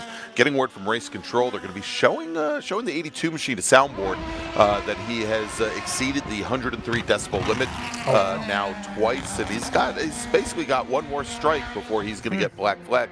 And he was in very much the same position, I believe, on the Road Atlanta Super Tour as well. Oh, that's unfortunate. Yeah, and not something we see with the most of the Elan DPO2. So, and we're watching there as he just comes through turn 8. I think a lot of these guys that run that Mazda motor, which generally isn't much of an issue for sound, but one of them is John McAleer, who was on pole. He looks like he's closing back up behind Larry Howard as he may be looking to set a little bit of a quicker lap. They've been out there just cruising the 144s, but as they come up the S's, it looks like maybe McAleer wants to try and take the front position. I tell you, Matt Gendron it's a pretty loud car going down the front straight in front of us.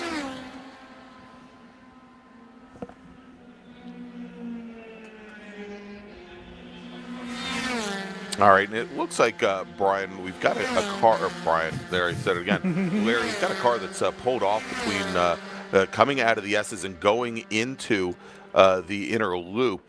And we're trying to get the number on that, but we believe, we'll try and get the number on that car and trying to check in whether or not he's been able to get the car off the track. And it sounded like motor may have let go. Car is off in the grass, not on the track surface. So hopefully we'll be able to keep this race moving just with the local caution over coming out of the S's. Guessing Theodoros Zorba says he's dropping quickly down the order as other cars go on by. That's my latest theory, is it's the FA Theodoros. Either that or, let's see here. Yeah, I was to say either that or Adam Zerlin. Yep, I think you're right that it's Zorbas there in the number 96 machine.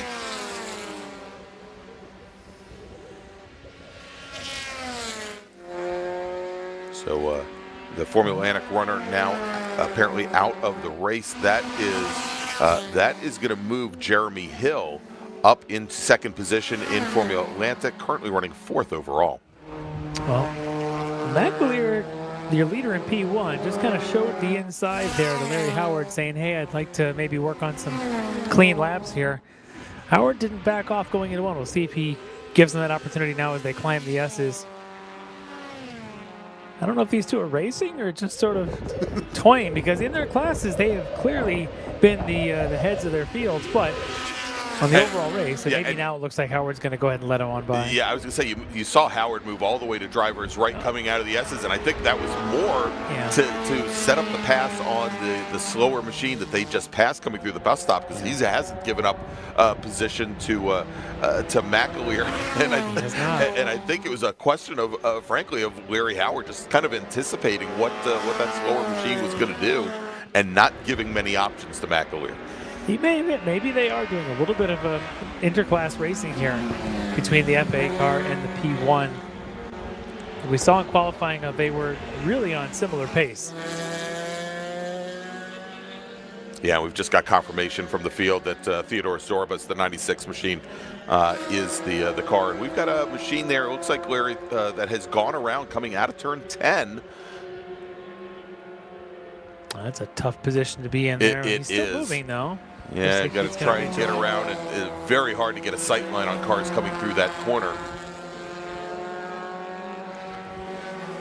It's one of our FE2 entries. Yeah, and as it comes down the pit, or comes down the front straight, that is the 28 machine that went around. That is James Brookshire in the again the 28 machine, who is now sitting 25th in the field. Brookshire in Formula Enterprises 2, sitting 12th out of 13 cars still running.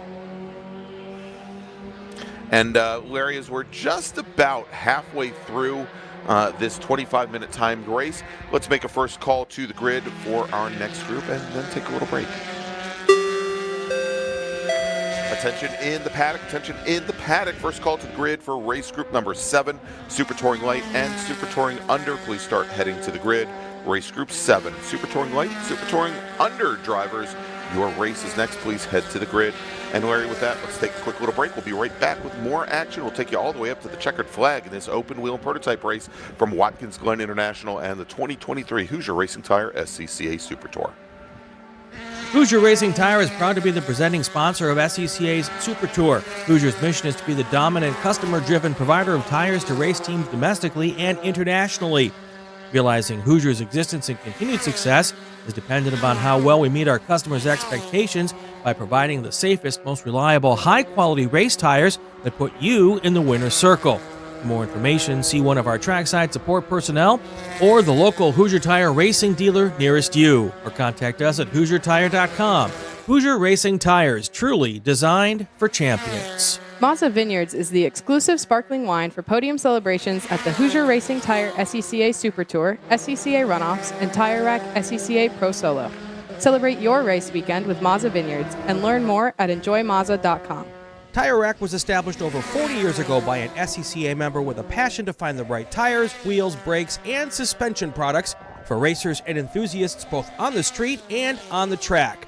As official tire retailer of Sports Car Club of America since 1995 and sponsor of the Runoffs Pole Award, along with the National Solo Program, Time Trials Nationals and National Tour, and Track Night in America, Tire Rack is proud to support the SCCA and its members as they go have fun with cars. For more than 100 years, Sunoco, SCCA's official fuel partner since 2001, has been fueling victories both on and off the track, which is why Sunoco has trusted to fuel over 50 series of racing, driving, and winning, including the SCCA National Championship Runoffs, SCCA Pro Racing, Trans Am, NHRA, and NASCAR. To find race gas near you, visit SunocoRaceFuels.com or call Sunoco at 800-RACE-GAS.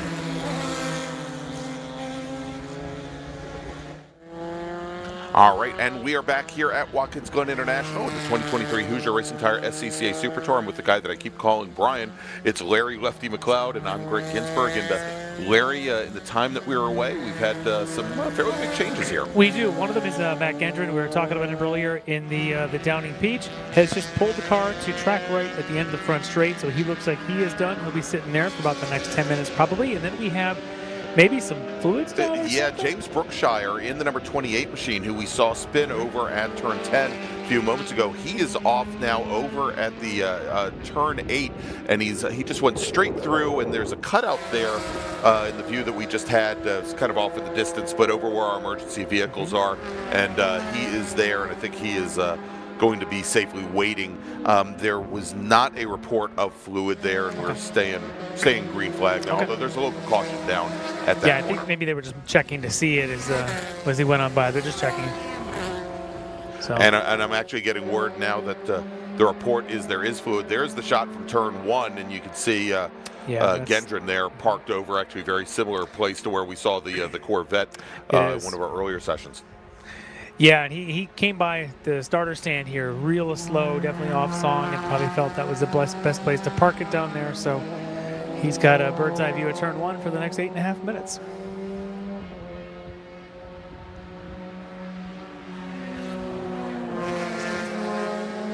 All right, so let's reset the field here.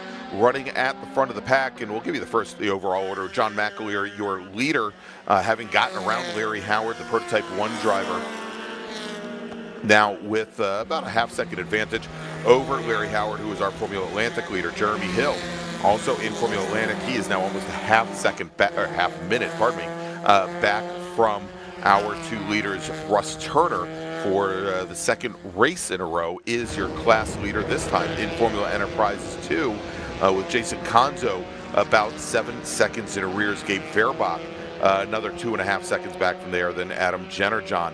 In Formula Continental, Hunter Tapman, your leader, running 11th overall, and this is we still need to catch up with this fight here, as Tapman and Fehan are still only a couple car lengths apart.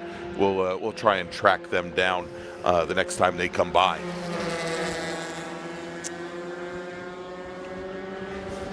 Yep, as Larry Howard now is continuing to press the back of MacLeod as they just went down the front straight.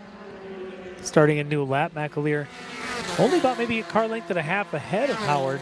Again, P1 and FA, different classes, but when you've got someone else on the track at your speed, you hook in with them and you maybe do a little bit of racing. Yeah. They got to be different speeds in different places, though, I got to imagine. Oh, yeah. I mean, I would suspect that the prototype car probably can carry a bit more speed, like through the S's and some of the longer sweepers as well.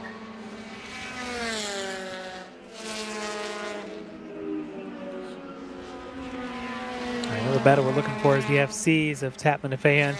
Should be out there, still only about half a second between them. Yep, the 122 and the 39. And as soon as we see him come down the front straight here, we'll try to get Director Zach synced up with us here. As someone slow at the inner loop. Is that one of our FAs? Yeah, I think it's Glenn Jason Cordova that might have gone around. And we'll try and get the number on that car in just a moment here. It's the number 9 machine over by turn 5. Jason Slahor, number 9 there in FA. All right, so that battle right now for the lead in Formula Continental coming into the 90 right now. And you can see him there locked nose to tail as they come down through the corner. Hunter Tapman, the 122, Chris Fehan, the 39.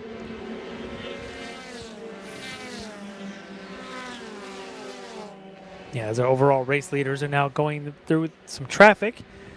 MacLeod, the first of them to catch them. And you can see them; they'll be coming up and down this straightaway in just a second. Is that our FC battle there coming into the bus stop? I believe the FC battle, the trailing cars in this gaggle coming into the bus stop right now. Those two right there, the second to last two. Yeah, just ahead of the prototype car of Todd Parks. So 122 of Tapman and the 39 of Fehan. And it looks like Parks may just be hanging back to let this battle ride out. It doesn't look like he's pushing the issue on his recovery drive. He might be just thinking this is good enough. He's got a good view in there, you can see. Yeah, the first car in that group there, that is actually a Formula Enterprises machine. That is Huffman? That is Justin Huffman in the blue with white number 11, and then it's the 2 Continentals back behind. And we can see that's the 09 of we'd said a second ago of Jason Slahor, who's going slow there on track left, coming out of 9 to let everybody go on by. We had seen him slow in the bus stop. I suspect he'll be pulling into the pits. He's got a lot of folks to let on by. Big train coming to 10. There you go, and looks like the majority of them now coming through that corner, so he should be able to get back over to driver's right and just follow the edge of the track over. If he makes it that far up, there you go. He's just now making it through turn. And here we go. 10. That's the FC lead. It looks like now being possibly a pass for it, as they just went on by down into 1. Yeah, and they're side by side. Their whole gaggle of them there, and I think we may have seen now as Fehan might have gotten around Parks pardon me, Phaon might have gotten around Tatman as they came down into the apex at turn number 1. There was a lot of action there because Justin Huffman was in that mix, and of course you got the 21, the P1 car of Parks that was kind of right in that whole mix. Hard to tell if there was even another lap car, I think, in the mix of them as well. And let's see now as they come into the S's, and I think regardless, now we've got the prototype 1 machine, the Todd Parks, sitting right between the two Continentals. Yes, there is. And then look at this. Right behind them is the overall race leaders of MacLeod and Howard catching them, while you've got the 21 prototype of Todd Parks also trailing in the middle of this mix. We're about to have all 6 of these cars there. You can see them coming down between 6 and 7.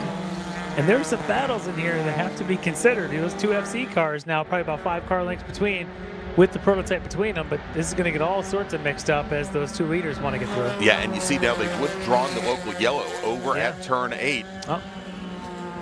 A little bit of warning here to hopefully get some passes through. Yeah, and MacLeod cut right across the front of Parks as we've got a car that's gone around at turn number 8 now, and we'll try and get the number on that car. That looks like one of the Continentals that may have gone around. Yeah, and that's about where our battle was coming through a few corners ago, so we'll have to see who that is.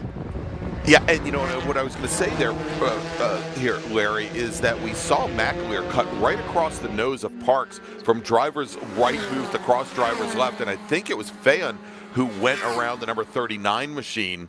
I think it was. Yeah, I think you're hearing it on the radio, and I'm not seeing him going by us here at the tower. So that battle for the lead in Formula Continental looks like it may be no more, as we're getting reports from the field now that the 27 machine is now a bit off pace as well. So the 122 of Tatman still leading FC. I believe Gabriel Jasper now is in second, Glenn Cordova third in the 66 and the 41, and Chris Phaon in the 39 now fourth in FC after being right there side by side with his rival 1 lap ago. All right, Larry, as our leaders now, here is you see John MacLeod, who's now put a little bit of a gap between he and Larry Howard coming down into the chute. Next time by, whether it be MacLeod or whether it be Larry Howard, they'll get that white flag signifying 1 lap remaining, as we've only got about a minute left on our 25-minute clock.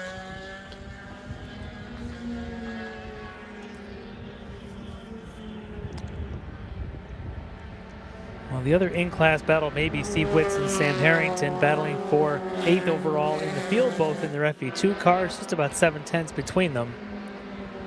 And then you're going to probably see Glenn Cordova right on the heels of Gabriel Jasper in those FC cars as well down this field.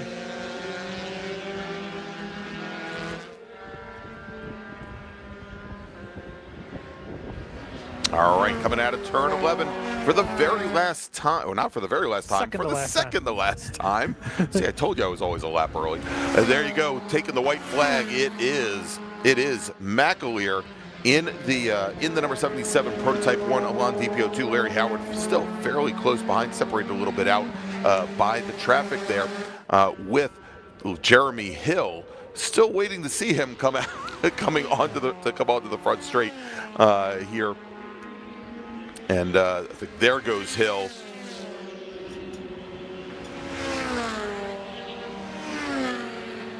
Quite a distance back from our leaders.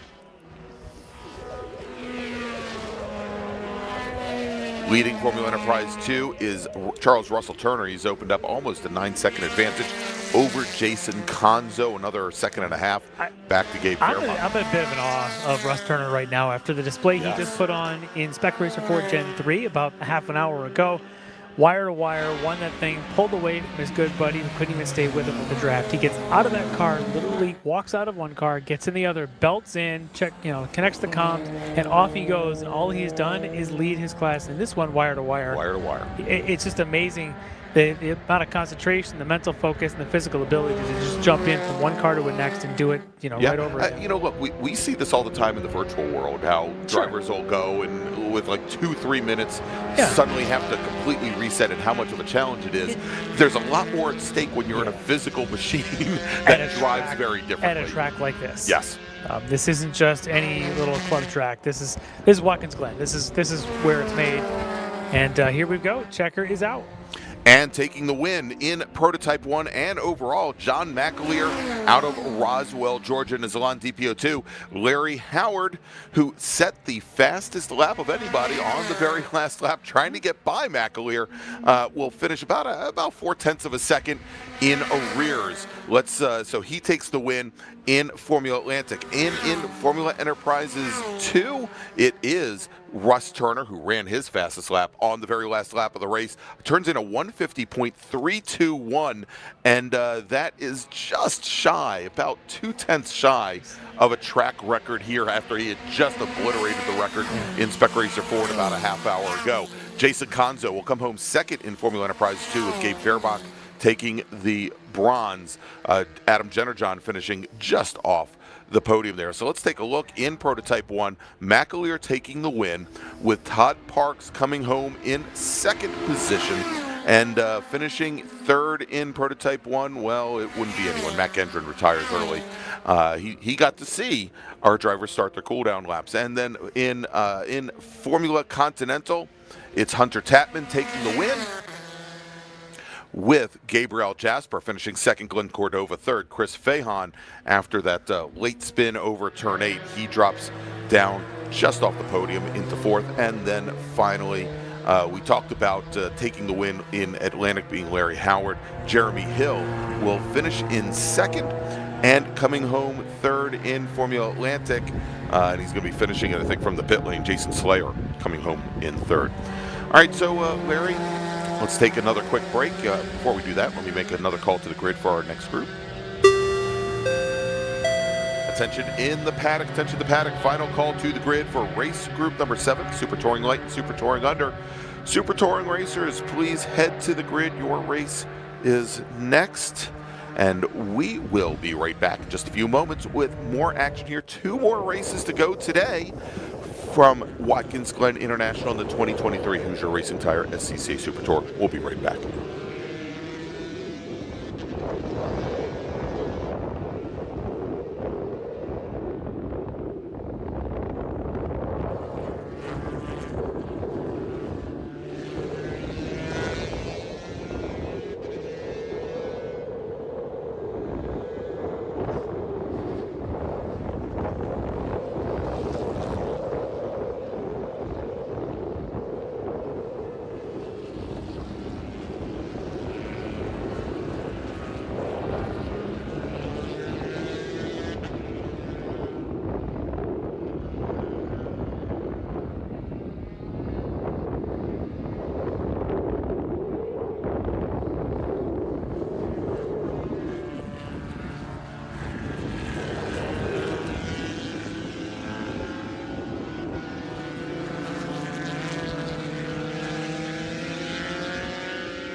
And welcome back to Watkins Glen International, the 2023 Hoosier Racing Tire SCCA Super Tour.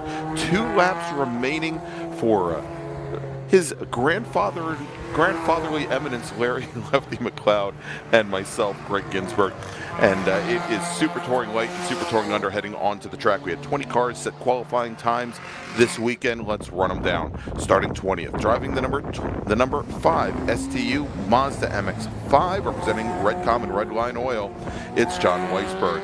Douglas Orr is going to start 19th in the number 135 STL Mazda Miata from Chatham, New Jersey. Whitfield Red from Bellevue, Washington, representing Flat Out Motorsports, is starting 18th in the number 17 STL Mazda Miata. Then we've got Greg Bogart. He starts 17th today, starting the number 23 STL Mazda Miata. He hails from Philadelphia, Pennsylvania.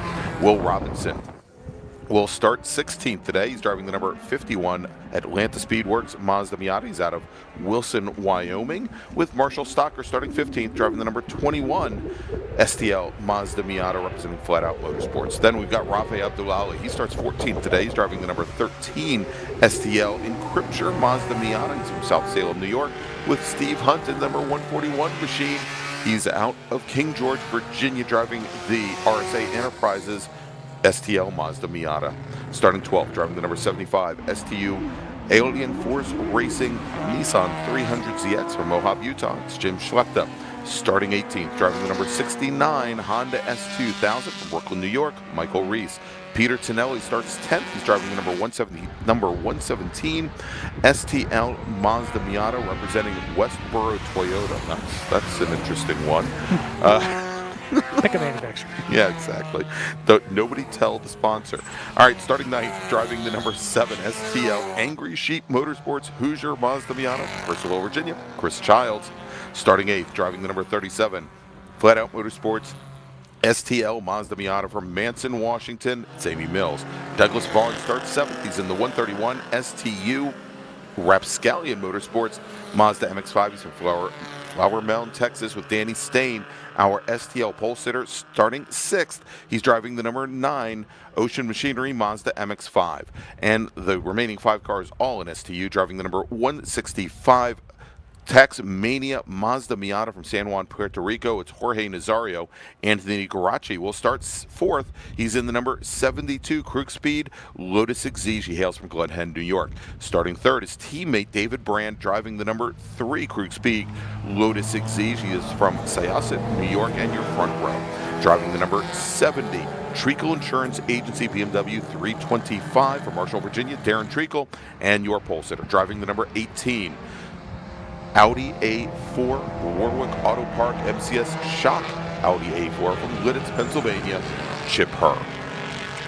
Well, Chip Herr was fast in both qualifying sessions. Has got himself a pretty good pole time there at a 2:04.5. Darren Treacle came on late qualifying this morning. The very last lap. Yeah, and he was getting closer all along the way. We'll see if Treacle and the BMW's got anything for Chip in this race.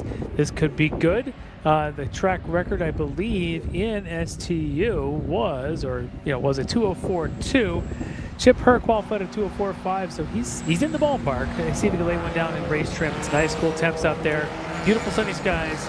Let's go racing. There you go. Pace cars on the pit lane. Field coming on to the front straight now as the starter looks over the field. Green flag is in the air, and we are racing from Watkins Glen. Chip Herr, Darren Treacle jumping to an early lead there, but we can see the 2 yellow Lotus Exiges trying to thread the needle coming down into turn number 1, with Danny Stain going around the outside, making up a ton of ground. Having started all the way back in 6th, it looks like he may slot himself in the 4th position.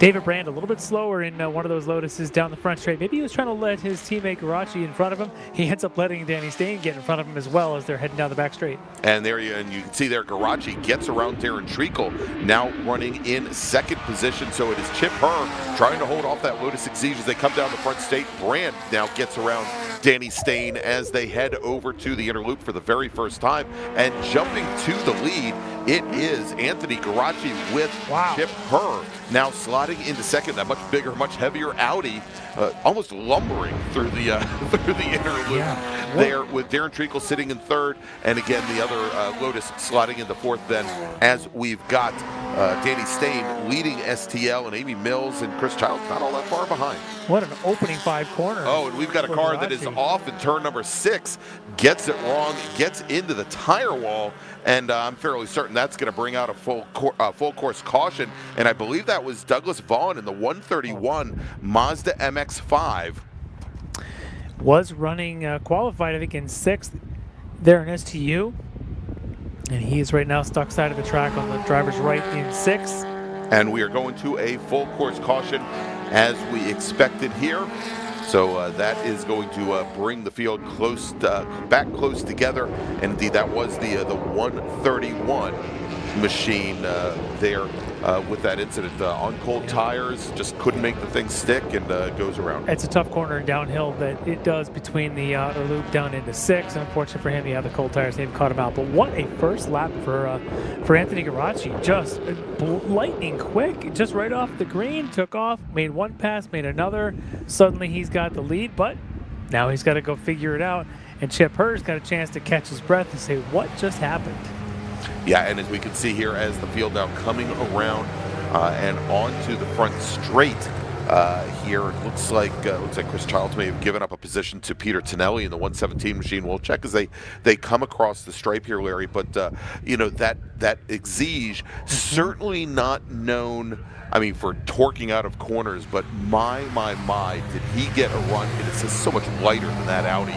Just much later on the brakes, was able to beat the Audi into the bus stop. Yeah, I think it's a couple things. He's a little lighter than the Audi. He got a pretty good run off of one, but I would have thought Chip Herr did as well. But that Audi punches a pretty big hole in the air. That Lotus was able to kind of sneak through and get on by. That thing, really what we're most surprised at is look at the pace in qualifying. Chip Herr was fastest right out of the gate in qualifying, did that 204, didn't even need a lot of laps to do it.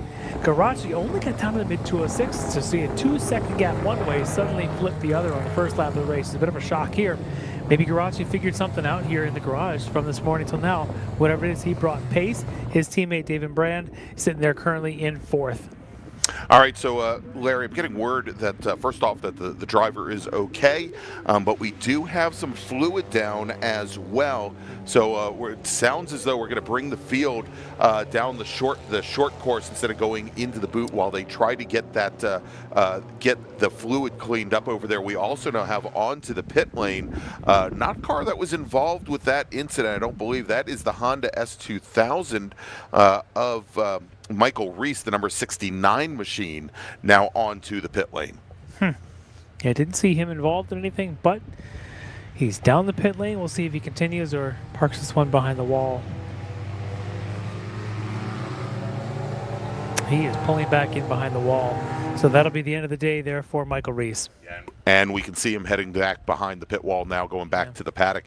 And report from the field, he was just off the pace from the drop of the green flag. Car wasn't performing, so he brings it back before any more damage is done. As the safety car now is going to bring the field, as we see here, through the inner loop. And then you mentioned they're going to take basically the NASCAR course? Yes.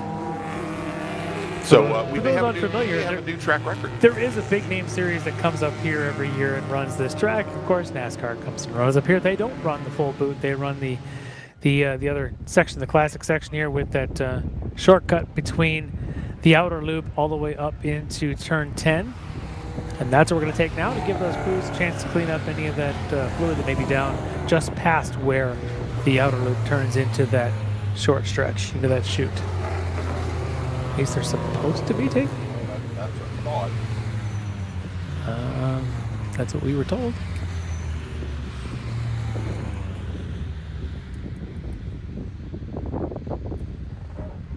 All right, yeah, and we can see the field now coming down through as we've got some of the emergency services vehicles getting things cleaned up. Yeah, we were a little surprised. We thought the ask was to bring them down the short chute, as we still have. We can see track blowers there. And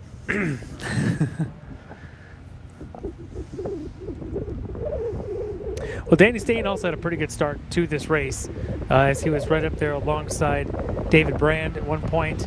Was able to get around Jorge Nazario. So we'll see what Danny can do now with a car between he and his nearest rival there, Amy Mills, Peter Tonelli, currently 2nd and 3rd in STL, 7th and 8th on the track. Yeah, and as Tonelli managed to work his way around Chris Childs. Now Amy Mills had qualified 2nd.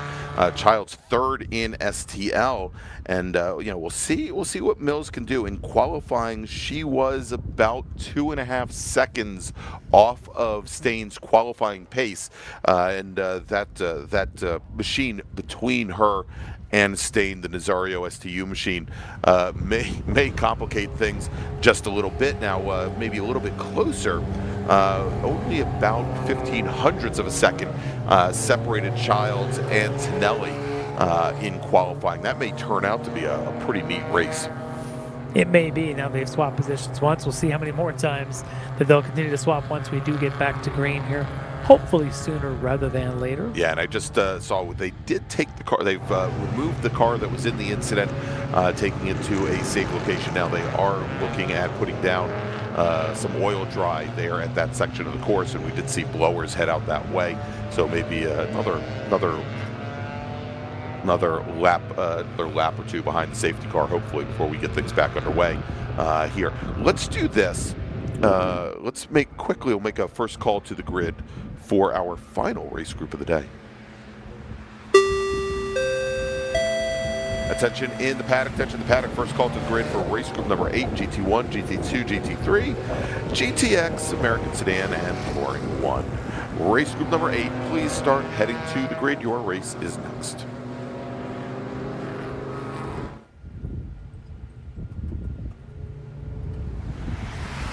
As we see, practically the only driver, Larry, well, not the only one, but one of the only ones actually trying to scrub and keep heat in the tires, and this maybe is not such a surprise here, is our current leader, Anthony Garacci, with a car that is considerably lighter than most of the other machines in the STU field. I'm wondering if that is actually an issue where as the temperatures go down, I mean, he really needs to get heat in the tires much more so than the heavier cars. I think he wants to make sure he's got good heat in him, so maybe if he thinks he's got an advantage for the first lap or two under green, he uses that advantage and gets a bit of a gap.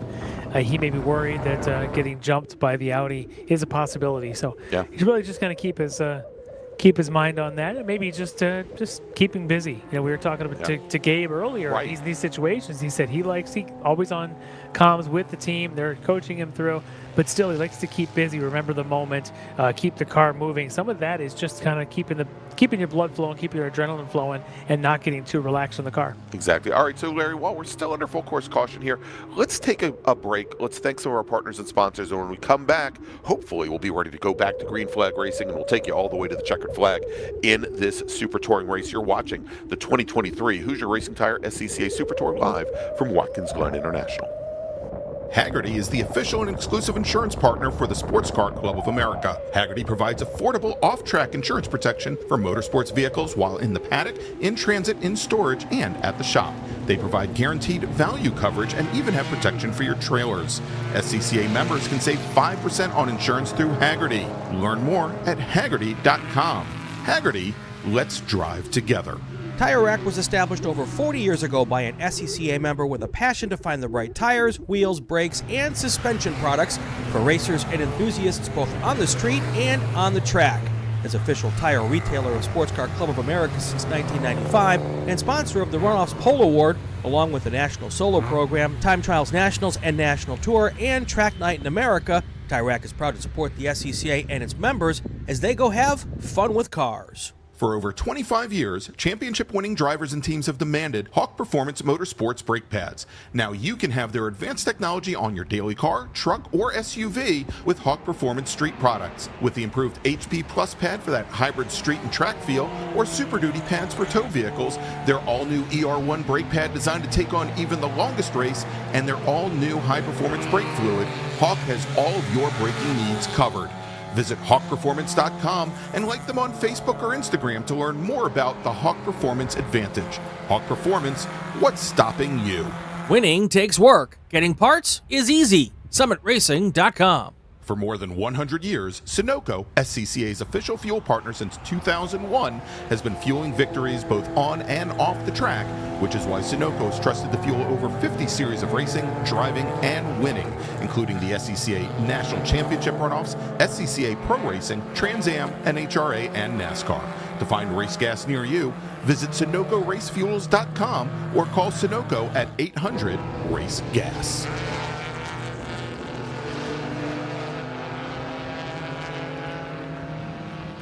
And we're back here at Watkins Glen International, the 2023 Hoosier Racing Tire SCCA Super Tour. I'm Gregg Ginsberg, along with Larry Lefty MacLeod, as we are still under full course caution here at the Glen. And Larry, I was just watching as our field was coming through the heel of the boot and then up the hill, and it looks to me as though we've got a car that may be a bit off pace and falling back to the tail end of the field. This machine right here at the tail end, and that looks to be, I think, the 135. We'll see if it comes down the pit lane. Is it the 165 Nazario, who was in second in Yes. SPL? It is. It is, as he is on the pit lane now. Oh, wow. And that is a big development here. That is going to move Amy Mills. Now, of course, she was already running second, but that's going to put her right directly behind Stain. Yeah, so takes that one out, and he is pulling behind the wall. Wow, so he was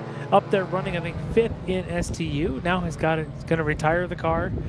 And like you said, it's going to bring Amy right up behind Danny, but it also brings Peter Tinelli and Chris Childs in there as well. So yeah, all three of them now at least have clean air right behind Danny when we do get back to green. I don't know what our status is of our cleanup. I see a lot of dust blowing around down there in 6. Maybe they're getting closer, but probably another lap around here. Another 3 minutes, 4 minutes should get us to somewhere inside of 9 if we're lucky enough to go green. That's right, and we've got, as you can see there, just about by time halfway through this 25-minute timed race as the clock continues to count here. Now, I want to remind everybody, as we're talking about that STL battle, last year, Danny Stain not running. Amy Mills won one day. Chris Childs ran the next, and they were only separated, I think, at the line by about a half a second on each day.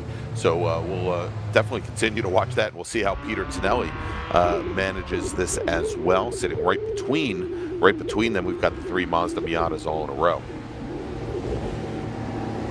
Taking a peek down there at 6. I still see the track cleanup crew still doing their job, so we'll let them finish their thing. Oh, they are starting to pull away now. At least the brush truck is gone, so we'll see if the blower truck also. The others look like they're starting to roll out. This is a good sign. With any luck, if we could possibly go green this next time by, I suspect we might get 4 laps in.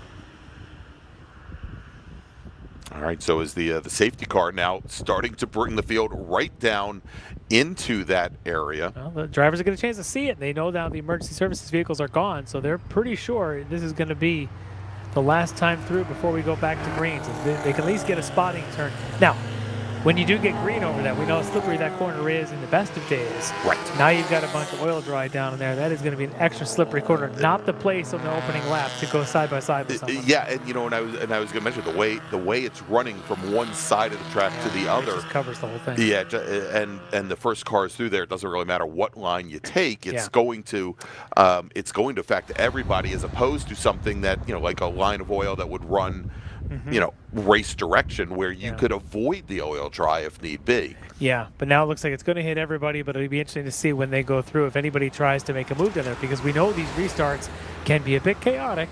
We could see some side-by-side down through there. Somebody has to get a good run through the inner loop. Next thing you know, through the outer loop, they end up side-by-side down into 6. That's exactly where these things happen. But let's wait and see. And we just saw our emergency services vehicles pulling off. Are we? And I've just gotten word that we are going to go back to green flag racing this next time by, that we'll likely see the lights extinguished on that safety car as it comes out of turn number 9. I don't know if we can get a 5th lap. It's going to be close. The Chip Hurd, Darren Treacle, Anthony Garaci, their lap times were in those 205, 206 range in best of trims. I don't know if we'll be able to get a 5th lap. This could be just a 4-lap sprint. Depends on how close we're. As you can see, we're about 9 minutes and 40 as we count, and they're coming up through turn 9 now.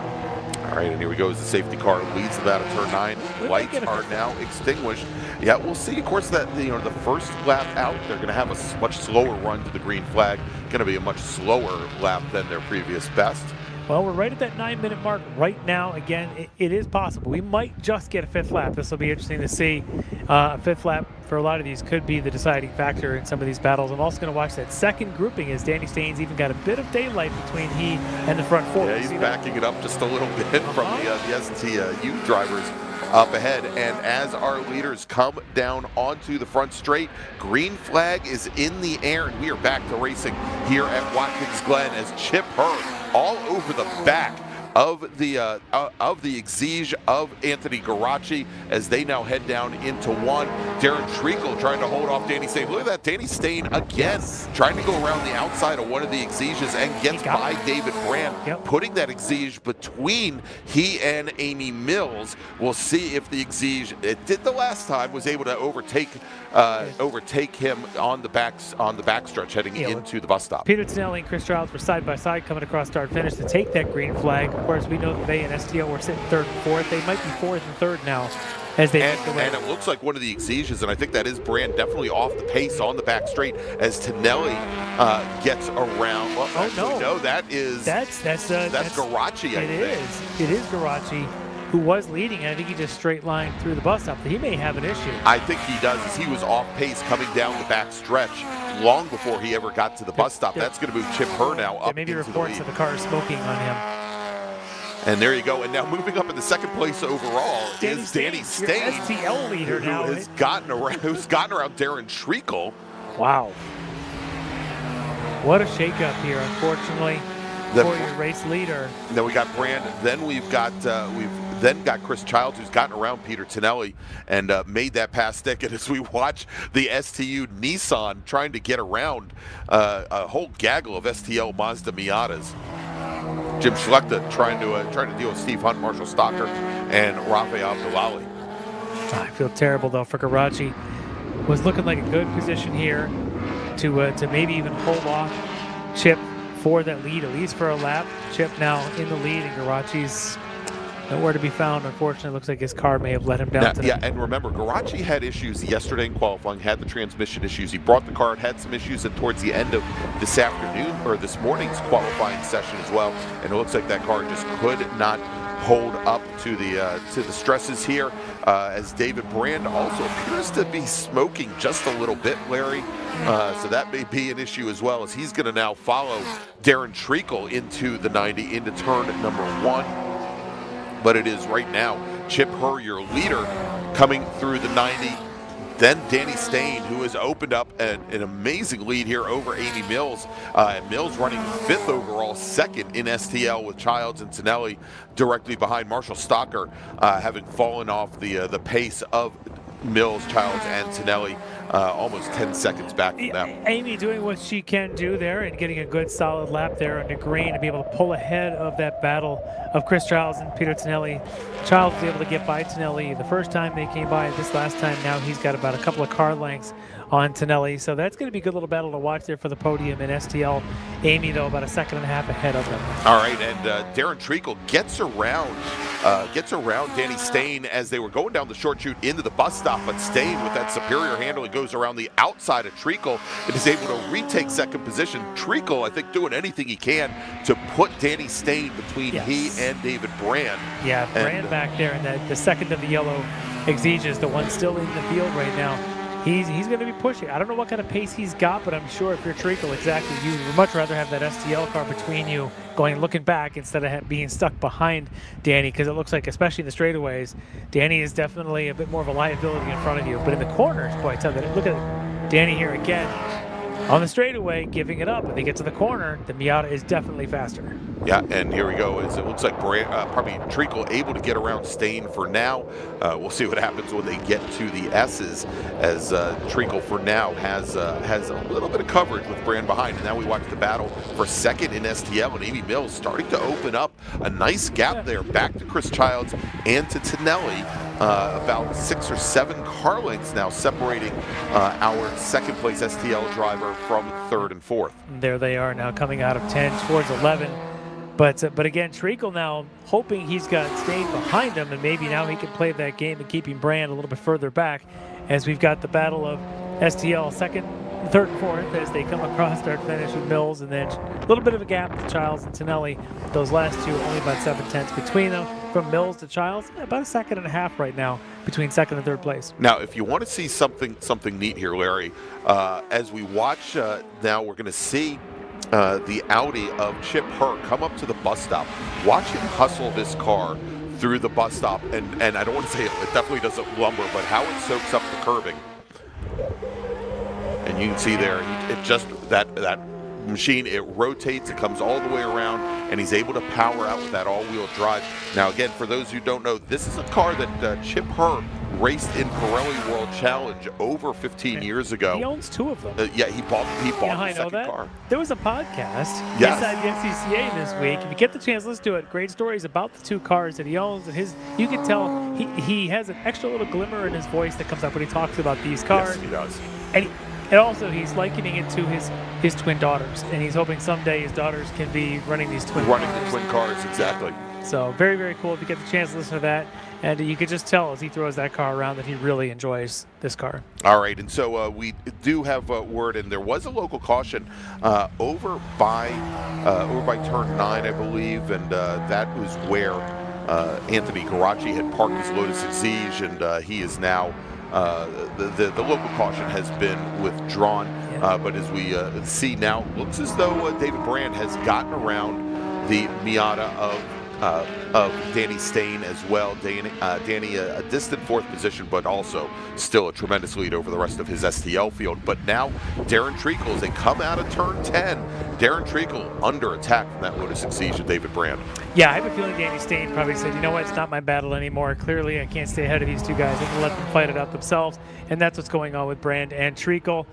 As two very different cars, the little Lotus Exige and the BMW, go down into turn 1, just watching how late that Lotus can get on the brakes. The BMW, a little bit bigger, has got to hit them just a bit earlier. But once they get now going up the hill and down, there they are right there, going around through the 1A complex, heading up the hill. That BMW, I got to figure, has a bit of an advantage, though the Lotus may be able to pick up just a bit of draft here down the back straight. Yeah, we'll see how that works now with the BMW. That is an E46 BMW early 2000s model. Not known as one of the latest 3 Series BMWs there, but still quite good on the brakes. It's got decent punch. Yeah, it certainly does with that inline 6-cylinder motor. We see Treacle is able to open up a couple car lengths coming into the bus stop.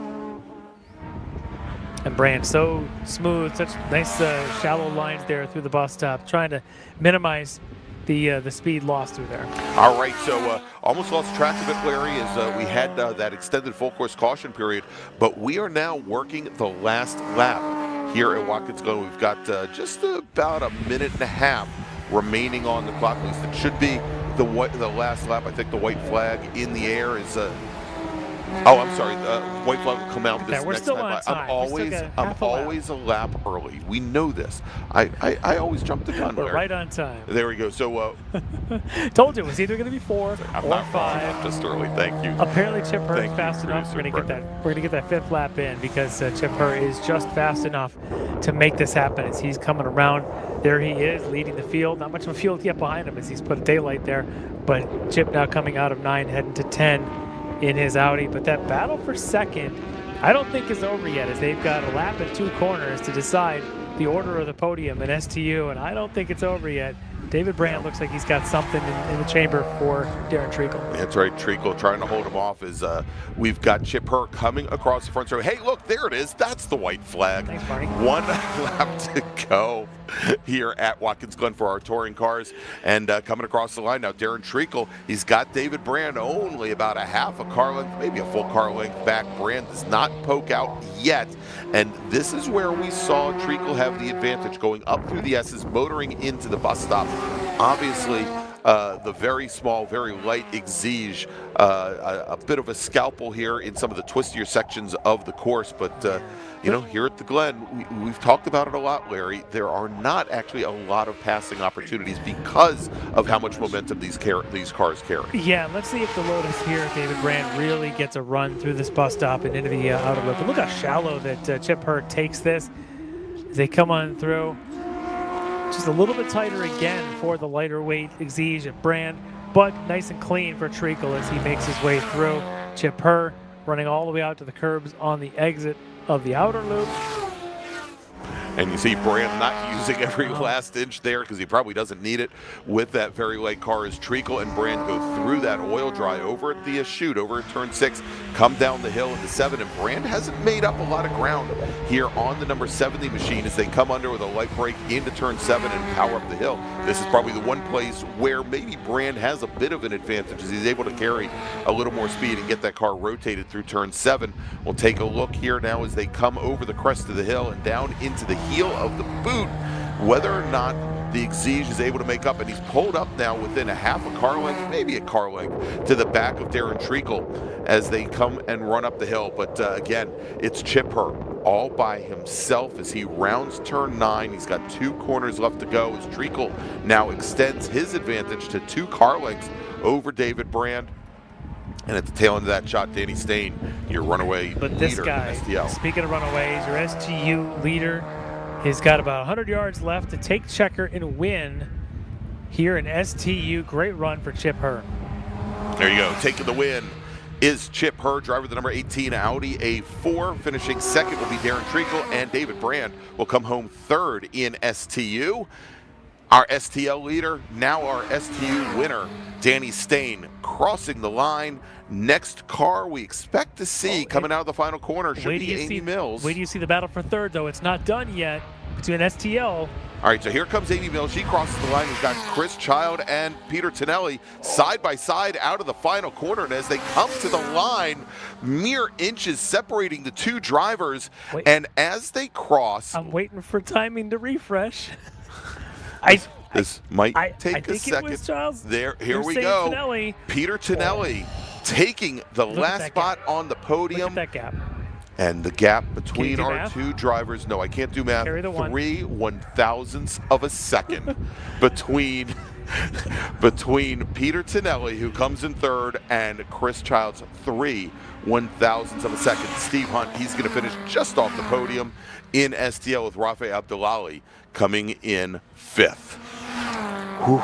That was fun. You could see them coming around the chute between 10 and 11 as they got side by side for a minute, came down through 11 and on down the front straight. You could just tell it was going to be a drag race and 3 1,000ths. But that was a lot of fun. There was some good little battles going on for a race that was shortened. I think they put on a pretty good show. I totally agree. And Larry, we've got one more fight this afternoon. Well, not fight, but we got one more race this afternoon. Let me make a call to the grid for that group. Attention in the paddock, attention in the paddock. Final call to the grid for race group number 8, GT 1, 2, and 3, GTX, American Sedan, and T1. Our big board drivers, please head to the grid. Your race is next. Big board drivers, please head to the grid.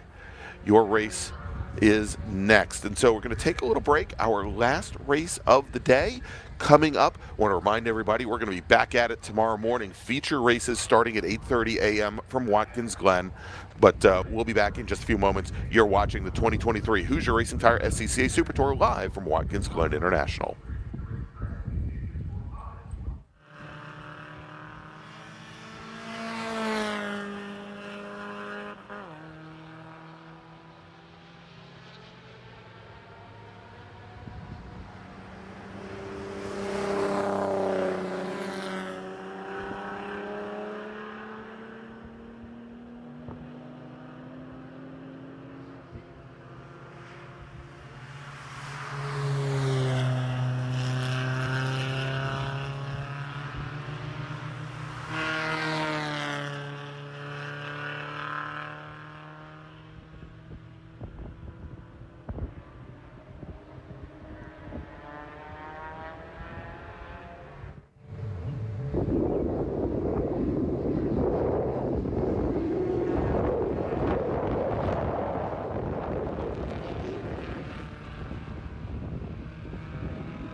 Welcome back, everybody, to Watkins Glen International and the 2023 Hoosier Racing Tire SCCA Super Tour. I'm Gregg Ginsberg, along with Larry Lefty MacLeod, as, at least 2 cars are on the track right now. One of them is the pace car. And one of them is our pole sitter, David Paterick. But this is our last race of the day. And it is going to be another split grid where we've got 2 groups separated out. We're going to have our GT cars in the first pack. You see them taking to the track, and then we're going to separate out a little bit of a gap to our Touring 1 and American Sedan machines.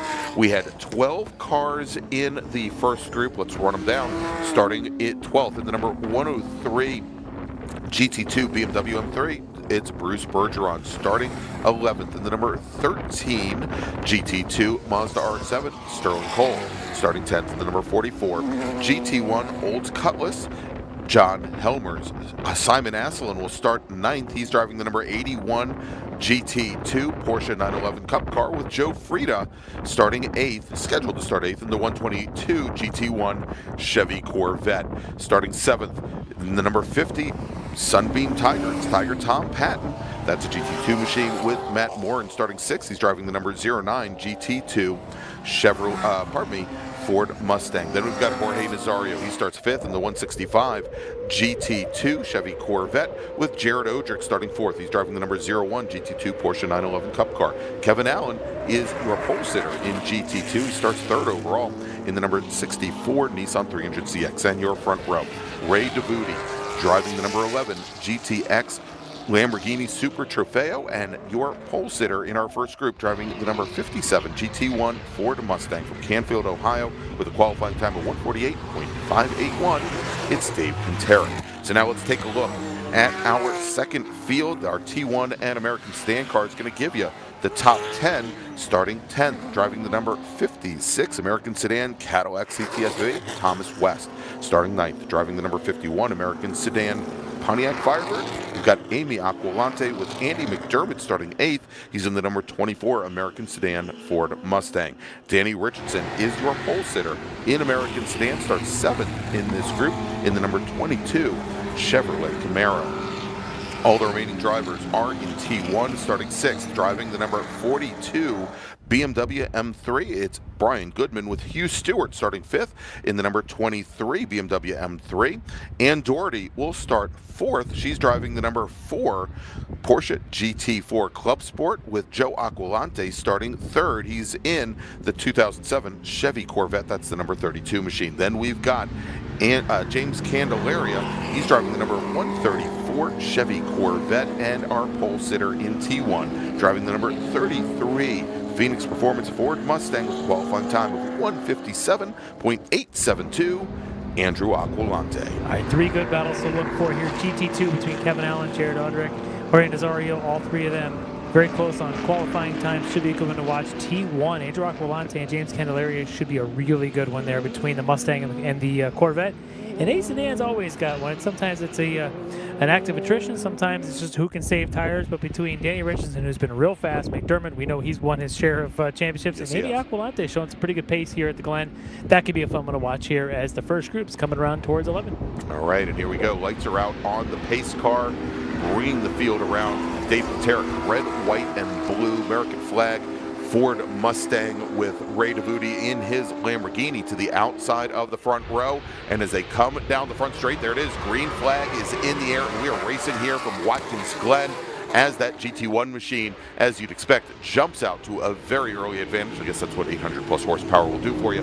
The Lamborghini slots into second position, directly behind Kevin Allen, Jared Odrick, with Matt Morin as our second field. The touring cars now making their way over and ready for the start here as our first group comes up through the S's. Let's take a look, and I think we've got that second start ready to go. Bigger gap than we've seen on split starts before, as the lead packs already got their way to the inner loop. The second group is still yet to see the green. Yeah, matter of fact, they are just now coming through turn 11 right now. They were actually behind a second pace car, and I think what that's going to mean, Larry, is our first group, they're going to be right on the back of these touring cars and American sedans, probably within 2 laps here, as they are now coming through the final corner and onto the front straight. And there we go. Green flag now in the air for our Touring 1 and American Sedan racers jumping down to the inside there. One of the Aqualantes, I believe that was the 32 of Joe Aqualante, coming down the very inside as Candelaria and Andrew Aqualante are side by side going into the 90, and with the Mustang of Andrew Aqualante getting the better of the Corvette, who will slot into second place, but they have now opened up a pretty huge advantage over the rest of the field. Then we've got directly behind there, I think it's Ann Doherty in her Club Sport with Joe Aqualante and Hugh Stewart, but we are going to a full course caution here at Watkins Glen International as we're trying to pick up exactly what happened here. And I believe over by the bus stop we had the 122 machine get into an issue. Joe Freda. Yeah, that is let's take a look here. The 122 machine apparently had issues at the bus stop. Yeah, and unfortunately, he also this morning had his qualifying end early due to what appeared to be some kind of powertrain issue. This is a little bit more of an issue, perhaps an impact down there somewhere, but we are under full course caution now. Yeah, so unfortunately for Joe Frieda, not the best of days here as well. This will certainly, here, Larry, keep the GT field from closing up behind our T1 and American Sedan racers. Yes. But it's also going to increase the amount of time it's going to take now because that second pack has got a long way to go to catch up to the rear of the field. Okay.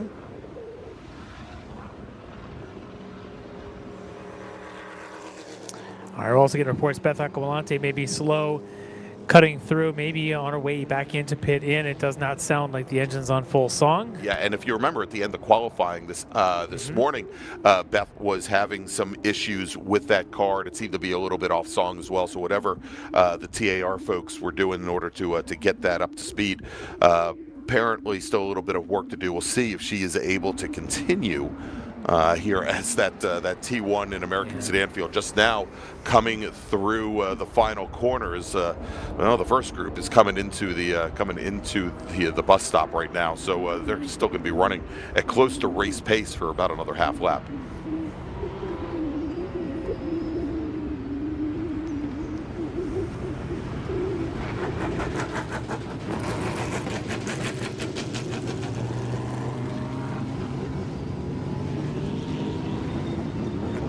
All right, so again, we are under full course caution. And we just saw there as we have some of our great emergency services folks here at Watkins Glen responding to that incident. There's the 50 of Beth Aquilante. It's pulled on down to pit lane. They're going to take a look at that car. Not sure what the issue is, but she did come in under her own power. And I mean, we see her crew looking in through the passenger side window. Not the hood's still down, not doing anything. Maybe an electrical issue with that car as they're walking away and talking a little bit on the radio. We'll see what she decides to do. Obviously, here under full course caution, not much for her to lose at this point. She can go and rejoin the field and pull right back up. She's leaving the pit stall now. See which direction she goes. If she turns right at the end of pit lane or heads out to the track. Yeah, from the arm signal we're getting from the pit worker there, I have a feeling she is going to be heading back to the paddock. Yeah. All right, well, we will see how long this takes, and then we'll hopefully get back to green with the last race of the day. Yeah, indeed, a very early end to that number 58 cars day as it goes back behind the wall. Tell you what, let's do this. If Director Zach doesn't mind, I know we're only 5 minutes or so into this 25-minute race, but looks like we probably have at least a couple more minutes before we go green.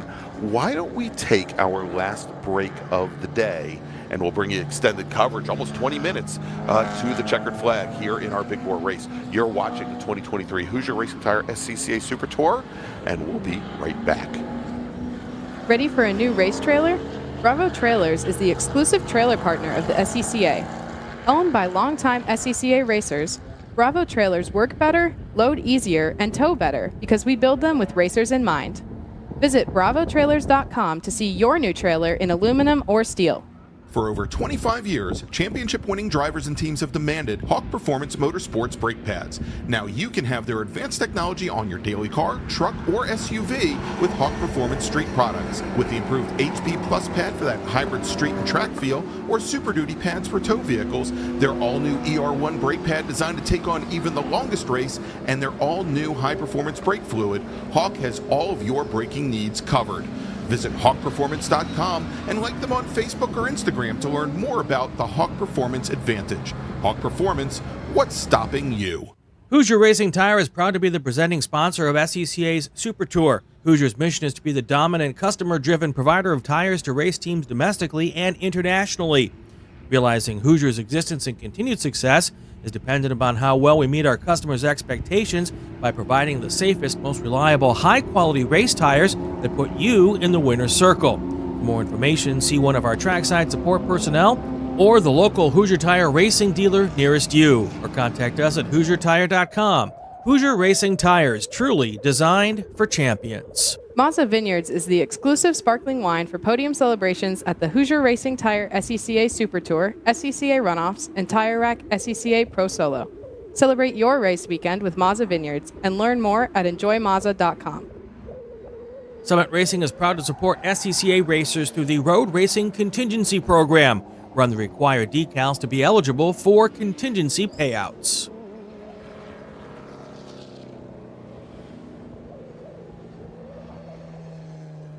And welcome back to Watkins Glen International, the 2023 Hoosier Racing Tire SCCA Super Tour. I'm Gregg Ginsberg, along with Larry Lefty MacLeod. And if you like what you see today, become part of the action by joining the Sports Car Club of America. Whether you want to drive, flag, or just have fun with cars, SCCA membership opens the door to all kinds of motorsports to feed your obsession, along with the 65,000 like-minded friends who are ready to become your friends. Ask someone trackside how to get involved, or visit scca.com for more information. And so, Larry, we're here at the Glen under full course caution as we had a driver go off track on the opening lap.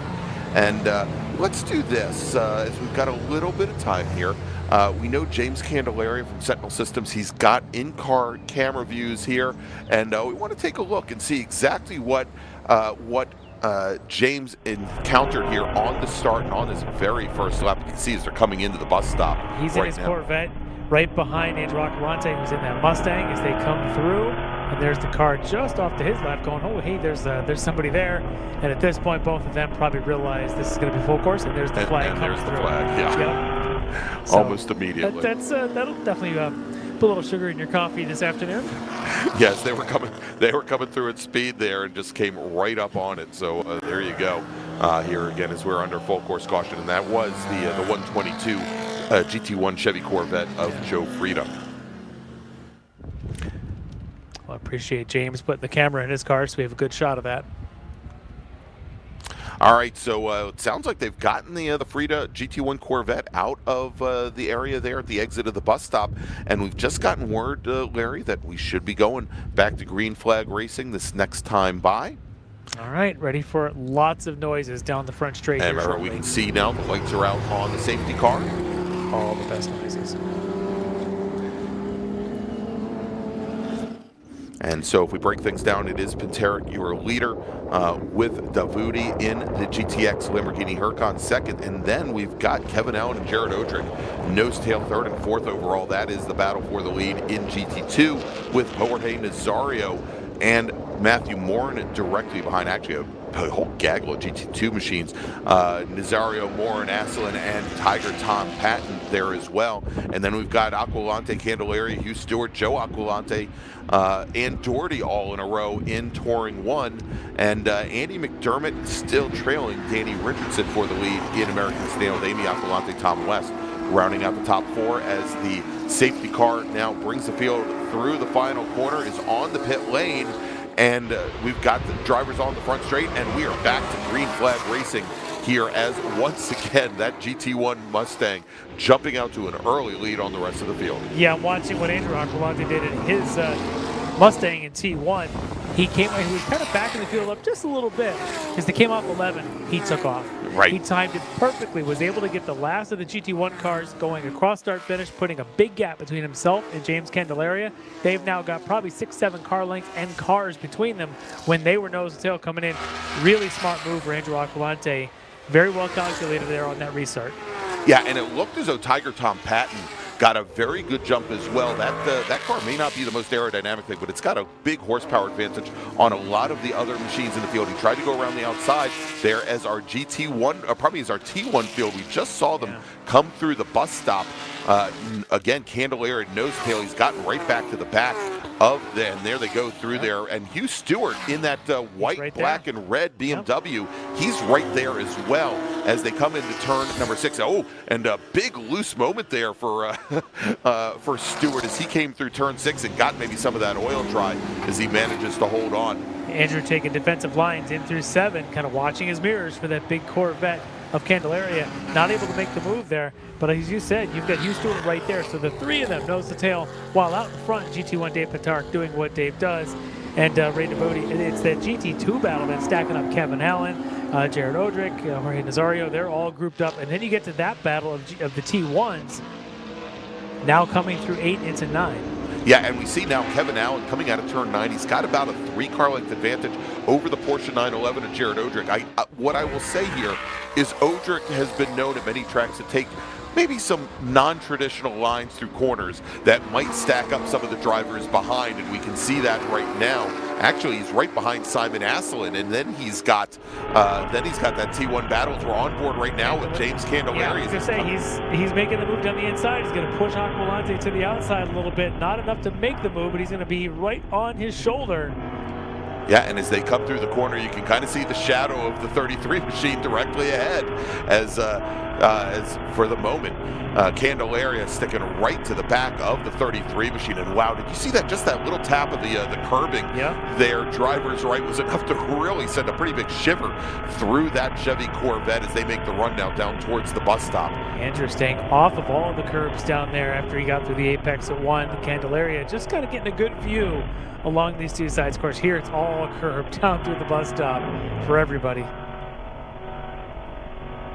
They got around Tom Patton. I think Hugh Stewart may have had a bit of a struggle to get past Tom. I think the gap's just a little bit bigger now behind Candelaria, but Candelaria right now just got a view of the back of that Mustang as they go out down through 6. Now they're going to try to stick. I think, is that in the Porsche?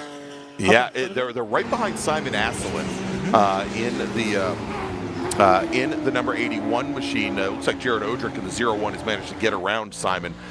Jared's in the all-white Porsche 911. Asselin has the dark blue on the doors. And as we can see here, Kevin Allen coming out to a pretty good advantage here in GT2, directly behind, coming down the inside there, Candelaria, great move, trying to get around the number 33 machine,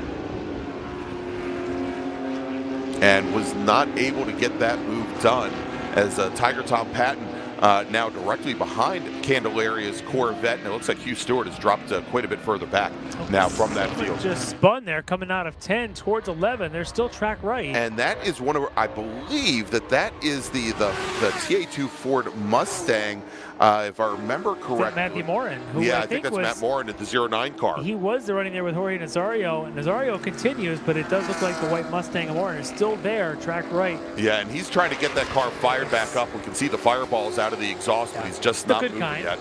The good kind of fireballs, the ones that come out of the exhaust. And he is starting to move again. He'll rejoin right at the back of this field. Yeah, as he's now waiting, I think, for a number of these touring cars to make his way through. And now Matt Morin, losing obviously a lot of ground on track, now manages to rejoin the field.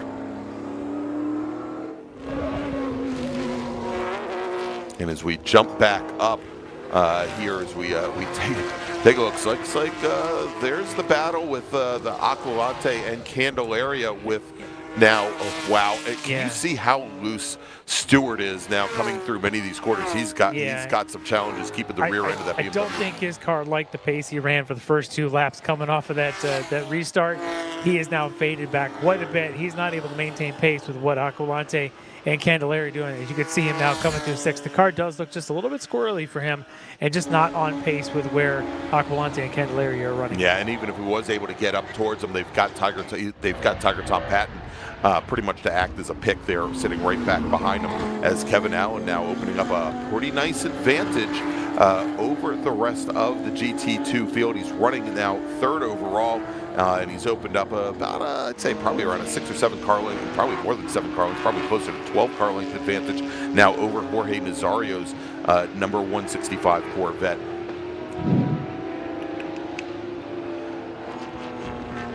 Tiger Tom looks like he might want to get by these guys, and it looks like he's going to try and shove in ahead of Candelaria, coming around through 10, which would make it interesting to get in the middle of the battle, as Tom's, of course, the GT2 car. Not quite. He's going to hang up behind him for now. They all do run similar pace, even in qualifying. They're both all in the mid-57s. Great on board again here as we're on board with James Candelaria coming down into turn 1. You can see right there on the back of Andrew Aquilante, just using a Scotia curb there at the apex. Just a little bit running at the wide here, but I think the rest of this you're going to see both of them probably staying off. Yep, just touching the paint, but no more for either one of these two coming up the S's.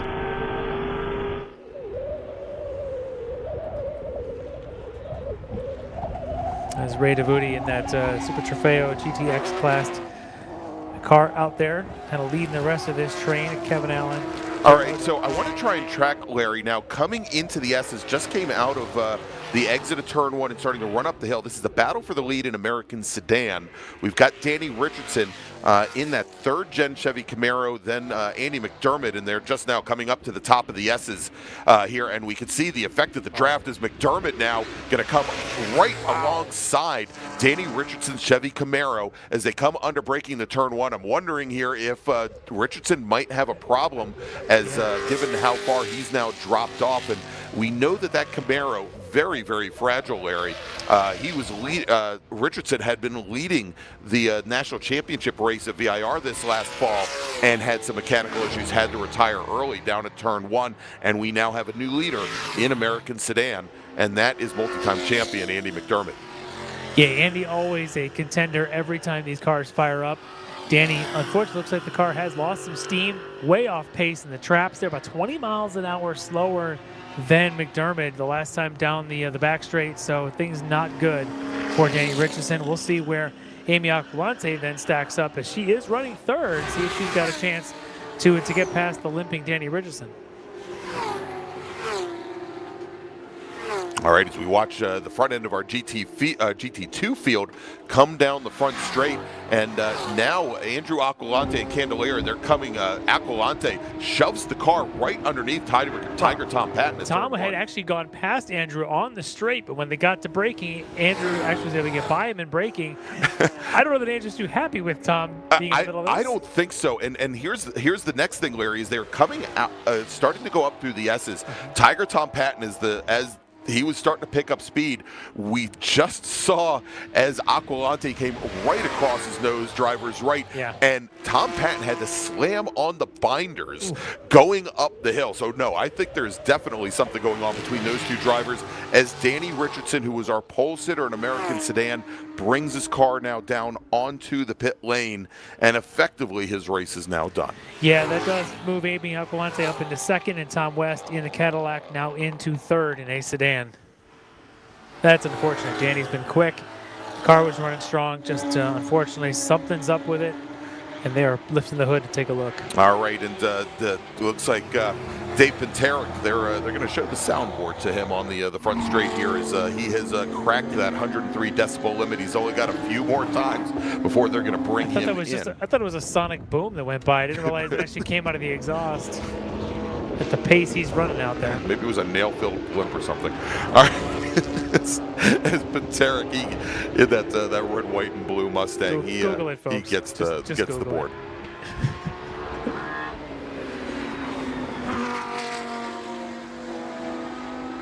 And Ray Davuti really running quick out here. The only GTX class car today in the field in the Lamborghini Super Trofeo out of Fort Worth, Texas. He's out there running some quality times in the 56s. All right, sounds like, Larry, that we might have a big change in Touring 1 as Andrew Aquilante pulled the car off at turn 8 over at the heel of the boot, and that is going to move now James Candelaria up into the lead in Touring 1. So big change there is, well, Danny Richardson coming down the pit lane at speed. Looks like Danny Richardson, he's going to rejoin the field here. Again, he's going to be at least a lap down. Every day is from a the rest of the testing to American him, but yeah, they lifted the hood of the car, they looked at it, they put the hood back on, and off he went, so not sure what's happening there. But for Andrew, unfortunately, like you said, pulling off, and this race is effectively done for him. Takes away what was a good battle, and for Andrew an opportunity to win another race. But what that does do then, I believe, is it moves Joe Aquilante, I think, up into third in now. the third position is Hugh Stewart, who was going to be heading down towards the bus stop right now, will be escalated up into second in his BMW M3. And that car's still looking pretty darn loose coming through the bus stop. Not much has changed. There's Danny Richardson, who rejoins the field, and he is going to rejoin, I believe, in fourth in American Sedan, a lap down.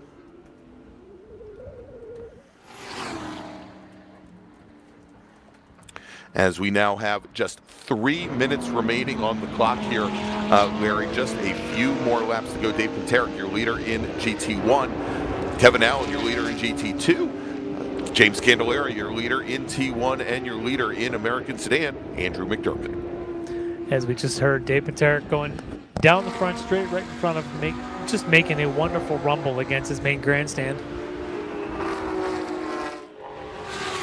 All right, as we watch the battle for second in GT2, coming underneath the bridge here, and it's Jorge Nazario in the 165 Chevy Corvette. He's got Jared Odrick and Simon Asselin in the two Porsches directly behind.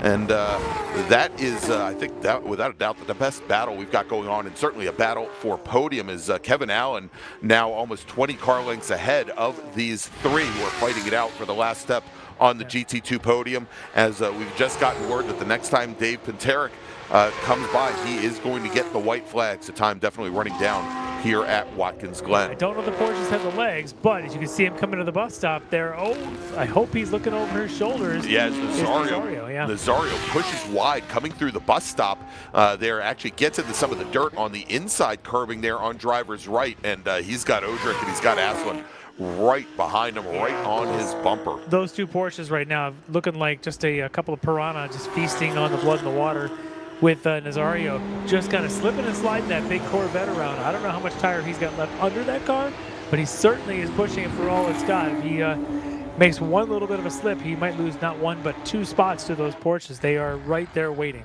Yeah, and we saw there were both Odrick and Aslan using every last inch of the pavement. Drivers left going into turn 7, trying to open that corner. And then we got Odrick taking a little look to the inside. Nazario taking a run down to the center of the track, going into turn number 8 as they come out of the heel of the boot up into turn number 9.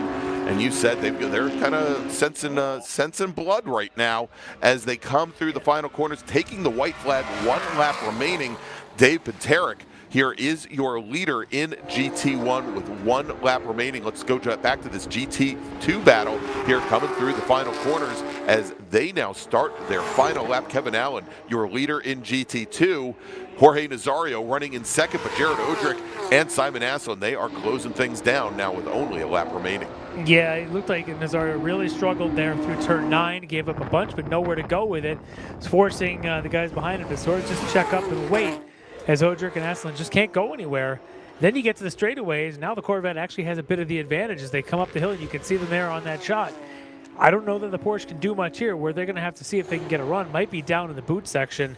Perhaps if there's a little bit of a slip for Nazario, maybe in 7, maybe they got a shot before they get down through the chute into 8. Yeah, and as you can see, as they come down this short chute, the backstretch over into the bus stop, both Odrick and Aslan had fallen back almost 2.5, maybe 3 car lengths. They close it up under braking going into the bus stop to about a half a car length as they now come out. But you can see Nazario, who didn't have a good run out of the bus stop on the previous lap, gets a great run now, opens things up to about 2.5 car lengths as they come down through the chute, heading down into turn 7. But you can see here they're coming up on Tom West's American Sedan Cadillac. He pulls over all the way driver's left to let these drivers through. But in doing so, as they came down into turn 7, both Odrick and Asselin gave up a lot, having to take an alternate line. A little bit compromised, but I'd say that's one of those corners that may not matter too much. You're in that corner for so long. If you enter it just a little bit to the right, it's not going to totally kill your momentum. But this is the section of the track where I believe Nazario really struggled as they come up now towards 9. All right, so our leader, Dave Panteric, he's coming through the final corners right now. Comes out of turn 10, and one more corner remains. He comes onto the front straight, and taking the win in GT1 is going to be Dave Panteric, our sole racer in GTX, and his Lamborghini Huracan, Raymond Duvody. He comes home with the checkered flag, and taking the win in GT2, it's Kevin Allen in his Nissan. Let's take a look here. In the battle for second, it is going to be Jorge Nazario. He holds off Jared Odrick, who will finish in third. Simon Asselin will finish just off the podium. Great run for those racers. Tiger Tom Patton will finish just behind. He is going to finish 5th in GT2. Now, coming out of the final corner and taking the win in Touring 1, it is James Candelaria, your winner in the number 134 Chevy Corvette out of Boca Raton, Florida. Hugh Stewart. Yeah, I'm looking. There's Stewart right there on the front straight. And Hugh Stewart comes across the line, coming across the line. There you go, taking the checkered flag is Stewart, and directly behind Hugh Stewart, that is John Helmers in his GT1. I love that Oldsmobile. Yeah, sounds so good too. Love that old Cutlass. And behind Helmers, finishing third in T1, behind Hugh Stewart is going to be Joe Aquilante with Ann Doherty finishing in 4th. Brian Goodman in 5th. And our American sedan race, let's take a look here. Andy McDermott had a pretty sizable advantage, about 50 car lengths on Amy Aquilante. And he is coming through the final corner now, as he always does, rear end sliding all over the place. Andy McDermott comes down the front straight. He's your winner in American sedan, and in the TAR Pontiac Firebird, finishing in 2nd in American sedan, Amy Aquilante. Great run for Amy. Tom West should come home in 3rd. Should, but Danny Richardson was at full song on that last lap. In fact, on the last lap, ran a 2:06.0, less than a 10th off of his fastest lap of the race in A sedan. Something must have popped loose, like a plug wire or something, because the team popped the hood, put it back on, and off he went, setting fast laps. Danny will be a contender tomorrow, it looks like, for sure. That's it. And we might also mention on the very last lap, Tom West, well, he lost a lot of time because he let those Porsches through, but was down at 2:35, almost 25 seconds off of his previous best lap. But he will come home with that 3rd step on the podium, with Richardson finishing in 4th. So there you go, Larry. Yeah. Eight sprint races today. We can do it all over again tomorrow. Can we do it tomorrow? I mean, there's nothing stopping us from doing it tomorrow. We're going to do it tomorrow. We probably should do it tomorrow. So everybody listening at home, make sure to join us tomorrow morning starting at 8:30 a.m. Eastern Time. Tomorrow, it's feature racing all day. 8 races, 14 laps or 35 minutes, whichever comes first, here from Watkins Glen and the 2023 Hoosier Racing Tire SCCA Super Tour. Of course, before we go, want to thank all of our partners and sponsors. Want to thank the great volunteers, our host region, the Glen region of the SCCA, and I believe a lot of folks here from the Finger Lakes region and many regions across the Sports Car Club of America, all the volunteers that help make these events run. Also want to thank our great director, Zach Johnston, as well as Brendan Kazmarek, both from DriversEye Live. And I'm Gregg Ginsberg, along with Larry Lefty MacLeod. Brian. Or Brian Donati or Brian Belinsky. One of the three. I don't know anymore. Well, we will see you tomorrow morning, bright and early, 8:30 a.m. Eastern Time, for the final day of racing here from Watkins Glen. Thank you so much for joining us. We'll see you tomorrow.